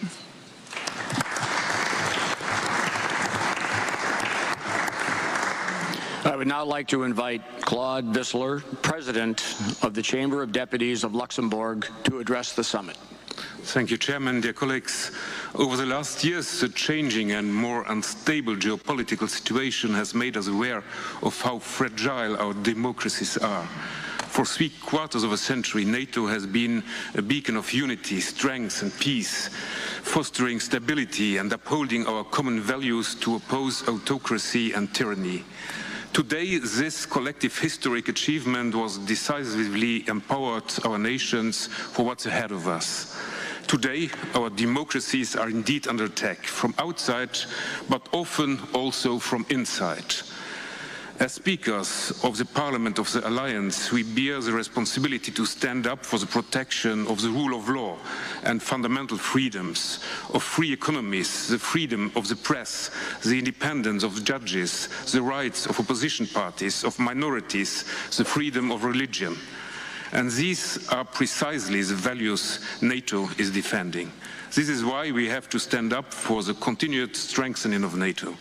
NATO's role in showing solidarity, in deterring aggression and defending freedom remains indispensable more than ever.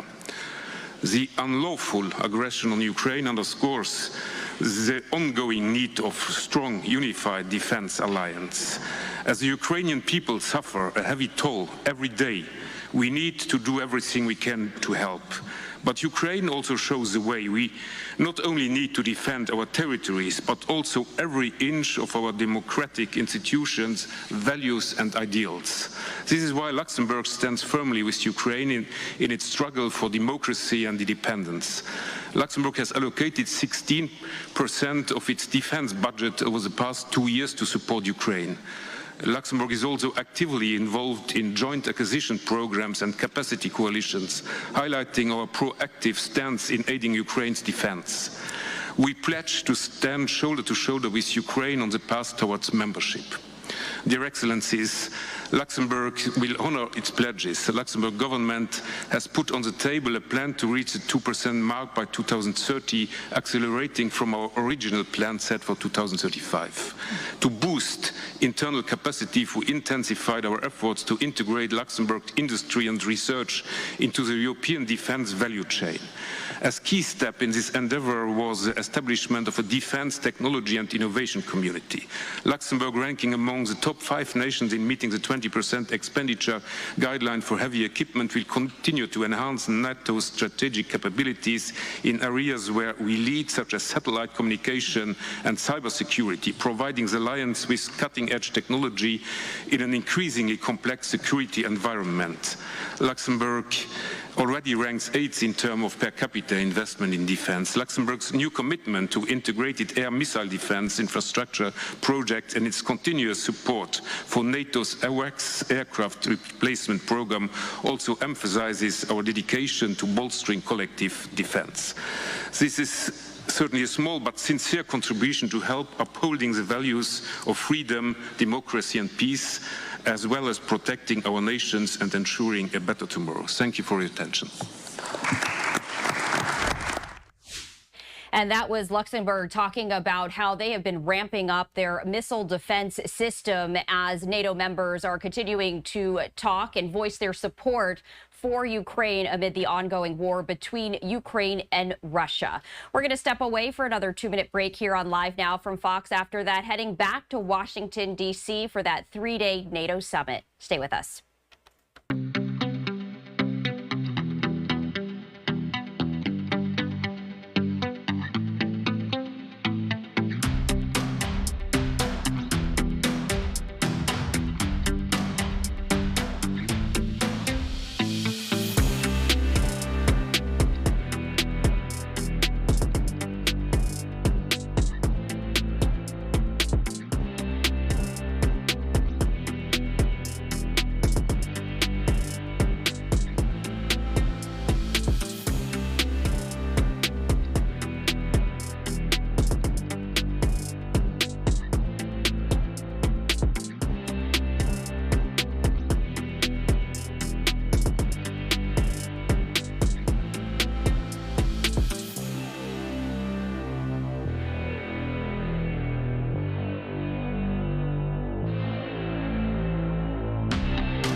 Welcome back to Live Now from Fox. I'm Stephanie Quinu. Time right now is 10:29 Eastern, 7:29 Pacific, and we're going to head back to Washington, D.C. as NATO members continue to voice their support for Ukraine amid the ongoing war with Russia. Let's once again listen in. We will now take a brief coffee break and reconvene at 11 o'clock a.m. sharp. That's 30 minutes from now. Please proceed through the main doors and down one floor to the Cannon Rotunda, where coffee and refreshments will be served. Again, we will reconvene at 11 a.m. sharp. Thank you. All right, so you were just hearing from the NATO summit. They're going to take a brief 30-minute coffee break as they continue. So this is what we're going to do. We're going to pivot as the UN Security Council is also talking about the ongoing war with Ukraine. We're going to head over there right now as we do have a number of live events. Let's listen in. On the infamous list of the annual report on children in armed conflict. These facts confirm once again that our support for Ukraine must continue and increase. As the European Council recalled on June 27th, Russia cannot and will not win this war. France will therefore continue providing Ukraine with the necessary support for its legitimate defense for as long as it takes. It will continue its humanitarian assistance to Ukraine. France mobilized 300 million euros in 2022 and 2023, and in 2024, France will provide more than 100 million euros to support the healthcare, education, demining, energy, and water sectors. We once again call on Russia to withdraw its troops from Ukrainian territory, as demanded by the International Court of Justice on March 16, 2022. We will remain mobilized to ensure respect for the principles of the Charter of the United Nations and will continue to tirelessly condemn their violation. I thank you. I thank France for their statement, and I now give the floor to Ecuador. Thank you, Mr. President. I want to thank Madam Joyce Msuya, Deputy Secretary General, Acting Secretary General, for her briefing. I also listened to Mr. Jovner's statement attentively. I acknowledge the presence in this chamber the representatives of Ukraine, Poland, and the European Union. Ecuador notes with deep concern the recent intensification of hostilities in Ukraine that has caused numerous deaths and wounded persons, affecting residential buildings and commercial buildings in different cities. What is particularly intolerable is the destruction of the children's hospital Okhmandet in Kiev, which, as we have listened, has left a toll of innocent civilian victims, including children and women. Healthcare facilities such as hospitals and other infrastructures created for the purpose of medical care should be respected and protected in all circumstances and by all parties to the conflict. We hope that this event is duly investigated so that it does not remain unpunished. The devastating images that detail the suffering caused by these attacks, as well as those of just a few weeks ago that show the panic among civilians that were peacefully enjoying the beach in occupied Crimea, are evidence of the human tragedy unfolding before our eyes as a result of this conflict.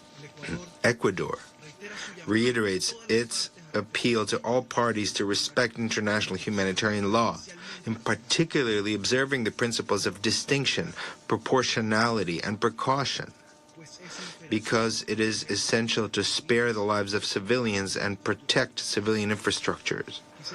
I would like to recall that the Secretary General, echoing what he considers a generalized appeal of the international community, has systematically pleaded with the parties to refrain from using explosive weapons in populated areas because their use could cause direct, indiscriminate, and long-term damage. For this reason, combat should take place far away from urban areas. Mr. President, this conflict is a tragedy for the peoples of Russia and Ukraine, and therefore it must end. It is discouraging that, in spite of the efforts and initiatives to seek peace, The hostilities are intensifying, and it's civilians who are continuing to pay the highest price. We must move from a logic of domination and force to a logic of diplomacy and a peaceful solution of conflicts. Ecuador firmly believes in a peaceful solution of the conflict through negotiation and diplomacy, based on respect for the sovereignty and territorial integrity of Ukraine, and based on international law and the UN Charter. I would echo the appeal to the Russian Federation to withdraw its troops from occupied territory, as well as the clamor of the international community for this war not to last even another day. Thank you very much. I thank Ecuador for their statement, and I now give the floor to Switzerland. Thank you, Mr. President. I would also like to thank Undersecretary General for Humanitarian Affairs ad interim, Joyce Msuya, as well as Dr. Jovner for their statements. I also welcome the participation of colleagues from Ukraine, the EU, and Poland. Mr. President, we are shocked that a children's hospital, where many suffer from serious illnesses and are in extremely vulnerable conditions, has been hit by a Russian strike. And we heard already that missile strikes across Ukraine have caused death and injuries by hitting civilian infrastructure in Kyiv, Dnipro, Kryvyi Rih, Pokrovsk, Slovyansk, and Kramatorsk. These strikes reportedly killed dozens of civilians and hit Kyiv's largest children's hospital, as well as another medical facility in the capital. And I express our deepest condolences to all the families of the victims and those injured and everyone else affected by these strikes.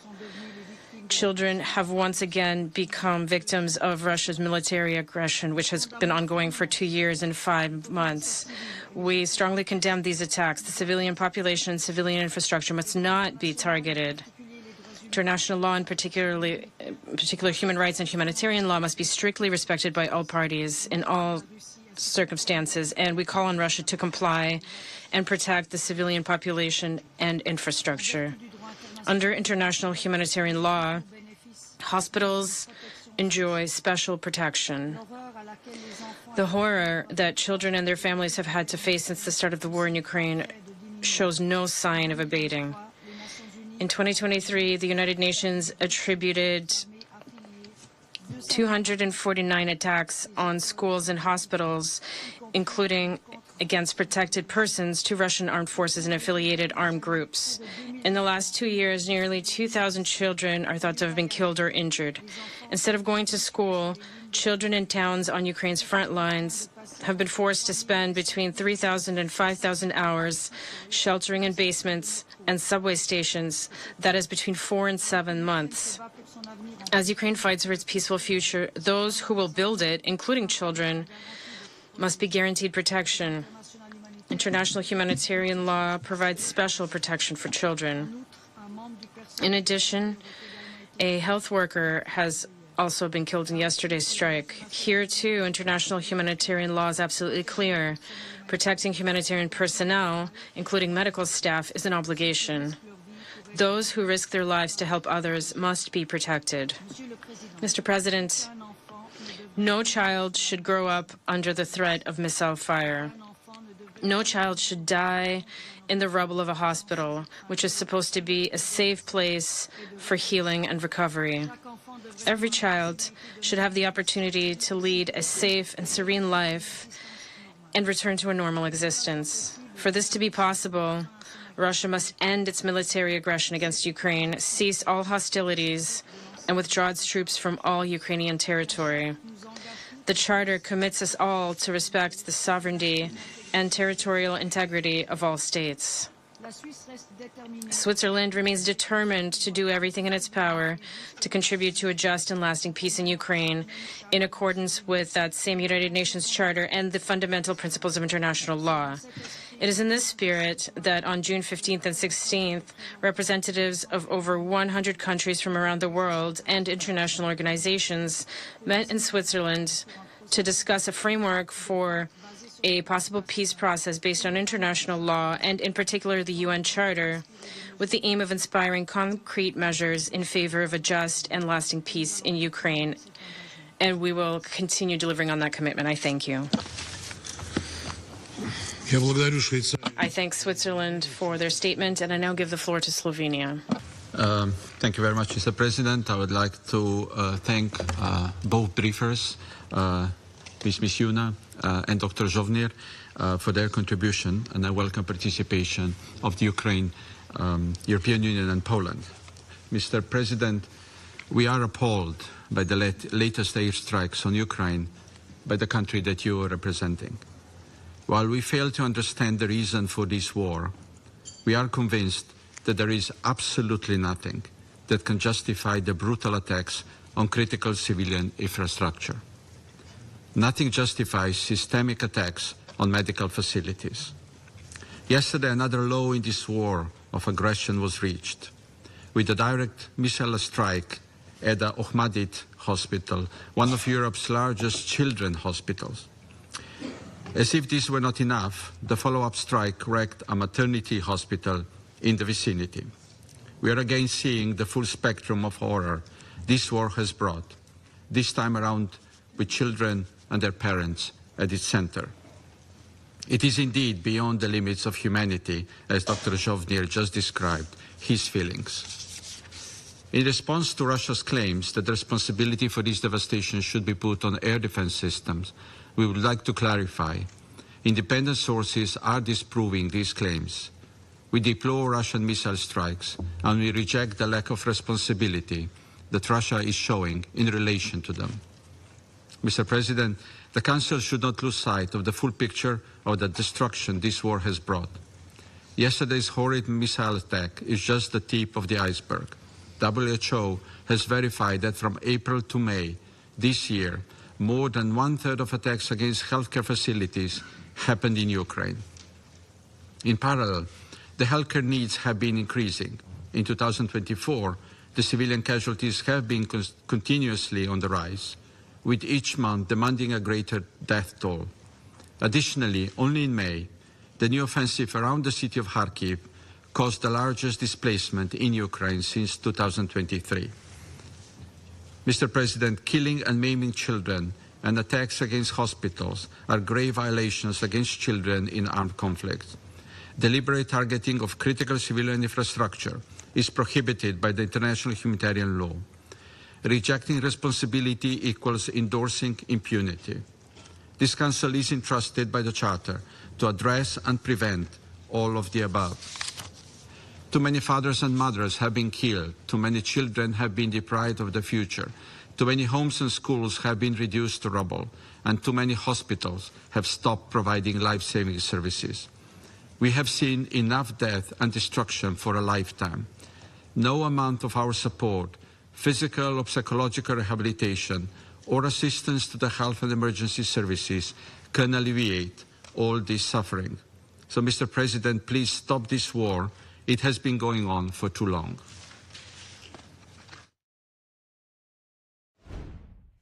And that was the ambassador to Slovenia as we are listening in live to the UN Security Council talking on yesterday's Russian attack on Ukraine, one of the missiles striking a very large children's hospital in Kyiv, Ukraine. That's the capital. Death toll has now risen to 42 individuals, 100 others injured. And so that is the topic that the UN Security Council is speaking on. We're going to step away for a 2-minute break. After that, heading back live to New York City as the UN Security Council meeting continues. Stay with us.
Welcome back to Live Now from Fox. I'm Stephanie Quinue, and let's head back to New York City, where the UN Security Council meeting is underway, talking about yesterday's Russian strike on Ukraine. Let's once again listen in. UN member states still strongly believe that those regions are an integral part of a sovereign Ukraine state. The longer this war continues, the greater number of lives will suffer miserably and the greater likelihood for further regional instability. Therefore, the only way forward is to work diligently towards an early end to the war. In this regard, my delegation once again stresses that all the devastating events and the human suffering transpiring in Ukraine are a result of Russia's illegal invasion. This must end now without preconditions. The Republic of Korea will continue to stand with the people of Ukraine and provide vital assistance in the areas of security, humanitarian aid, and reconstruction until they achieve just and lasting peace in their land. I thank you. I thank the Republic of Korea for your statement, and I now give the floor to China. President, I thank Acting USG Masuya for her briefing, and I listened carefully to the statement of Mr. Zhovnir. Since the full escalation of the crisis in Ukraine in February 2022, the ongoing conflict has led to a large number of casualties among innocent civilians and the damage and destruction of many infrastructures, triggering a serious humanitarian crisis with huge spillover effects, which is a source of deep concern for China. Recently, instead of stopping, the fighting has intensified, and vicious attacks occurred from time to time, which resulted in serious casualties. China is deeply concerned about it. We reiterate our call on the parties to the conflict to exercise rationality and restraint, effectively comply with international humanitarian law, and do their utmost to avoid civilian casualties and attacks on civilian objects. There are no winners in conflict and confrontation, and military means will not bring lasting peace. President Xi Jinping, during his recent meeting with a foreign leader, stressed that an early ceasefire and a political settlement are in the interests of all parties, adding that the priority is to de-escalate the situation by observing the three principles of no expansion of the battlefield, no escalation of fighting, and no fanning by any party over the flames.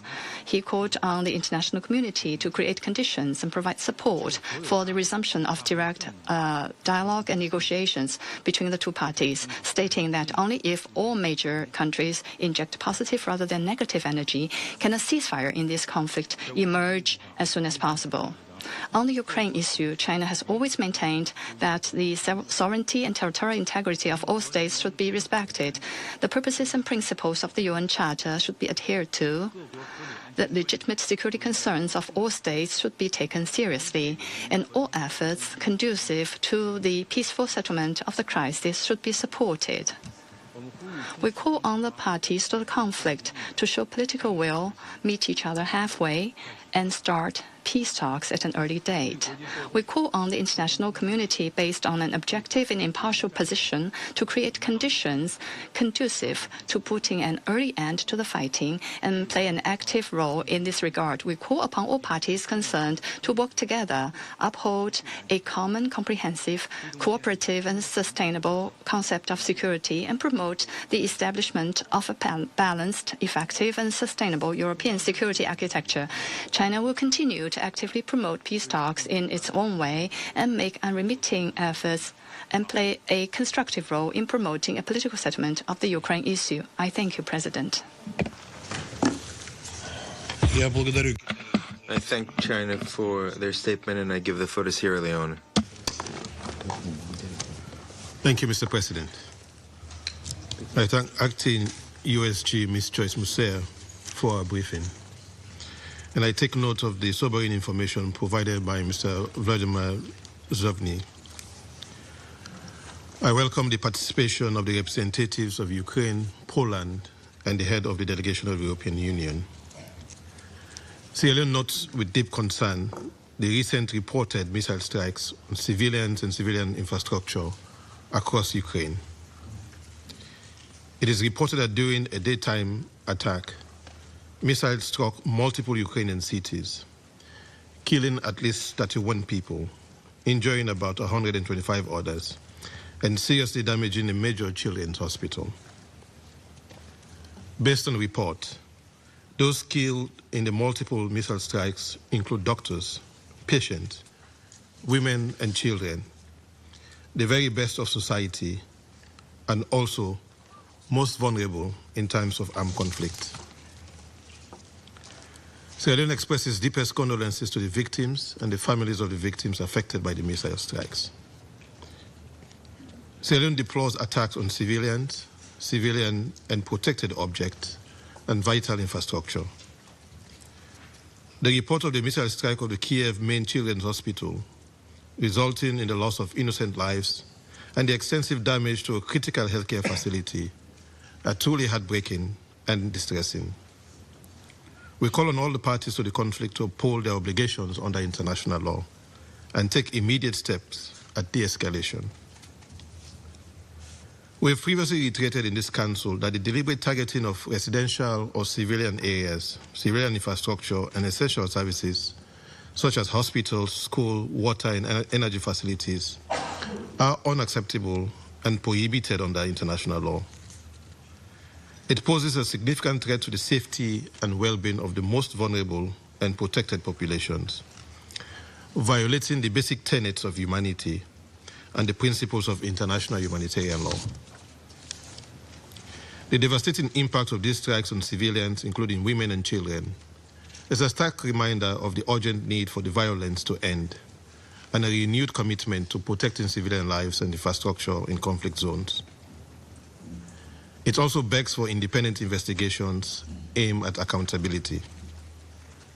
We call on all involved parties to exercise restraint and take all necessary measures to avoid further civilian casualties and damage to critical infrastructure. The protection of civilians must be paramount in any conflict, including the conflict in Ukraine. Ensuring that the parties to the conflict maintain the safety of civilians must be the utmost collective priority of this Security Council. Let me therefore close, Mr. President, by urging all parties to prioritize the protection of civilians and critical infrastructure, including hospitals, to ensure essential services for the well-being and stability of civilians.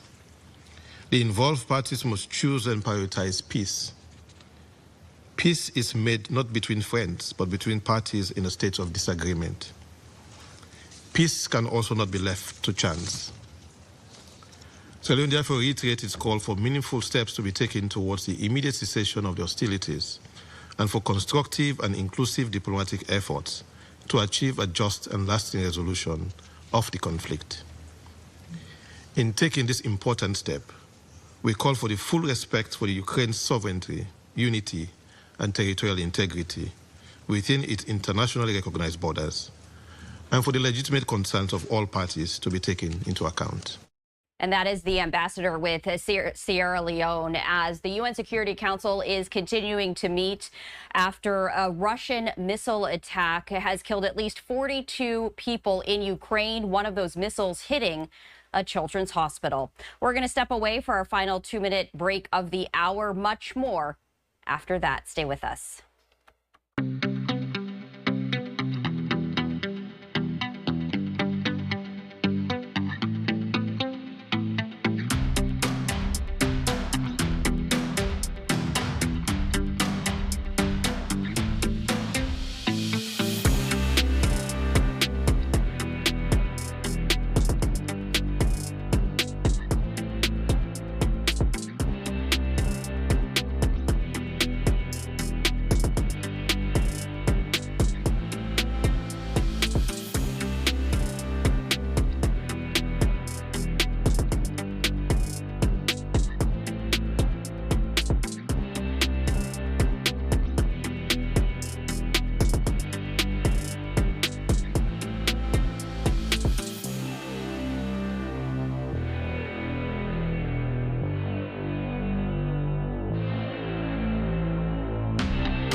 Welcome back to Live Now from Fox, and I wanted to show you this video. This is from yesterday, as the death toll we've learned following a major Russian missile attack across Ukraine has now risen to 42. That's according to Ukrainian officials. Almost 100 others were injured in Monday's attack. You're taking a look at some video of what is left after one of those missiles struck a two-story wing of a large children's hospital in the capital of Kyiv.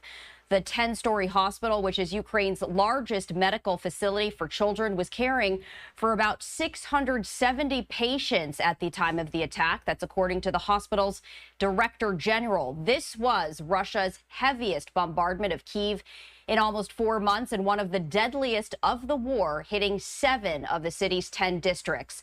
The strike on a children's hospital, which interrupted open-heart surgery, forced young cancer patients to take their treatments outdoors, has drawn international outcry. And for that, we want to head back live to New York City as the UN Security Council is meeting to discuss this Russian missile attack. And again, you are taking a look at some video from yesterday. As you can see, a lot of rescue and recovery crews trying to sort through that damage, that destruction, that rubble at the children's hospital. We're going to head back live to New York City as that discussion with the UN Security Council continues. Let's listen in.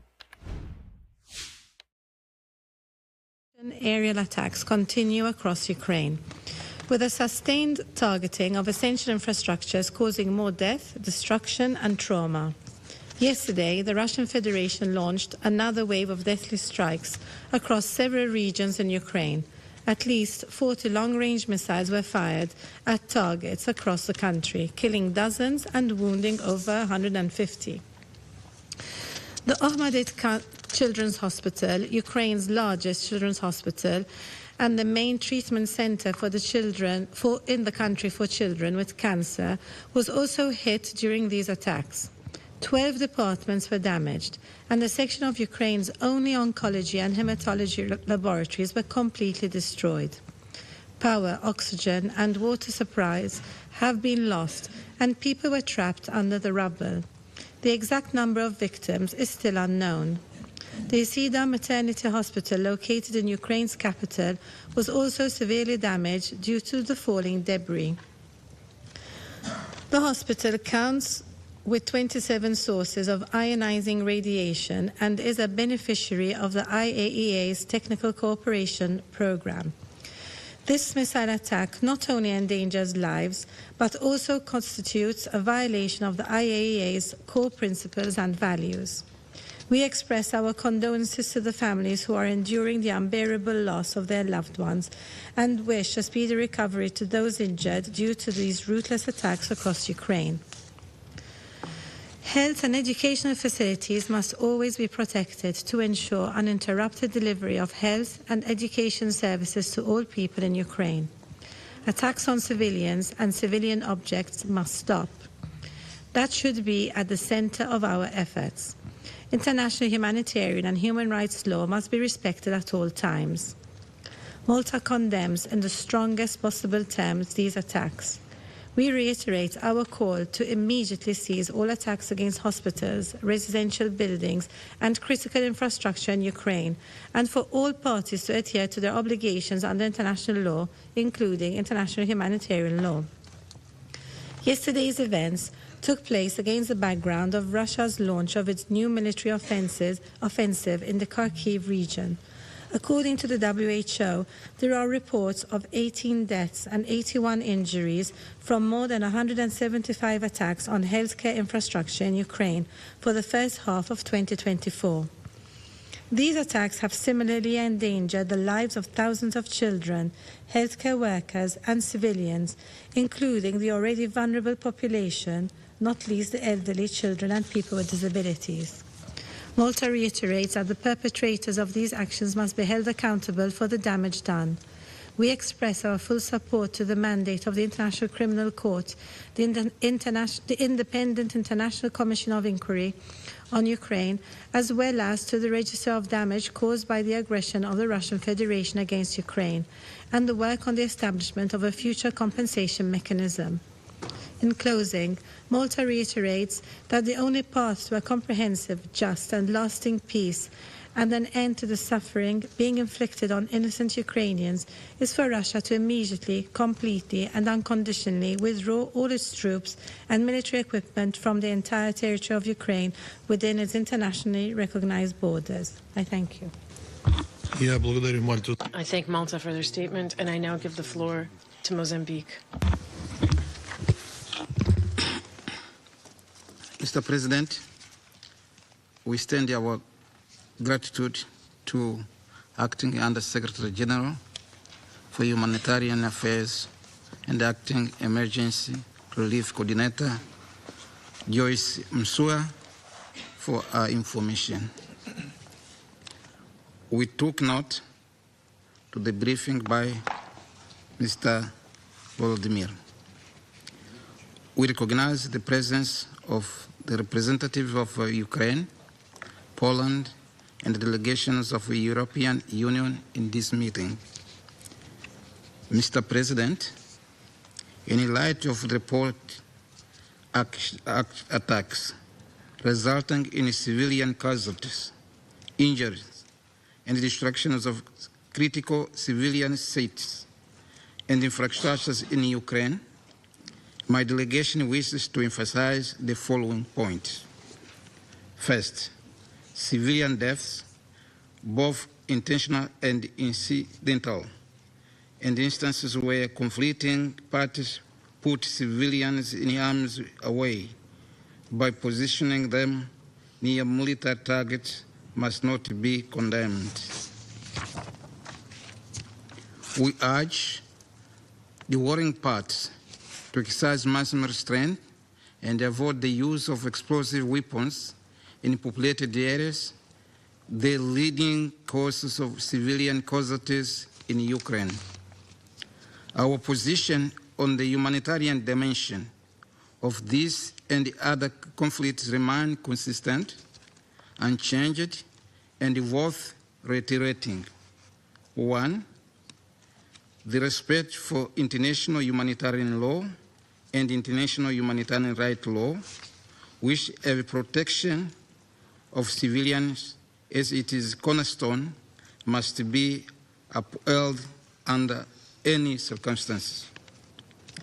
B, the principles of distinction, precaution, and proportionality must be rigorously adhered to and upheld and by all parties. Warring parties must assess whether civilian harm is likely to be excessive compared to the concrete military advantage anticipated. All parties must facilitate full, safe, rapid, and unhindered access for humanitarian personnel and relief to civilians in need.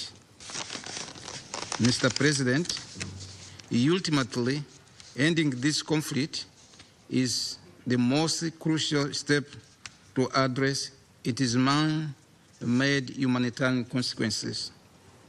To achieve this, we urge the parties to immediately cease hostilities, resume direct negotiations without preconditions, and engage in a dialogue in good faith. Mr. President, let I seize the opportunity to recommit to the UN as an EDO platform to start genuine dialogue towards a negotiated settlement aimed at bringing this conflict to a just, comprehensive, and lasting peace that addresses its root causes and upholds the Charter. I thank you, President. I thank Mozambique for their statement, and I now give the floor to Guyana. Thank you, Mr. President. We thank Acting USG Joyce Msua and Dr. Volodymyr Jovenir for their briefings. We welcome the participation of the representatives of Ukraine, Poland, and the European Union in today's meeting. We also extend our condolences to the government and people of Ukraine, including the families and loved ones of those who were killed yesterday, and wish for the speedy and full recovery of those injured. Mr. President, Guyana is extremely alarmed by the continued attacks against civilians and civilian infrastructure since the start of this war. The attacks have claimed the lives of more than 11,000 civilians, including women and children, and continue to destroy objects indispensable to their survival. We have repeatedly warned of the devastating consequences of prolonging this war, especially in light of the attacks against hospitals, electricity transmission systems, food ports, gas and water supplies, and the high number of civilian casualties. Mr. President, yesterday's missile strikes were particularly shocking. It was reportedly the largest assault in months, killing over 30 people, including children, and causing extensive damage to the Omadid Children's Hospital in Kyiv. The airstrike against the hospital turned a large part of what was once a place of sanctuary and healing for so many children into rubble, destroying its toxicology and oncology wards and many other units. We condemn these attacks in the strongest possible terms, stressing that the most vulnerable of civilians, children, were among the hapless victims. What military or other advantage is there to gain from the unconscionable attack against a children's hospital? Mr. President, the devastating accounts of unrelenting violence, death, and destruction must compel us to take urgent action to end this war. Lives, including those of innocent children, cannot continue to be sacrificed at the altar of political brinksmanship. We commend the efforts of those seeking to find a peaceful resolution to the conflict and urge the parties to commit to a serious political and diplomatic process toward ending the conflict. We also urge them to engage in good faith and to bring an end to the suffering of the millions of men, women, and children who have already paid too high a price in this war. Guyana demands that the parties to the conflict take all necessary measures to protect civilians and critical infrastructure and to comply fully with their obligations under international law, including the United Nations Charter and international humanitarian and human rights law.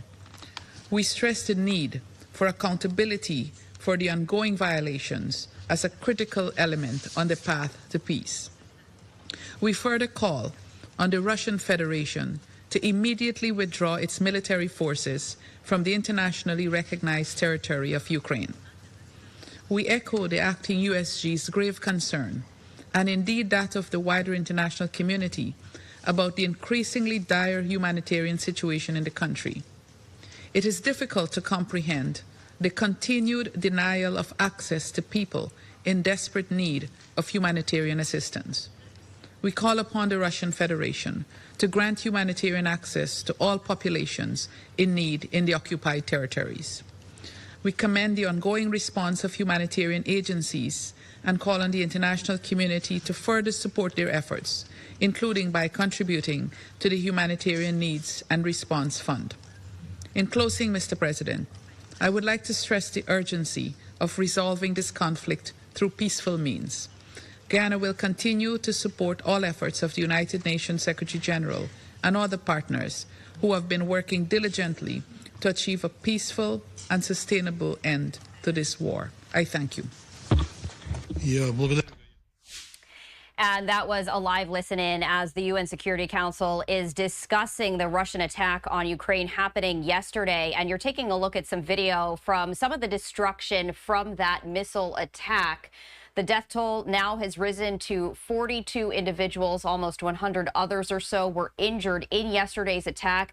This video specifically showing one missile strike that happened at a large children's hospital, and that's what ambassadors at the UN Security Council are discussing right now. We're going to step away for a 2-minute break here on Live Now from Fox. Much more coverage after that. Stay with us.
Welcome back to Live Now from Fox. I'm Stephanie Quinu. Time right now is 11:14 Eastern, 8:14 Pacific, and happening right now in Washington, D.C. is a 3-day NATO summit focusing on Ukraine as Ukraine continues to wage war against Russia. I did want to share this live look with you. This is a live look at a podium at this summit in Washington, D.C. Any moment now, we are expecting Secretary of State Blinken to deliver remarks at the NATO Women, Peace and Security reception. This is in the State Department right here. You can see that no one is at the podium, although folks are gathering and chatting. As soon as we do see Secretary Blinken take to the podium, we, of course, will bring those remarks to you live. However, right now at the UN Security Council in New York, it does appear as though the United States ambassador is speaking. They're speaking specifically about yesterday's Russian missile attack on Ukraine, one of those missiles hitting a children's hospital. They're talking about that right now. We're going to pivot as we do wait for Secretary Blinken to deliver his remarks.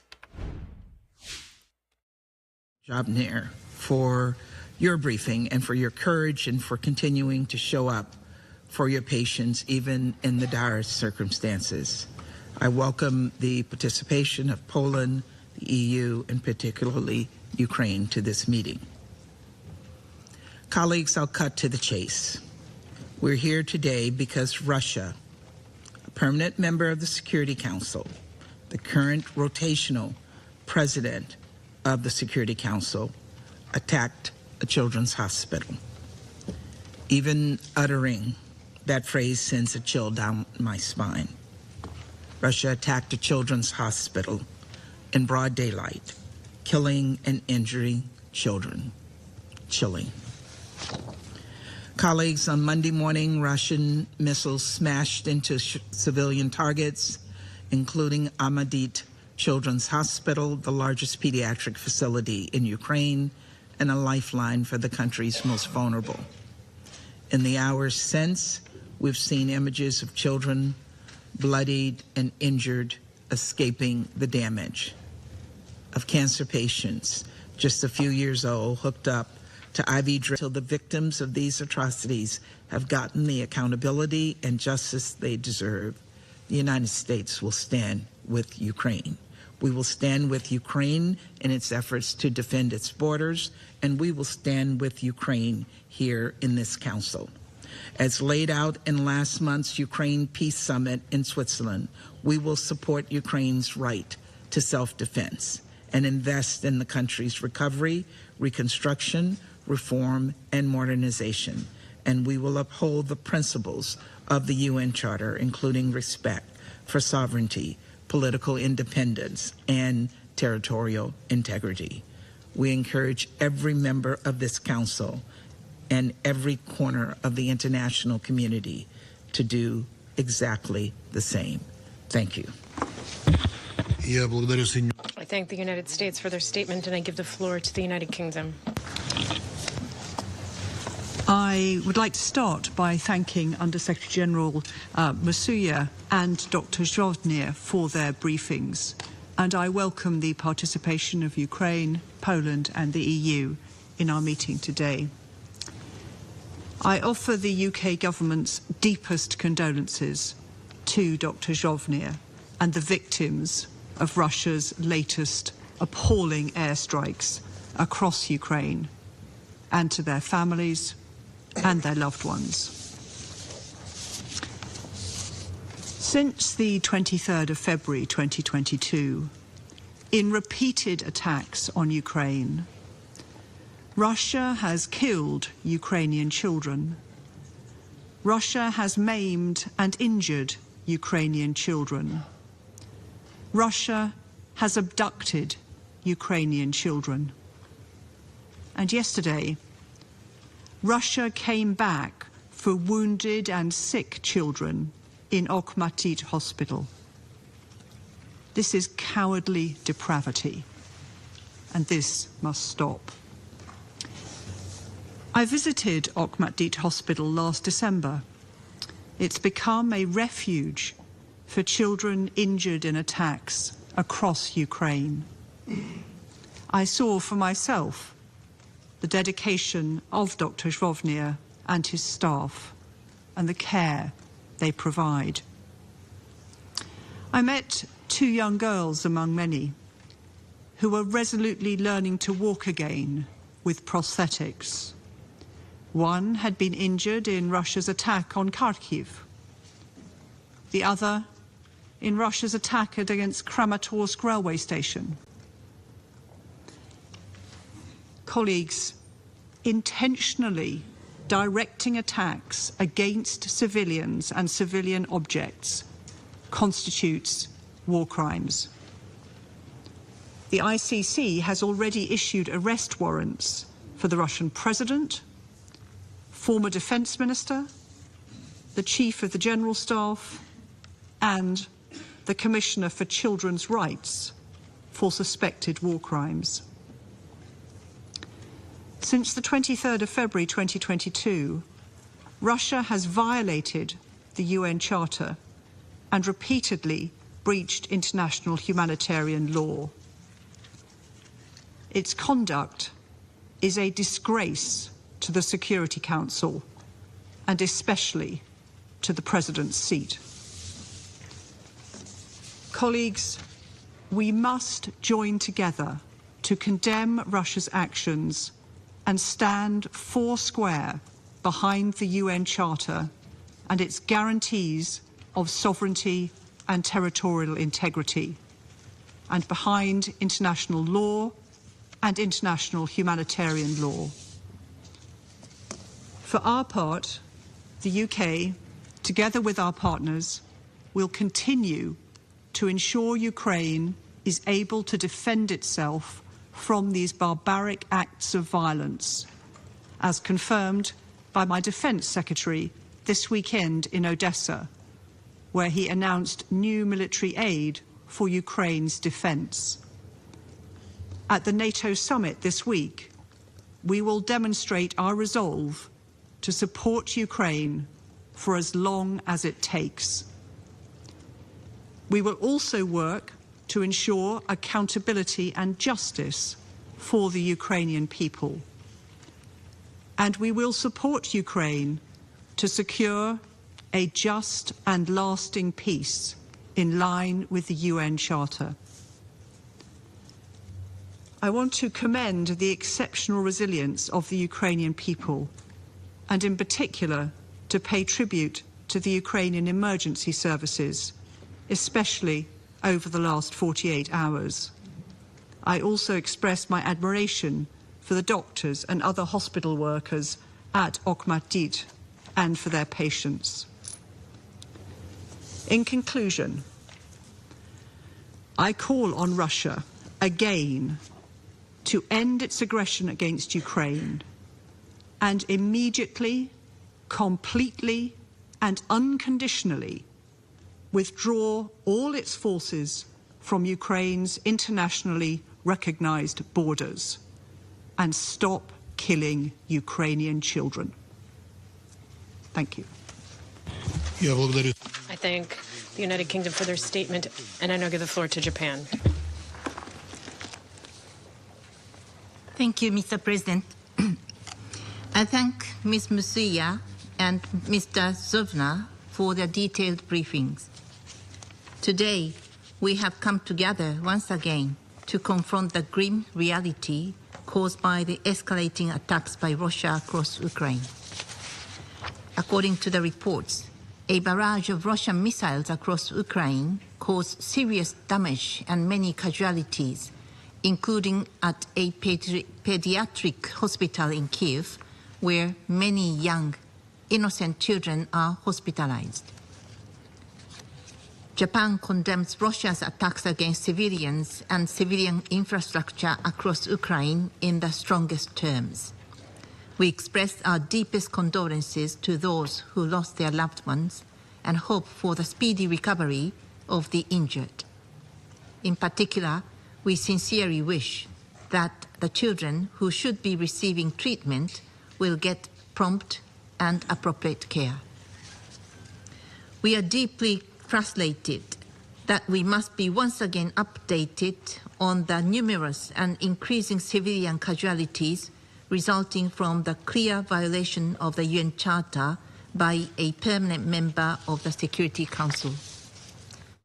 So we do see Secretary Blinken taking to the podium right there. What we're going to do is we're going to step away for a 2-minute break here on Live Now from Fox. After that, carrying Secretary Blinken's remarks live on air. We'll be right back.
Welcome back to Live Now from Fox. We see Secretary Blinken speaking at the podium. Let's listen in. Wonderful to have everyone in this room on this day for this occasion. 76 years ago, a year before the treaty that created NATO was signed, President Truman signed into law two other documents that proved foundational for America's lasting security. The first, on June the 12th, 1948, allowed women to serve as regular members of the United States military. The second, just 6 weeks later, banned segregation in our armed forces. Both reforms faced resistance and skepticism in the United States. Congress held hearings to debate the merits of permitting women to serve in the same capacity as men. The very first witness called was General Dwight E. Eisenhower. Asked why he supported the reform, his answer was simple: we need them. The same is true today for virtually every one of NATO's strategic objectives. To achieve them, we have to meaningfully include women at every level. As we know, the evidence shows that when women enjoy greater physical security, when their rights are respected, when societies have higher levels of gender equality, entire countries are more stable, they're more prosperous, they're more peaceful. And when women are meaningfully involved in making and keeping the peace, it is more likely to endure. This is not just a women's issue. It's a national security issue, an economic issue, and yes, a moral issue as well, including for NATO, which was built on a shared commitment to defend liberty, to defend democracy, to defend the rule of law. Living up to that commitment is also vital to the strength and well-being of our nations and our citizens. That's why one of the very first actions that President Biden took was to form a commission to develop America's first ever national strategy on gender equity and equality, a strategy that we put out in 2021 and that we've been working to implement every day since. That's why we released an updated strategy and a national action plan on women, peace, and security just last year. And it's why advancing women, peace, and security has enjoyed long-standing support in our Congress. We're so grateful to have a true champion of that issue here today, Senator Jeanne Shaheen. Thank you, Jeanne, for your remarkable leadership.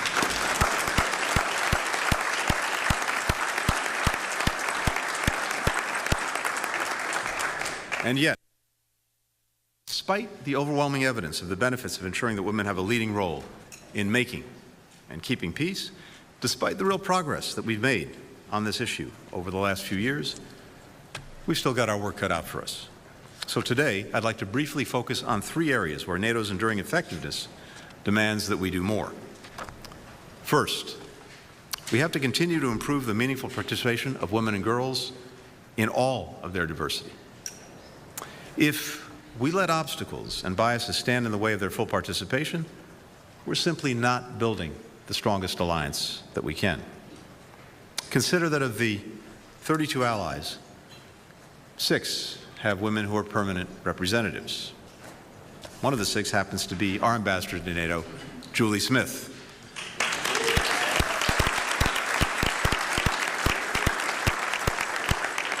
As some of you might have taken note of yesterday, Julie's also the new announcer for the Washington Nationals, as she opened the game and Secretary General Stoltenberg threw out the first pitch. But Ambassador Smith represents the United States at NATO not because she's the best woman for the job, but because she's the best person for the job. Just as was true of her 2 predecessors, Toria Nuland and Kay Bailey Hutchison. But how many women like Julie are out there in every NATO country who have been held back from reaching their full potential? And how much of our nations, how much is our alliance lost as a result? Second, we need to fully integrate strategic thinking about women, peace, and security across all of our efforts, particularly in addressing some of the 21st century challenges like those posed by digital technology. This technology has, of course, immense potential to amplify the voices of women and girls, but it's also increasingly being exploited to enable online harassment, to enable online abuse. women, girls, LGBTQI+ people, particularly those in public life, political, civil society leaders, are especially vulnerable to this violence.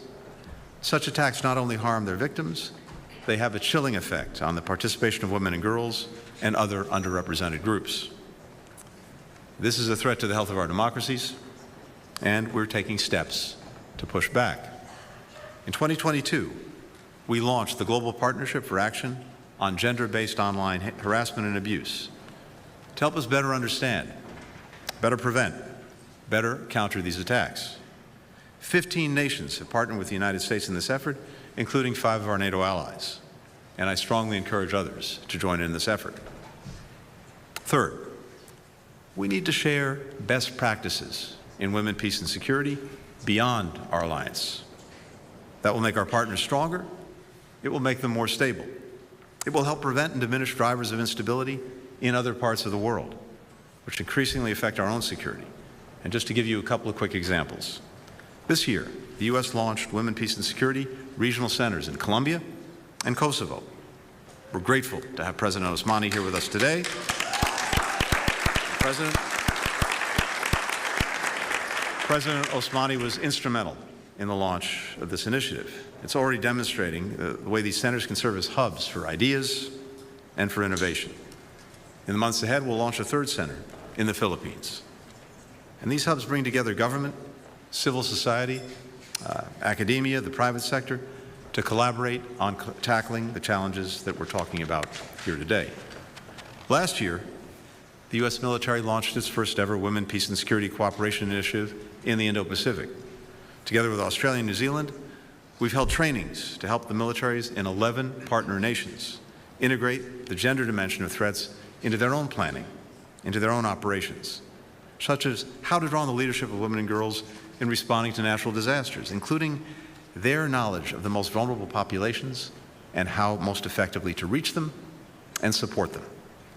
We're training and empowering women's civil society groups and peace builders so that they can play a leading role in building peace, in building free and open societies, and negotiating the end to conflicts.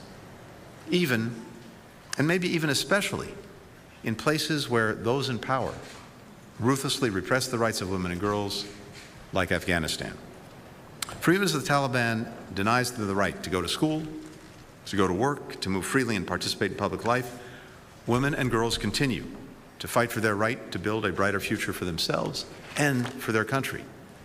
As they do, we're working every day to support their efforts, working with governments, with NGOs, with the private sector, with academia, to help Afghan women and girls keep studying, to build their skills, to build their connections, to work remotely.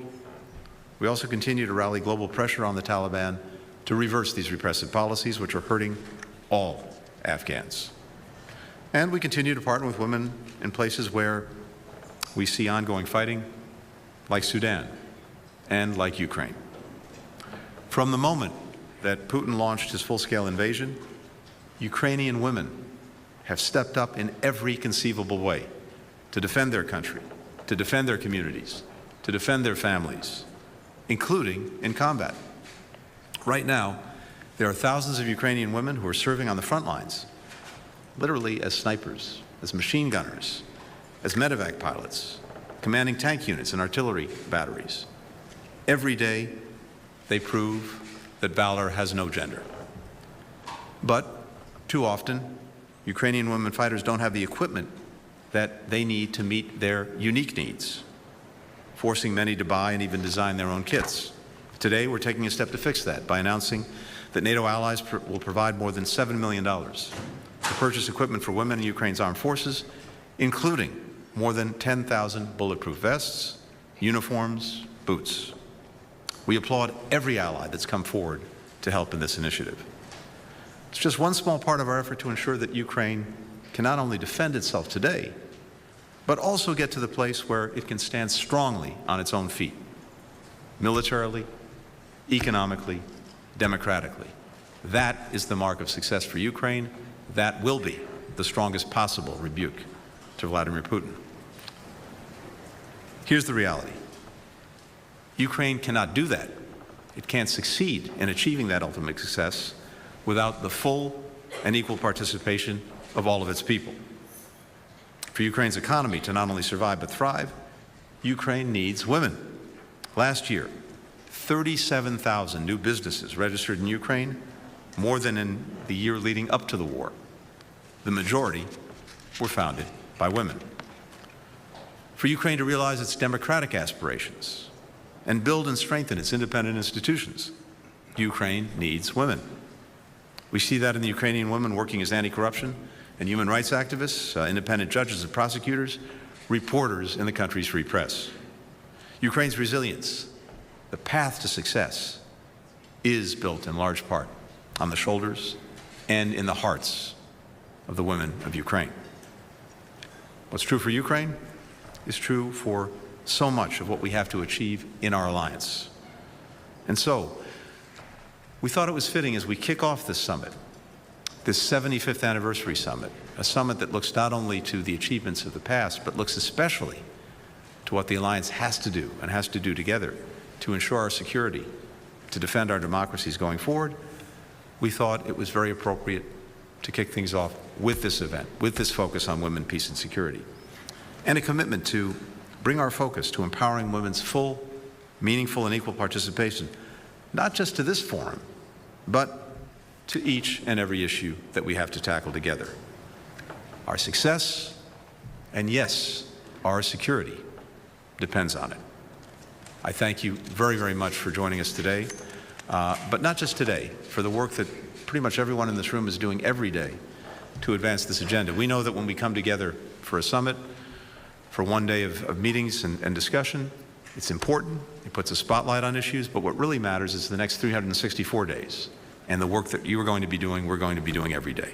With that, and with that in mind, it's my honor to introduce someone who has dedicated much of her career to empowering women peace building, the NATO Secretary General's Special Representative for Women, Peace and Security, Irene Feline. Irene, floor is yours. And that was Secretary Blinken as he was speaking at a Women, Peace and Security event at the three-day NATO Summit, talking about the importance of Ukrainian women and how they are essential when it comes to Ukraine's success amid the Russian war. We're going to step away for a 2-minute break here on Live Now from Fox. I'm Stephanie Quinn. Thank you for joining us on this Tuesday. Time right now is 11:39 Eastern, 8:39 Pacific. After that, there is another NATO Summit event that has resumed. We're going to head to that after the break. Stay with us.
Welcome back to Live Now from Fox. And I did want to head back live to Washington, D.C. as the three-day NATO Summit has just gotten underway. Earlier today, there is a live event with NATO members speaking specifically about the ongoing war between Ukraine and Russia, reiterating their support for Ukraine.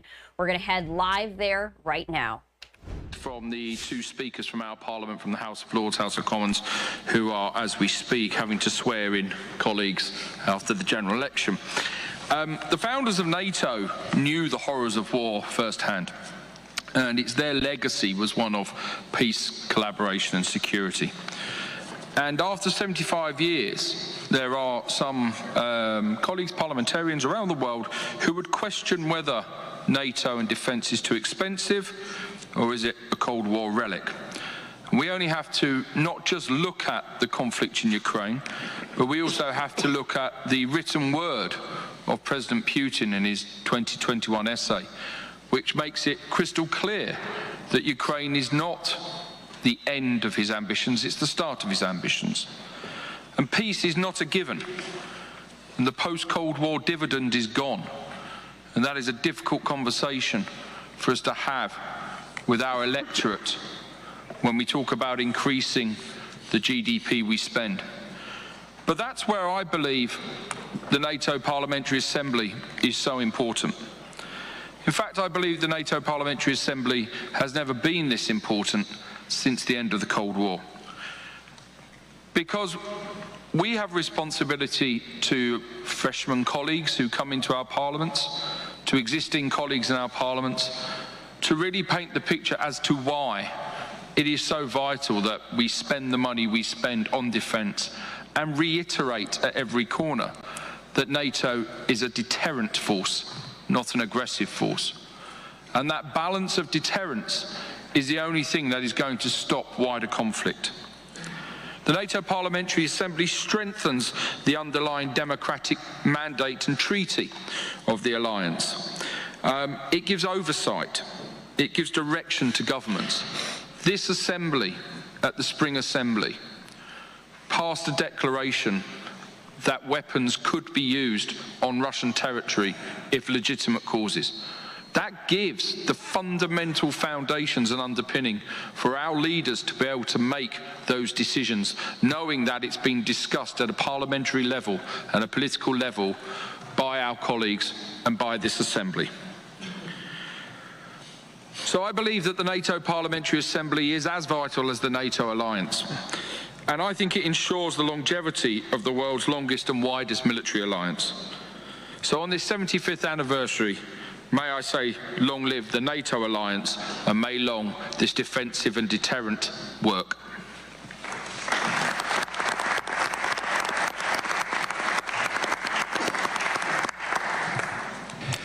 Well, thank you all for the contributions that you have made to this dialogue. We're going to continue that dialogue as we then break for lunch. We're going to go to the Library of Congress, where many of you have been before. We're going to let the British delegation come with us, even though they burnt it once.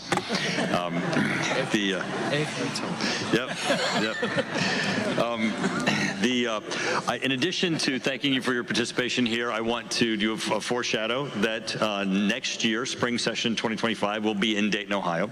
As here we are celebrating the 75th anniversary of NATO. At that event, we will celebrate the 30th anniversary of the Dayton Peace Accords, which brought peace to the area of the Balkans that had been just devastated by unbelievable atrocities. And we certainly appreciate our Balkan partners who are part of this assembly now, and those who aspire to be so.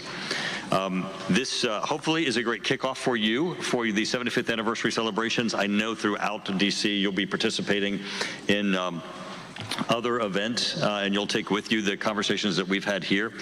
If during your time in DC there are any issues that arise or that you need any assistance, please feel free to also contact my office. I know you each have your embassies to be in touch with, but if there are issues, please feel free to contact my office. We'd be glad to help you. All right, so this is the very end as the parliamentary leaders are speaking during this kickoff NATO Summit event, really focusing on Ukraine and Russia. And what I want to do is this. As you can see, it has now ended. I'm going to head back to the UN Security Council meeting as Ukraine has now just taken to the podium to talk about yesterday's Russia missile attack that has killed at least 42 people. We're going to pivot to that right now. Comprehensive briefings revealing the dreadful outcomes of the Russian missile strike. I'm sorry to recognize the representative of the terrorist Putin's regime in the chair's seat. It has become a tradition for Russia to mark its presidency in the Council with heinous war crimes and genocidal endeavors. This time is no exception, and the chair's seat is already soaked with blood. Yesterday, Russia deliberately targeted perhaps the most vulnerable and defenseless group in any society: children with cancer and other life-threatening illnesses. Even in times of peace, these children face enormous challenges and require specific support and care. It has always been recognized as one of the most touching manifestations of humanity and empathy to donate and help such children, to ensure they get medical treatment and to create joyful moments to alleviate their sufferings. The Ahmadi Children's Hospital in Kiev, the largest medical center treating young patients with cancer and other life-threatening illnesses, has served this goal and helped thousands of children from across Ukraine and abroad. The director of the Ahmadi has just briefed the Council on the unique position of this hospital in the system of medical treatment of children. Yesterday, Russia again showed its repugnant version of empathy toward children by attacking the Ahmadi with the Kh-101 cruise missile.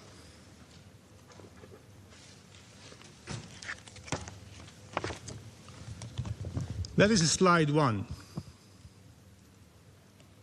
It's analysis of objective monitoring data on the flight trajectory of the cruise missile on July 8 from 9:40 a.m. to 10:40 a.m. The photo shows the trajectory of the missile from the moment it entered the airspace of Ukraine and the moment it struck the hospital building.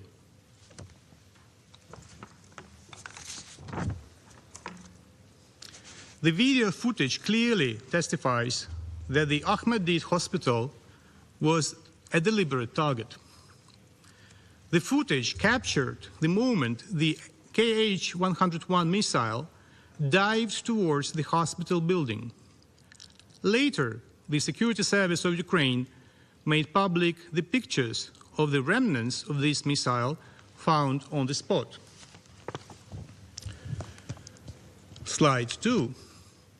During the inspection of the scene, the investigators of the Security Service of Ukraine and the National Police found and examined fragments and parts of the air missile that struck the hospital.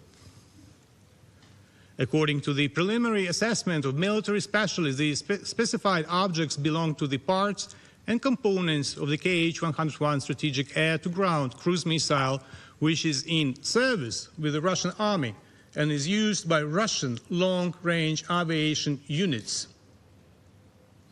The photo on the right below shows the identified fragment of the casing of the Kh-101 cruise missile with part of the serial number displayed.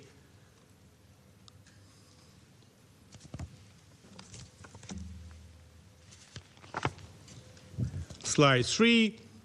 Fragment of the Kh-101 missile under the rubble of the hospital building. part of the missile body. Slide 4. Characteristic elements of the KH-101 missile have been identified and examined. The photo on the left shows a fragment of the wing opening mechanism of the KH-101 cruise missile. The photo on the right shows a fragment of the KH-101 cruise missile engine.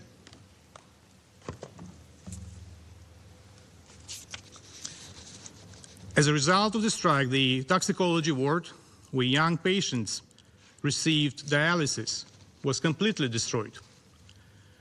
Other facilities at the Ahmediyat, including surgical, medical, diagnostic buildings, trauma, as well as hematology and oncology departments were damaged. Additionally, the Russian missile damaged the nearby Center for Pediatric Cardiology and Cardiac Surgery, where 3 heart surgeries were underway at the moment of the strike.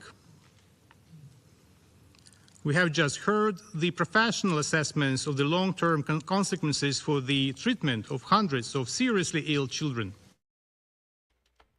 And we are listening in as the UN Security Council is continuing to discuss the Russian missile attack that killed at least 42 people in Ukraine. That was the Ukrainian ambassador speaking there at the podium. We are going to have to step away for a brief 2-minute break, the last of the hour. After that, Mike Page is going to continue our live coverage right here on Live Now from Fox. I'm Stephanie Quinu. Thank you for watching. We'll be right back.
And welcome back, everyone, to Live Now from Fox. We are back here for you, continuing to bring you top stories, headlines, and, of course, the live feeds that you get to expect always right here. We're taking a look at the Dow, just down about 44 points in the red. We'll continue to take a look at it, though, throughout the trading day. Hi, everyone. Mike Page here. Thanks so much again for joining us. As always, I'll be with you for the next 4 hours as we'll guide you through the many different live feeds. We have the White House briefing coming up in about an hour. We'll definitely be taking that, given everything that is happening that's in the past really a week now, week and a half, if you will. The amped up questions to the White House concerning President Biden's health. We will really continue to showcase that as we are seeing really the media escalating these questions a little bit more than we have seen really in the first 3 years of the administration. So we'll definitely be keeping an eye on that for you. And there's usually a lot of news that is being made from that White House briefing. So we'll be sure to bring that to you as always right here on Live Now from Fox. I do want to point out to another camera that we got here at Capitol Hill. We are awaiting for Senate Democrats, Senate Republicans to be speaking. Of course, you know we are going to take those comments as well because, you know, what are the main questions going to be? You know it's all going to be concerning President Biden, and especially for the Democrats. A lot of media members want to get Senate Democrats, House Democrats on the record, see where they stand. Do you support President Biden to continue to go on? So that'll be a major key that we will continue to be focusing in right here on Live Now from Fox. Of course, this is all happening under the umbrella of NATO that is happening in D.C. for the next couple of days. So we have a lot of events that we'll be showcasing there as well. We just saw Secretary of State Antony Blinken speaking. So stay right here with us, everyone. We'll be continuing to bring you the feeds like you expect, always right here on Live Now from Fox. Let's go out right now to New York City. The UN Security Council briefing meeting continues on the war in Ukraine. The Office of the High Commissioner of Human Rights extensively documented Russia's targeting of energy infrastructure as well as its use of so-called double tap strikes, where it uses high-precision weapons to strike the same location twice within a short interval, causing additional casualties among civilians and first responders. These are the facts. These are the facts. Russia and its leadership must be held fully accountable for waging a war of aggression and for other most serious crimes under international law, as well as for the massive damage caused by their war. Later this week, the UN General Assembly will vote on a resolution regarding the threats posed to the Zaporizhzhia nuclear power plant and to support the work of the IAEA in ensuring nuclear safety and security in Ukraine. It is the first time in history, that a nuclear power plant, the largest in Europe, has been illegally seized by a foreign aggressor. History matters here. History, including the 1986 Chernobyl disaster, has taught us all the existential importance of nuclear safety and security. Russia's irresponsible actions place all of us at risk. That is why we hope and expect that all UN member states will strongly support this resolution and this initiative for nuclear safety. In closing, I cannot but reaffirm, especially in the aftermath of this inhumane bombings, the EU's unwavering support for Ukraine's independence, sovereignty, and territorial integrity within its internationally recognized borders. The European Union will continue to support both Ukraine and respect for the UN Charter in response to Russia's illegal aggression for as long as it takes. Thank you. I thank the EU for their statement, and I now give the floor to Poland. Distinguished members of the Security Council, let me start by thanking today's briefers for their remarks and testimony. Just over 3 weeks ago in Bürgenstock, Switzerland, countries gathered to look for the path to just peace in Ukraine. The final document of the conference, signed up to today by 90 countries and international organizations, opens with the following sentence: the ongoing war of the Russian Federation against Ukraine continues to cause large-scale human suffering and destruction and to create risks and crises with global repercussions. Only 24 hours ago, the aggressor sent us the latest chilling reminder of how acutely precise these words are. Russia's unprovoked war continues with unprovoked, indiscriminate attacks against the innocent and the most vulnerable.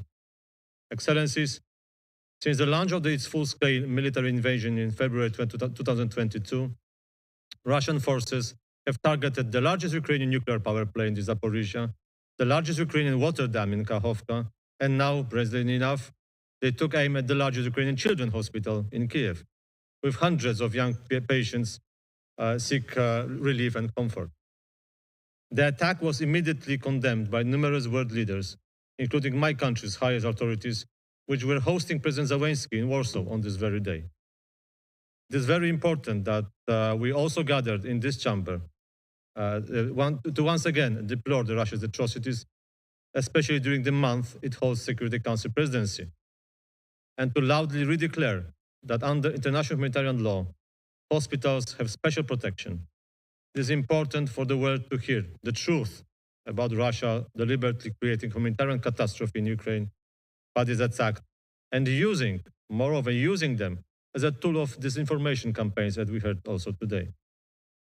Poland duly notes that the 2023 Secretary General's report on children in armed conflict for the second consecutive year correctly identifies Russian armed forces and affiliated armed groups as a parties that commit grave violations. In Ukraine, Russia not only commits such atrocities attacks as one of the children's hospitals in Kiev, but it continues its disgraceful practice of forcible displacement of Ukrainian children. All this violates international law, including Geneva Convention, Genocide Convention, and the Convention on the Rights of the Child. And it constitutes a war crime for which Russia must be held accountable. Children who remain in Ukraine face the risk of death and loss of health and have very limited opportunities for development and education. And let me be clear, saying so, we have in mind not only Ukraine, but the children in every conflict where children are targeted victims. Excellencies, according to media experts' estimate, Russia spent as much as $250 million on yesterday's missile barrage against targets in several Ukrainian cities. Instead of spending money on treating its own children, Russia prefers to spend hundreds of millions on killing children in Ukraine. And it's not only about Ukraine. The sum of money spent on this one-day attack would be sufficient for building several hospitals in developing countries. Russia's war cost everybody dearly, both in loss of lives and material damage. Distinguished delegates, can you imagine what would be those costs in the case of nuclear disaster? This is why the UN General Assembly will soon vote on the resolution condemning the Russian aggression against Ukraine, which urges Moscow to refrain from its nuclear gamble of illegally occupying Zaporizhia nuclear power plant that puts us all at the great risk. We truly hope that the proposal will garner the broadest possible support, which will underscore our commitment to restoring peace in Ukraine in accordance with the UN Charter and fundamental principles of sovereignty and territorial integrity, and will be in line with the declaration of the latest peace summit in Switzerland. Let's save the children from the scourge of war. Thank you.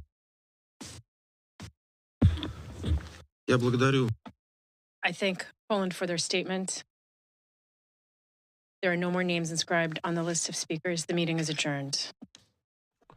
All right, so that was the UN Security Council meeting wrapping up there, that really emergency meeting after yesterday's big missile attack from Russia to Kyiv, Ukraine there. So we'll be definitely keeping an eye on that for you. More than 40 people dead in that attack as this war continues to rage on. We are going to take a 2-minute break. Stay right here with us. More to come on Live Now from Fox. We'll be right back.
We're back here for everyone on Live Now from Fox. Is the NATO Summit kicking off there in D.C. We'll play out some of the highlights already today as we do wait for more action right here on Live Now from Fox.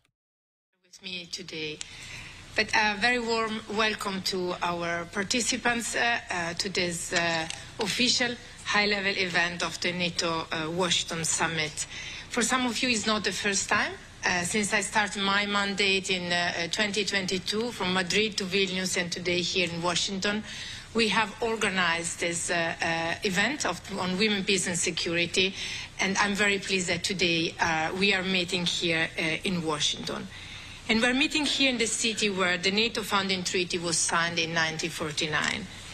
And as we look back on the past 75 years of this alliance, we are also laying the groundwork for its future. In an historical moment where increasing strategic competition, pervasive instability and recurrent shocks define our broader security environment, NATO emerges stronger than ever. In recent years, NATO has gone throughout a process of reflection and adaptation to respond to security challenges and emerging threats. From the new strategic concept endorsed at the 2022 Madrid Summit to a new generation of regional defense plans approved at the 23 Vilnius Summit, the alliance updated its core policies and shifted its defense posture to be fit for purpose. And in the next couple of days, heads of state and government will also come together to take important decisions on increase our support to Ukraine, reinforce our collective defense, and deepen our global partnership. As part of these important decisions, they will also endorse a new Women, Peace and Security NATO policy. The new policy set a clear vision for the advancement of NATO's WPS agenda, allowing the alliance to better navigate these times of global uncertainty while contributing to a more gender-equal future. I want to share with you 3 key considerations about this new policy, which will set the stage for the future of WPS at NATO. First, the policy centers around the implementation of NATO's 2022 strategic concept and how gender mainstreaming better prepares the alliance to address the evolving security environment. This means mainstreaming WPS into NATO's 3 core tasks, namely deterrence and defense, crisis prevention and management, and cooperative security. Within the concept of deterrence and defense, for example, NATO commits for the first time to advance work on challenges and threats like gender disinformation and technology-facilitated gender-based violence, as it was just mentioned by Director Klein. This can include cyber harassment, hate speech, or video and image-based abuse. It carries not only health and safety consequences, but also political consequences, as it silences women in their online spaces, ultimately diminishing their engagement in public life and democratic processes. When we look at the opportunities and challenges of technologies from drone-related warfare, cyber attacks, and generative AI, NATO will ensure that we are looking at how this impacts diverse segments of the population and focus on our efforts on mitigating any exacerbation of gender inequalities in the work we do. In addition, integrating gender perspectives into NATO's work on resilience and climate change are also specifically noted in the policy for the first time. Engagement with partners as part of NATO's cooperative security efforts remains an important element. This is not just about what NATO can provide to partners, but what NATO can learn from partner experiences. While centering WPS around the core of NATO's work, we remain mindful that NATO is one of the actors within a global women, peace and security community. For example, strengthened engagement with women civil society actors at both political and operational level remains an important component of the policy and one of my personal priorities. It connects us with the foundation of the WPS agenda. And this engagement can improve our decision-making at the political level and increase our operational effectiveness in operation and mission settings. I'm particularly glad of the presence of civil society representatives in this room today, including members of the NATO Women, Peace and Security Civil Society Advisory Panel. We started a new cooperation at the beginning of this year that included consultation for the drafting of the new policy. I benefited from your insights and expertise, as well as from your constructive criticism that will help us doing our work better. And I'm looking forward to continue engaging with you in the years to come. The second consideration I would like to share with you relates to the policy, more direct alignment with the 4 pillars of the global WPS agenda, namely participation, prevention, protection, and relief and recovery. By speaking the global WPS language, we can better communicate NATO's role within this agenda to the wider WPS community. This will also allow us for a tighter relationship between our work in the alliance and the national efforts of allies and partners, as they are often structured around the UN pillars. Strengthening NATO's connection with national WPS priorities is indeed one of my priorities, as I believe it will be key in bolstering our collective achievement and reaching sustainable change across the alliance. To support this effort at the political level, I hosted the first meeting of NATO WPS, Gender Equality and Feminist Foreign Policy Leadership at NATO HQ in January, and I plan to make this an annual event. The meeting helped me deepen my reflection during the consultation for the policy update and reinforce our network. And I'm glad to be here today with you, Gita, and see other WPS leaders in the room.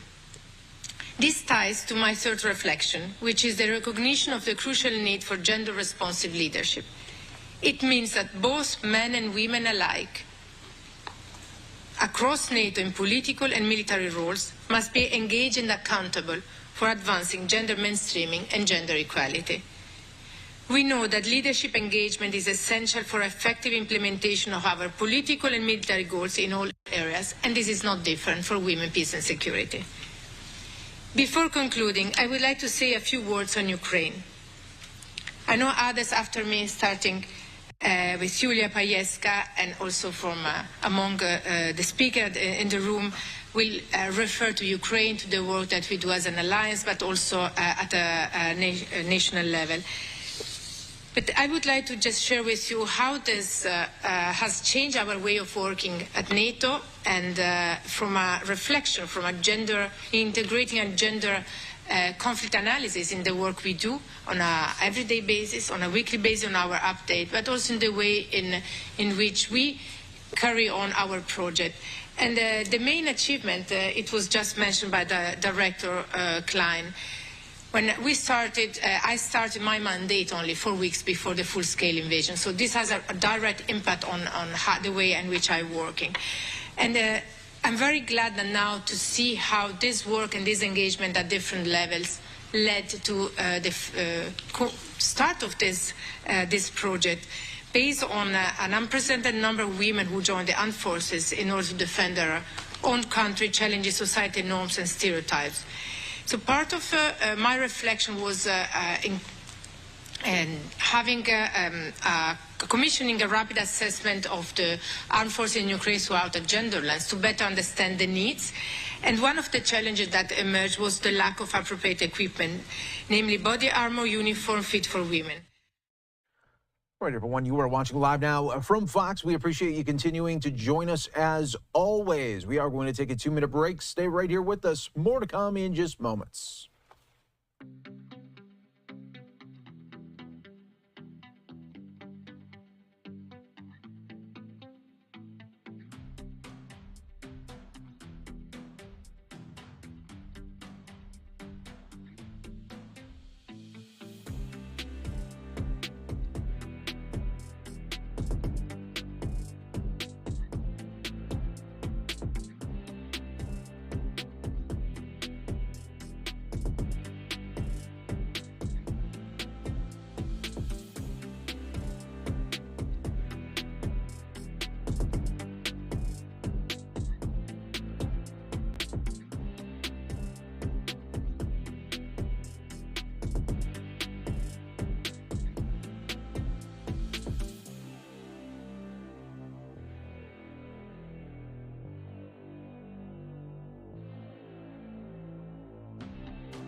Welcome back, everyone, here to Live Now from Fox. Well, in just days, the iconic Mirage Hotel in Las Vegas, it is closing, and what an incredible run they had, and who could forget? I mean, they had the volcano right outside, and Steve Wynn, of course, reimagined Las Vegas with this property and really set the standard for all future properties on the Strip. And just to have the volcano there, what an entrance it was for the fans, for the gamblers, for everyone coming to the Mirage to see that before going in and gambling and, of course, having some fun at the Mirage. But we want to continue to talk about not only the history of it, but also some of the fun memories from the Mirage. And who better than my friend right here, Bill Krakenberger, professional sports gambler, a Vegas extraordinaire. He's on the road right now, but still wanted to do this, so we appreciate it here on Live Now from Fox. Thanks so much, as always, Bill. Thanks for having me on, Mike. Yeah, I'm actually getting on a plane and heading back to Las Vegas, and I haven't talked about this yet on any shows. I'm actually headed back because the Mirage is giving away all their promotional bonus money. Like, in other words, if you play Caribbean Stud and the jackpot starts at $100,000 and it's up to $200,000, well, they can't just keep the money that was built up from the players, so they have to give it away in drawings over the next 5 days. So there's about $2 million they're going to be giving away over the next 5 or 6 days. That's just, they're giving it to the public. Literally, they have to give it away. It's a gaming law, have to give the money away to the gamblers. And you just sit down and they're drawing hot seat drawings for some of the money, and they're drawing table games drawings for some of the money. You have to have your card inserted or your card given to the pit boss for ratings, and they're going to be giving away literally 2 prizes over $200,000 just playing at the tables to one lucky winner each night. And then they're going to be giving away smaller drawings for the slot machines every day. They have to give away all that promotional, all that bonus money that was built up from the gamblers over the years. There's some slot jackpots that haven't hit. That promotional money all gets given back to the public, and it's given back in the form of drawings. Again, over the next, it starts today. I think it ends on Monday. So it starts today, ends on Monday. 5 or 6 days of drawings to give back the money. And like you said, you queued it up great. The Mirage was, even my parents, when they first went to Las Vegas, they were so stunned by walking into the Mirage. It opened in '89, and they said they'd never seen anything like that. That beautiful volcano, like you said, the entranceway, you come in, the beautiful entranceway, you check in at the right, there's a shark, a big giant shark tank that was there. And, you know, you're checking in with this big shark tank in back of you at the check-in. And then you had the beautiful atrium and the beautiful, the areas of check-in were unbelievable. But then you had the atrium and the round kind of forum area with beautiful water cascading down, and it was just one of a kind. The smells, the area of that's the beautiful. There's some great videos, some great shots you guys got. The volcano outside, there was nothing like it at the time. Steve Wynn, visionary, that actually started that. They had to make $1 million a day to break even. Everyone's like, they're never going to make $1 million. They'll be out of business. Well, they actually made $3 million a day at the beginning. So, yeah, that's a historic closing in Las Vegas, and like I said, you queued it up perfectly. It's going to be, I seen the Love Show, by the way, for like the 22nd time last week. I love that show, speaking of love. And yeah, that's the famous Beatles show there. I've seen Siegfried and Roy was there, and it was just a great property. And it's now it's going to be the Hard Rock. And I want to tell you something. I wouldn't be surprised if that's going to be the busiest place on the Strip when it's done. They're doing the Guitar Hotel, beautiful Hard Rock brand. If it's anything like Florida, the other casinos better look out. That's all I can tell you. Yeah, and it's such a great location there too, Bill. And just the way, you know, going back to Mirage and the way it was able to draw you in, and you really did feel when you were in there that it was a Mirage. Look, you're in the middle of the desert, and you got these beautiful, like you said, atrium with the palm trees that are 50 feet tall, and you feel like you're wrapped up into this world that was so immersive. And I'm glad you brought that up too. The smell, legendary smell. I think it had the best smell in any of the Vegas joints. You know, people think that you come to Vegas and you get that feeling of, wow, this just seems better than Atlantic City and other destinations. They don't realize that it's all there to keep you awake and keep you going. The beautiful floral smell in a couple of the casinos like the Mirage, and the air conditioning pumped up high, keep you going. Also, no windows. That's right. We don't want to let you know when the sun goes down. We want you to keep gambling. So you're absolutely right. And it's just like I said, the center of the strip, really. You go outside, you can walk to like 5 different casinos within 5-10 minutes. Great place, and I'm going to miss it, but time for a change. And like I said, the Hard Rock brand down in Florida is unbelievable. I was down there 2 months ago. I couldn't believe how beautiful they put billions of dollars into that place. The same exact place there in Vegas. They're supposed to build the same kind of pools and maybe even like a lazy river around the whole property. I've seen some different designs. They were actually going to stay open during the renovations, and they said, you know what? Let's just close the place. Let's just close it. Let's get it done as quick as possible. And as quick as possible is going to take about 3 years out in Vegas. So I'm going back tonight. I wasn't planning to go back so soon, but these drawings are worth too much to me not to go back. I'm in New Jersey right now. I'm at one of my famous. I can't get the food out in Vegas still. The food like my hot dog guy behind me here. This place has been here 55 years. Just a little hot dog bar. Oh yeah, look at that down there. 55 years. 55 years he's been there. His dad was there first, and that is a famous place here in Red Bank, New Jersey. And like I said, I've been going there literally 55 years. Well, I haven't been going there that long, but it's been there 55 years.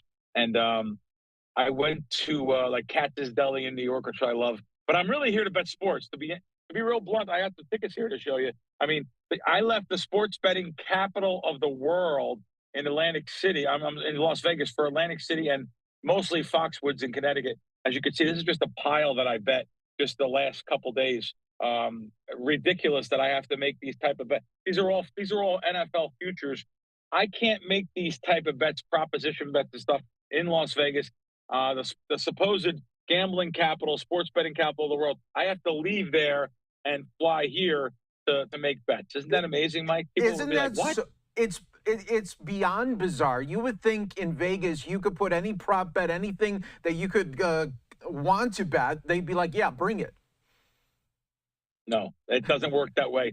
Literally the sites in Las Vegas are nothing like here. These DraftKings, FanDuels. Well, we do have BetMGM. BetMGM does probably offer the most type of unique prop bets in Vegas now, but there's just not that choice. I don't have. I can't bet season wins on all the running backs over under. I bet total points on some of the teams. Like, will the Carolina Panthers score 400 points for the season? I said no, of course. Well, all my bets are under on those type of bets. Actually, season wins normally I'm under. Player props especially I'm under, because you have a built-in edge betting unders.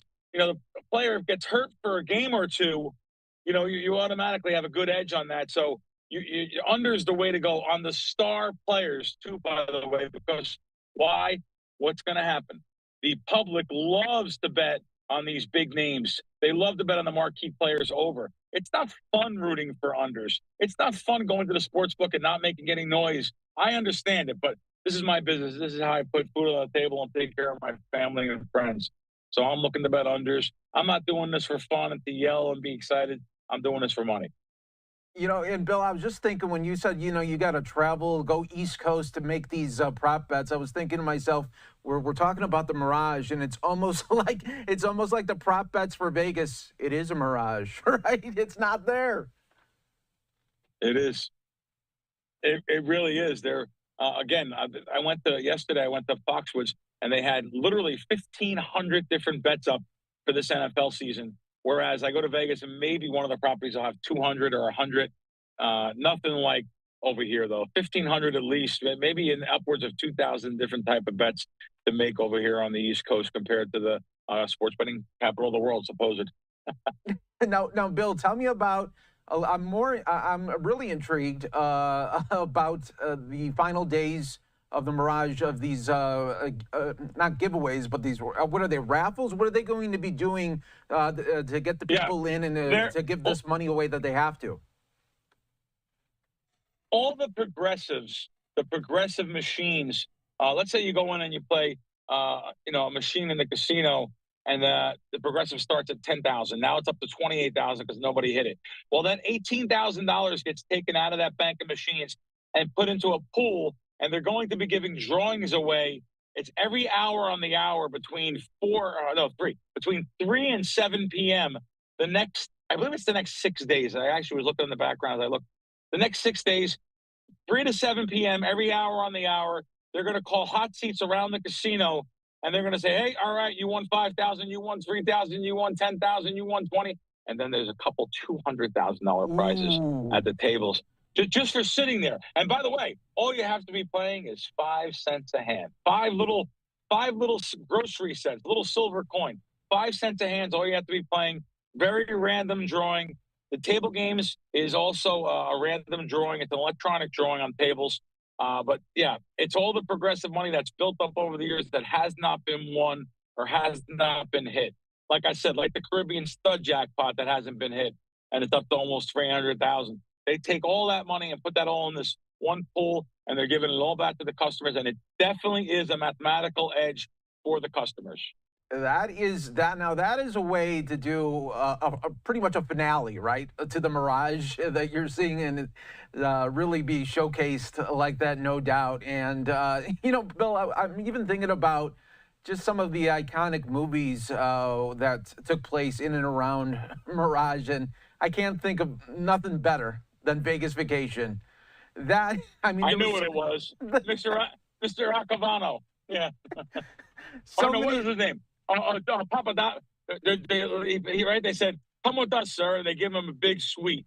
Yeah, no, Accavano was a different movie. That was Wise Guys. Yeah, Vegas Vacation, the kid. Papa Giorgio. Papa Giorgio. I couldn't think of it. I knew. Yeah, Mr. Papa Giorgio. Oh, that was so good. Wasn't that great?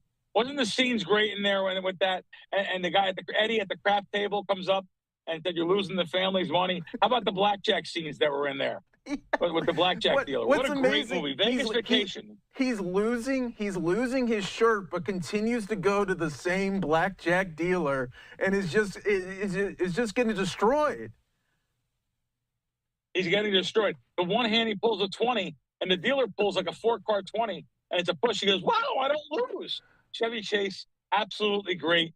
What a great movie. And that was my pump-up movie for Vegas before I lived there. I would always watch that movie. I thought it was a great way to watch, that movie, and that's the scenes from the Mirage. I forgot about that. Great scenes. You're right. Yeah, I mean, even from the moment where they check in, and remember, he had the issue on the airplane where his hand is stuck in the urinal. Oh my God! He has all that blue on him, and he's checking it. All the blue. They were trying to be in the Mile High Club, him and his wife, for the first time running the bathroom. And he sticks his hand down the toilet bowl and gets all the tighty bowl on him. And, check him with all the blue. And, oh, my God. They walk in the front door, and, of course, they have 2 bronze statues of topless women and, sitting right there. It was just – the whole movie was done so well. That was just – and there's been some more movies, too, at the Mirage, just Vegas in general. But that was the big one. You're absolutely right. Yeah, it's so fun to think about that. And, after the Mirage, of course, those movies will still be there where you could – catch glimpses of that. But okay, Bill, last one here for you. We know that you're going to be trying to get. Sure. I'm hoping you get the big $200,000 one. I hope I get a text later this weekend that you got. I'm going to let you know. I hope. Yes. But is there any? Are you going to do like maybe a final walkthrough, kind of last time, really? Maybe that Sunday or Monday. Yeah, I will. Oh, I definitely will, because I'm going to be there for these drawings. So. I definitely will do that final walkthrough. I just think of that, I'm an old school guy, Mike. I think of that atrium area of the round kind of area there where the waterfalls are. As soon as you walk in the main front door, I think of my parents, and my parents are gone now, and I think about them calling me from there and saying, Billy, it's unbelievable. You've never seen anything like it. Normally it's just a casino with gambling machines. There's so much more here.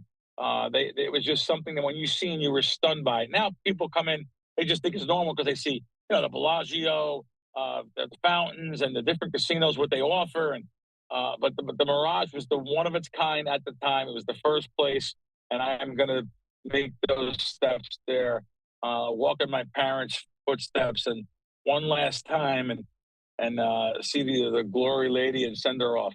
Yeah, there we go. There we go. Bill Krakenberger, my friend, it's always great to be speaking with you. Have a safe travel back to Vegas, and good luck at the Mirage. Go get them now.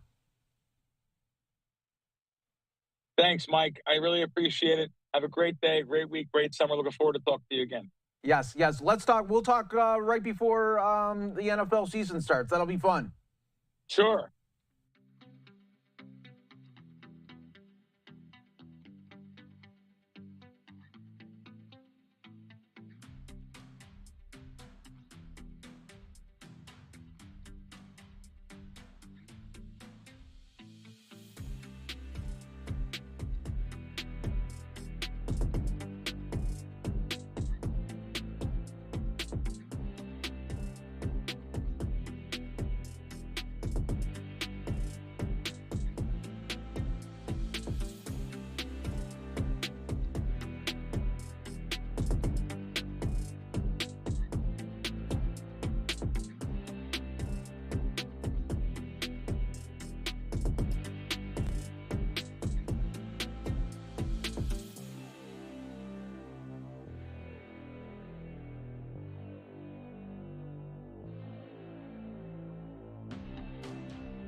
And welcome back, everyone, here to Live Now from Fox. We are waiting on Senate Democrats, Senate Republicans to be giving their weekly news briefing after the July 4th holiday week there that they had last week. So we'll be looking forward to those comments there. Obviously, so much is happening in the world of politics, given the race for the White House 2024.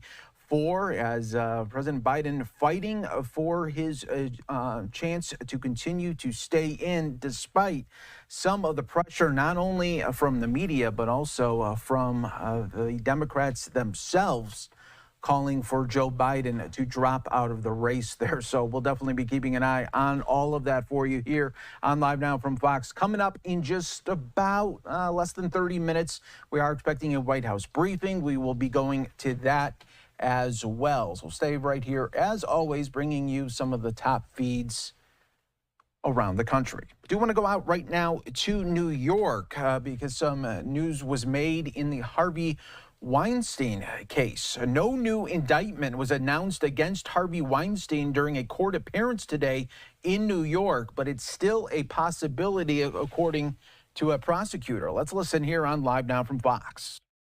Case was strong enough at this point, they wouldn't need to be getting any other witnesses. He's an old man. All they need to do is get one conviction, give him a decade in prison, and it's over. But they need more. They need more. Just to be clear, Jessica Mann, who was in the courtroom today, he has served all the time possible that he can serve on that case. So it's up to you, the citizens of the city of New York, if during what we call a crime wave here in the city of New York, we want some of the most experienced prosecutors here in the Manhattan DA's office working on a case where after the conviction, Mr. Weinstein, under any circumstances, is done with the case. He can't do a second more in prison. Or should we be focusing on other cases where there's some really bad people out there hurting people in our subways, on our buses, in our homeless shelters. That Manhattan District Attorney's Office has to make that decision on their own. We are ready to go forward. What about the limitation on the information that's going to be provided to you and what your client can and cannot see? The judge is gonna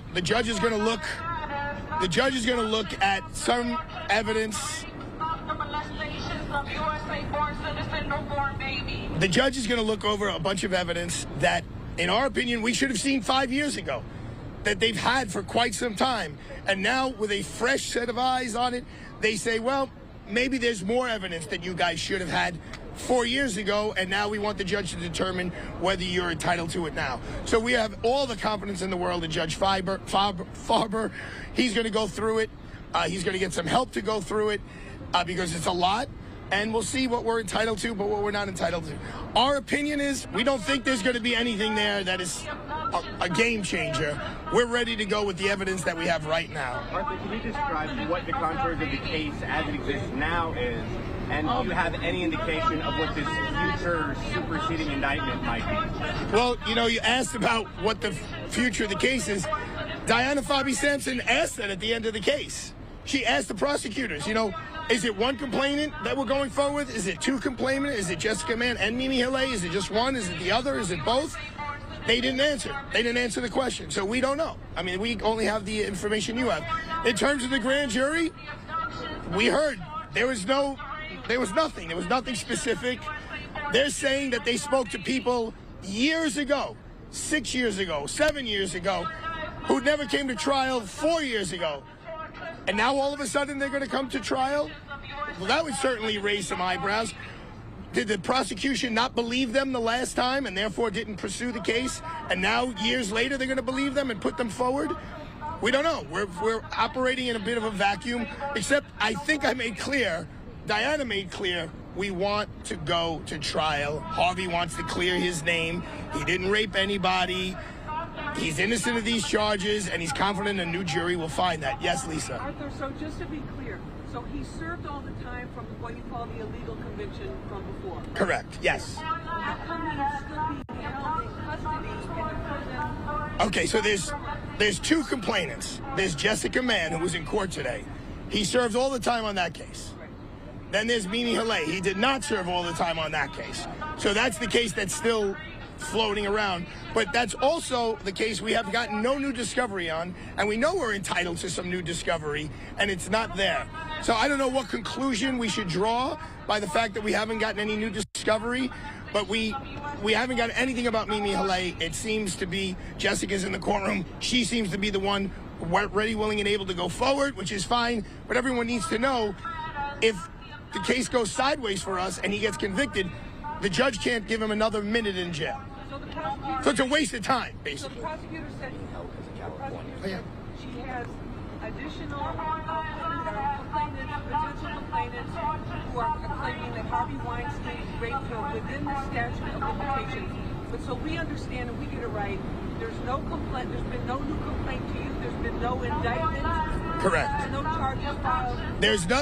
As from a legal perspective, there is nothing new on the record. There is no new indictment. There are no new complaining witnesses. There's nothing new. As far as we know, they're doing an investigation, and we know nothing more than that, except that we put in notice that if they are going into the grand jury, we need ample notice because we want to be able to contest those charges if we can. If it's a date certain. So I'll give you a quick hypothetical. If someone says on January the 24th of 2016, Harvey Weinstein was in New York and did something to me, and we look up, well, that happened to be the day of the Oscars, and here's a picture of Harvey Weinstein on the red carpet. We would put that in the grand jury. But until we know who, what, where, when, we cannot prepare to put any presentation to the grand jury. So was the entire conviction thrown out? Oh, give me 1 second, Julie. I'll be right with you, guys. In terms of this impact on fighting the LA case, can you explain that for us? It has no impact. The LA appeal has been filed by Jennifer Bogine, who's representing him out there. We're waiting for the response from the prosecutor's office, and then I believe we get a chance to reply, and then there's an oral argument out there, and then we wait for a decision. So that's going to take a while. That's why we want to get this out of the way And the reason why he's here in New York is we're asking for him to be here so we could have communication with him to prepare for trial. Yes, Julia. Was the entire conviction thrown out? The entire conviction was thrown out. So then why is he in for... The only reason why he's in is because of the California case. So technically he could be in California because his case has not been reversed. They're just doing his time there. We have worked it out between our governor's office and the California governor's office that he stays here so we have access to him. And basically to save all of us money, because they would have to fly him back and forth from California to New York. Or do you want to move to a city hospital, a city secure hospital? Yes. In other words, Mr. Weinstein at least needs to go back into a hospital and get evaluated. We have a doctor's letter that talks about fluid on the heart, fluid in the lungs. I mean, we're not talking about a hangnail. We're not talking about, you know, he stubbed his big toe. He's 73 years old. He hasn't gotten treatment in a long time. I take that back. He was actually, this is a sad thing to say, he was in better shape before his case was reversed. When he was upstate, he was in a hospital facility and he was getting care and treatment and medication. Now down here in Rikers Island, he's definitely not getting that type of treatment, and he's in solitary confinement. He's got a new book that makes him very happy. It's about 20th Century Fox and the movie industry. So he reads profusely. I believe he does have access to a television now and then, but he's more or less alone except for the kind-hearted correction officers who spend some time with him. Are you saying that the time he's doing now is the California part? Correct. Martha, about Harvey's health, how would you characterize sort of the status of his health? I mean, you put forward a lot of those issues, but I don't know how serious that is. Can you? He calls us every day. He calls Craig multiple times a day. He's in pain. Like, he just doesn't feel well. Like, we've all been under the weather. He just doesn't feel well. You know, having fluid around your heart and fluid in your lungs is something that needs some sort of treatment, which he's not getting. So he's just a life-threatening situation, though, is he? Well, I don't know. I don't know enough. I mean, fluid on the heart and fluid in the lungs at 73 years old in a wheelchair, and you're in a prison setting where you can't walk into a treat and release or Lenox Hill Hospital.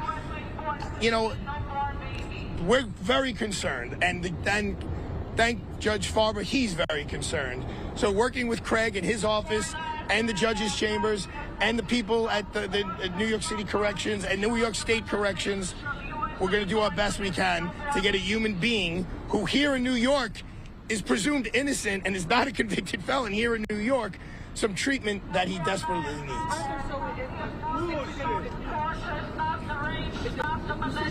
Had a doctor file with the court his actual condition and the ailments that he had. Is this something new, or was that done a while ago? When was the letter from the court? About the last 30 days? Yeah, it's within the last 30 days. It's a letter that was, a judge wrote down within the last 30 days. I showed it to the court, and then I took it back. You know, there were all HIPAA rules and things like that. But the judge read it and understood it, etc. You're not of the opinion that a successful appeal in New York ultimately has any impact on a successful appeal in California? We are of the opinion that a successful appeal in New York will, we've been told that by the appellate lawyers in California, that it definitely helps. There are very similar facts, very similar legal issues, and in fact, you want to get closer? And in fact, Jennifer Bogine, who worked on the brief with Diana, said that she feels the California case in the appellate court was stronger than the New York case, which we won here in New York. You want to elaborate, Jennifer, on that just a little bit? You want to, Jennifer, Diana, you want to elaborate on the California case? Is that under seal or anything? I don't think. I mean, they have some. They have an issue out there that we did not have here, or at least we didn't think so until maybe today, involving basically withholding from the jury information that one of their complainants, actually the complainant that was the basis for the single conviction in that case, or the single complainant that was the basis of the convictions, was actually lying about some pretty material information in that case, and effectively there was a kind of subordination of that perjury in that trial. So I think that's a really important issue for them out there. And they also have some other crimes evidence issues out there too. I mean, the law is different in California than here, but it still involves issues of prejudice out there. But I think that, and there are a couple other issues that Jennifer raised in that brief as well. But the one that really struck me was the subordination of the perjury of that one witness and her then lover at that trial. Diana, you said that until now you didn't think there was that issue. Are you saying that Diana, D-I-A-N-A, Fabi, F-A-B-I, Samson, S-A-M-S-O-N. Diana, are you saying that you thought perjury was subordinate in this case? No, out in California. No, I know. You said, but until now you thought that they Well, no. I didn't mean that there was subordination of perjury in this case, but we have just learned that there is a tranche of discovery that may contain impeachment that we should have gotten before the first trial, and we did not. So I haven't seen it yet, so I can't really comment further than that on it. Diana, spell your last name again. I'm sorry, one more time. Spell your last name again. F is in Frank, A is in Apple, B is in boy, I as in igloo. Samson, S-A-M-S-O-n. Hyphen between the two? No. Okay. No hyphen between the two? No hyphen. That was Harvey Weinstein's legal team there in New York after they were just in court there with their client in the Manhattan criminal court, where a prosecutor said that the disgraced former movie producer could still possibly face new accusations during his upcoming retrial there. So we'll definitely be keeping an eye on that one here for you. As always, on Live Now from Fox, we'll take a 2-minute break. Stay right here with us. More to come in just moments on Live Now.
Welcome back to Live Now from Fox, everyone. We are awaiting Senate Democrats, Senate Republicans going to be speaking for the first time really since coming back from their July 4th extended holiday.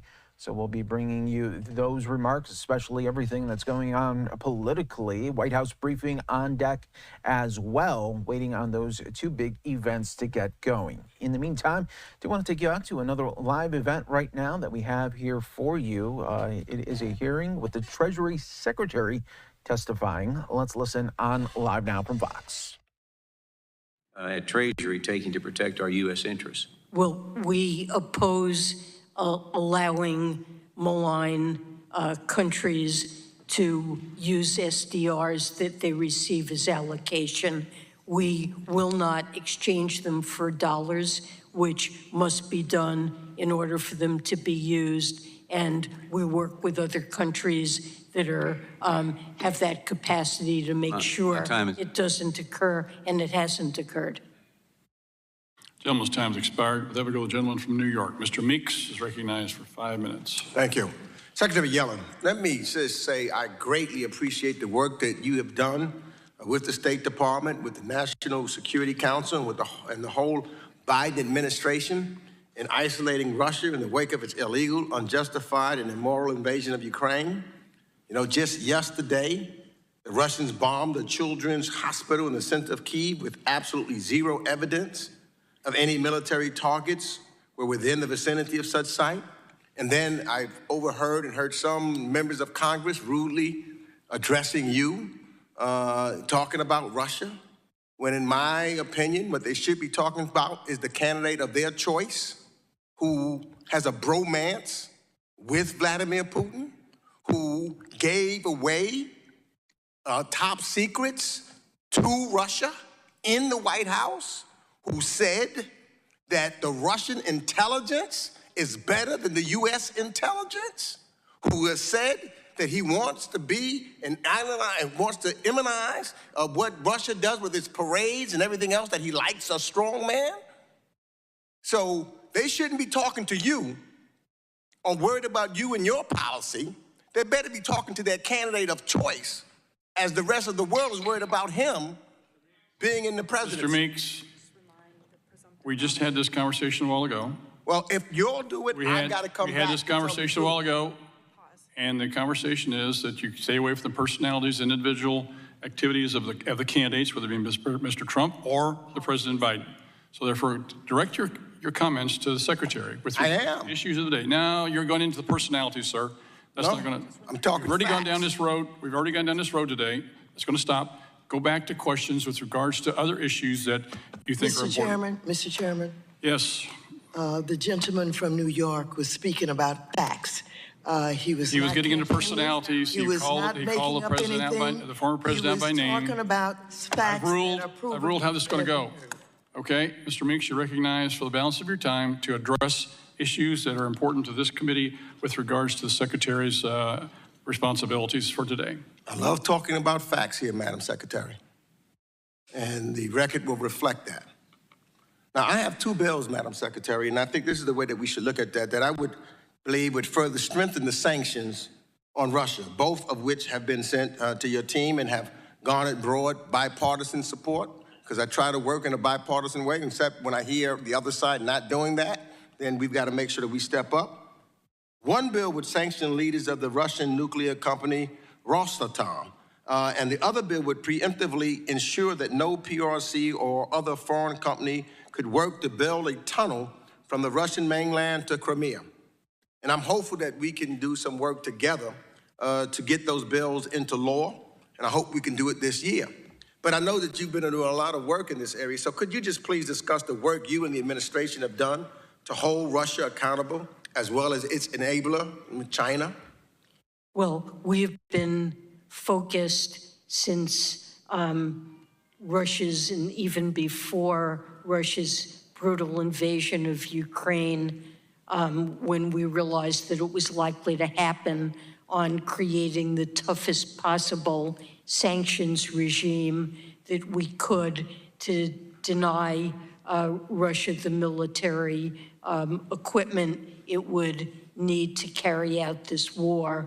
And as time has passed, we've strengthened our sanctions. We've sanctioned individuals, entities, banking organizations, virtually the entire military-industrial complex of Russia, and then have been seeking to reduce Russia's access to these goods that it gets from China and other countries that are suppliers. Iran is a supplier of drones, UAVs, and we have an extensive sanctions regime which we're constantly tightening. Most recently, with respect to China, not only have we cracked down and placed sanctions on Chinese entities and firms that are involved in supplying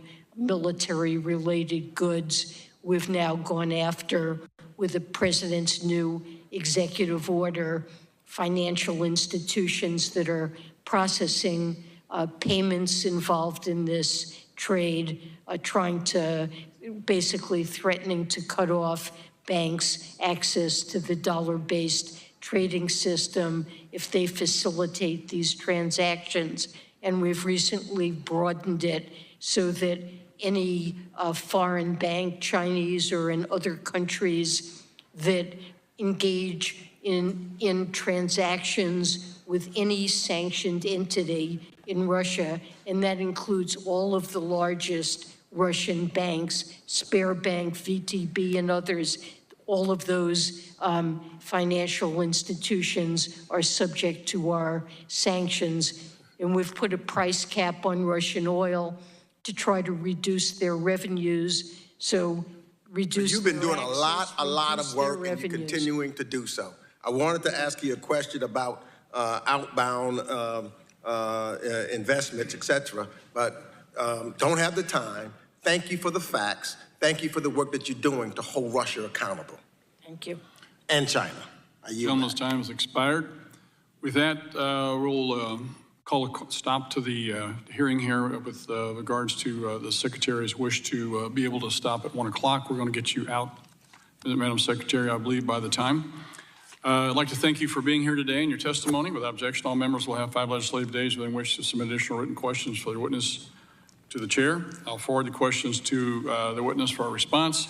Ask you, Secretary Yellen, to please respond to those no later than August 30th, 2024. With that, the hearing is adjourned. The hearing is over, as we just heard there, as Secretary Yellen testifying really on the back end that from what we heard, talking about not only our economy, but some of the many, many different ways the U.S. government trying to put a monkey wrench in the war in Ukraine from Russia there. So we'll continue to really follow it as the many, many different ways they're trying to stop Russia, even economically as well.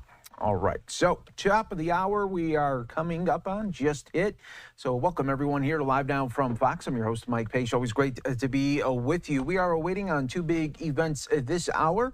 Senate Republicans, Senate Democrats will be speaking, as well as a White House briefing that could be coming up at any moment. Look, it was slated for right now, obviously not going on. So we'll continue to wait and see on that for you, as always, here on Live Now from Fox. In the meantime, do want to show you as House Republicans speaking earlier today. Let's listen to what they had to say. Speaker, Republicans are united. We are united behind a simple notion that I think at least 81% of Americans, maybe as high as 87%, depending on which poll you look at, believe in a simple concept that only American citizens should vote in American elections, as Elise just said. Not surprisingly, our Democrat colleagues, in particular the president, yesterday in his statement of administration policy, take a different view. They don't believe that we should require only citizens vote. Our legislation is very simple. It's already unlawful, as our Democratic colleagues like to point out, for non-citizens to vote. But unfortunately, we don't have a mechanism for ensuring that that is the case, because the courts have interpreted the law to prevent that. So our legislation simply fixes that. Our legislation provides for ample avenues for American citizens to be able to vote. In no way will Americans' right to vote be hampered, but instead we will ensure the integrity of our elections by requiring that we have documentary proof of citizenship to vote. Like, this is simple. You either want to preserve and protect what it means to be a citizen in the United States and preserve and protect this great country and do what the vast majority of Americans want to do, and that's what Republicans want to do, or you go down the path that our Democrat colleagues want to go down, which is to try to continue to prop up open borders and the efforts to, frankly, undermine the integrity of the elections by allowing people to vote who have no business voting and making the decisions for our country. I'm really proud of the work that Republicans have done on this. This is very simple, and I think the American people will see it for exactly what it is. Republicans who want to stand on the side of the average, hardworking American family who simply wants their country back. That's what this legislation does, and we'll see what happens on the floor of the House. I hope all Republicans will support it. I expect they will, and we'll see what Democrats do in the face of a president who clearly is standing against the will of the American people that only citizens should vote. Thanks, Chip. It's a big week for House Democrats. They have to figure out what they're going to do about Joe Biden, who recently proved to the world what Republicans have been saying now for years. He's not fit to be president. And they have to twist themselves into a pretzel to explain why they're advocating for letting illegal immigrants vote in our elections. Let us be clear. Only American citizens should have a say in American elections. It's sad that today's Democrat Party has gone so far that this needs to be clarified. No amount of spin changes the fact that Congressman Chip Roy's SAVE Act, which I'm proud to co-sponsor, is simple. It protects American citizens' right to vote by requiring proof of citizenship for voter registration and the removal of non-citizens from voter rolls. Safeguarding our elections should not be a partisan issue. But the Democrats are hell-bent on making it one because it's part of their grand design. First, Joe Biden and the Democrats allowed over 10 million illegal immigrants to invade our country. Now they're opposing efforts to prevent these illegals from voting in federal elections. Don't just take my word for it. Democrats' House leadership has launched a united effort against the SAVE Act. And the Biden administration came out with a statement against this common sense bill as well. If illegal immigrants are not voting in our elections as Democrats contend, then why are they working so hard against this bill?